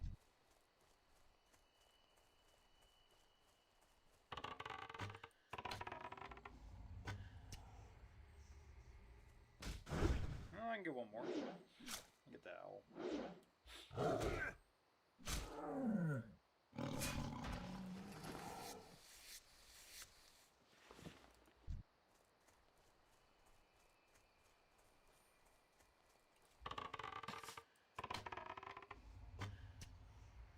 I'm out of ammo.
Goddess bless you.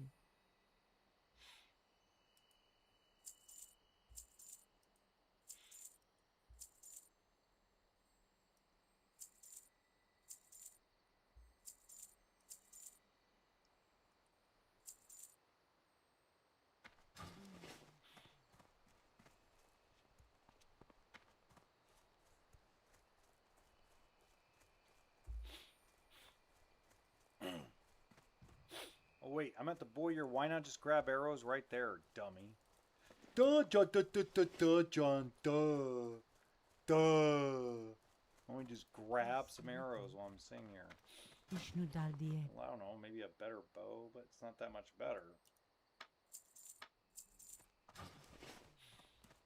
Grab 2 sets of things. I mean, I got the cracked short bow, which is fine. It's better than what I had. We're just gonna skin some more stuff anyway.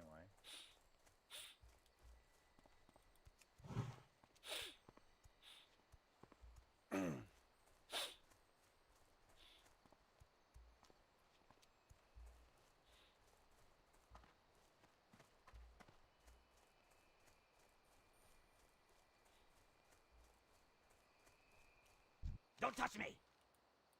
Now what?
got shovels. I forgot they got shovels. Ha ha! That's so cool.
It's too far away.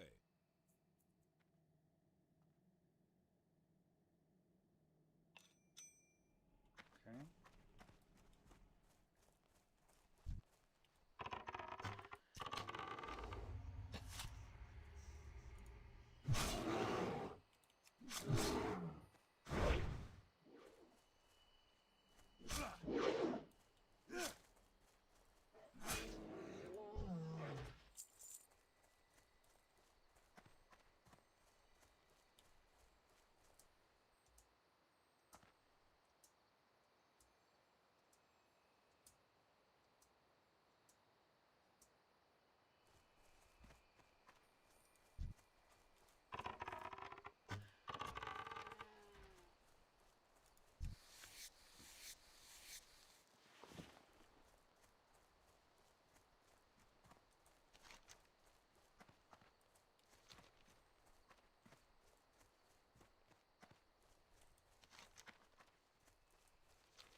spell isn't ready yet.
I need to get closer.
Ishnu Allah.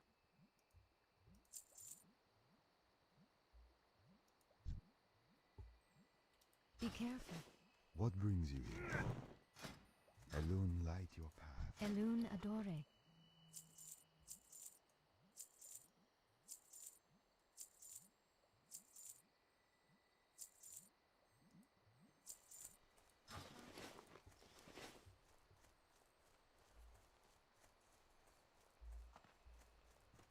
I'm listening. Greeting. Go in.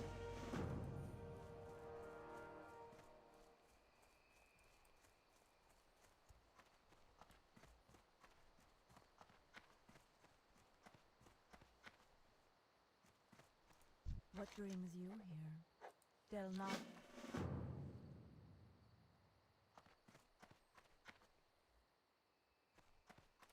Tell me now. What brings you here? Farewell.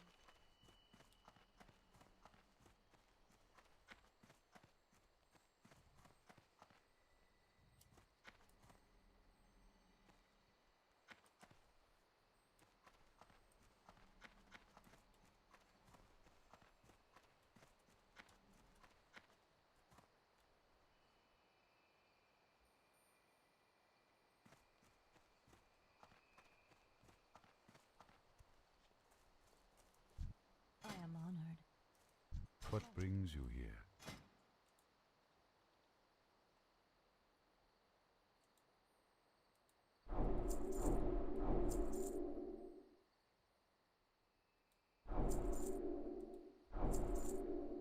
May the stars guide you.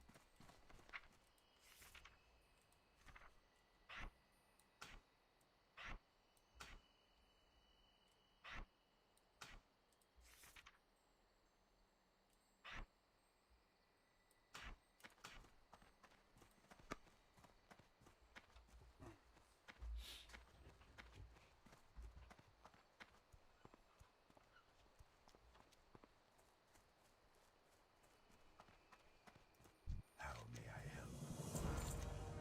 Good.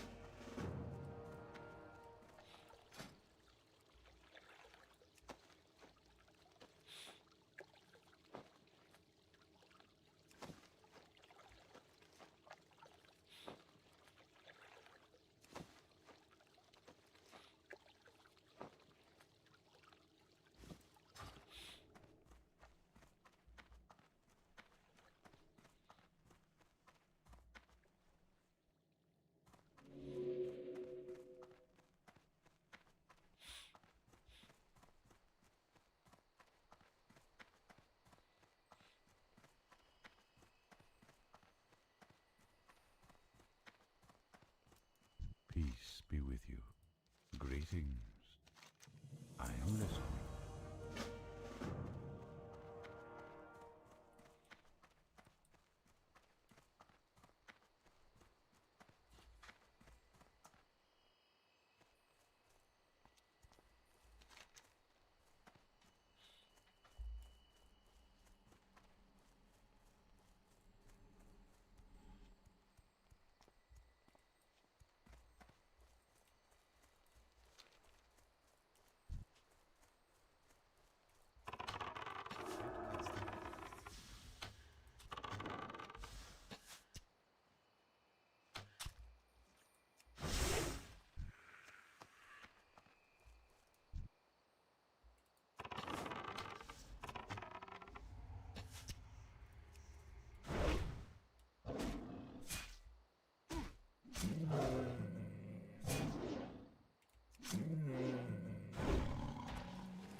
god.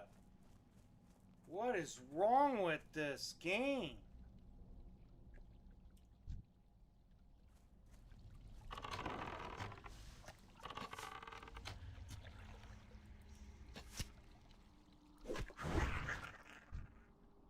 Weird.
So he's up there.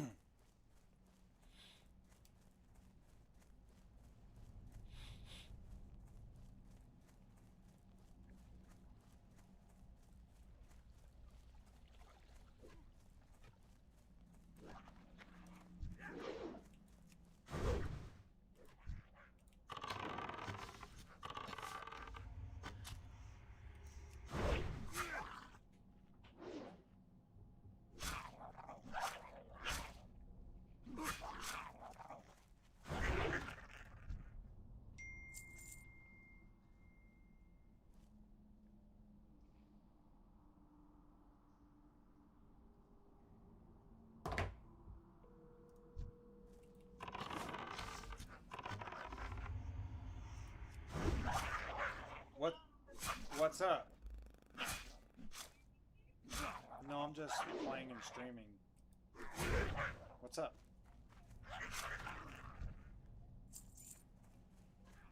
What's going on?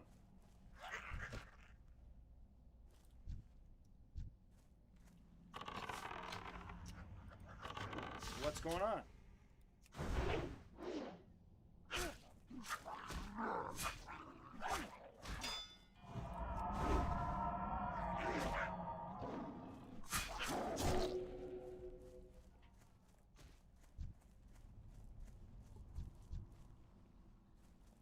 Why?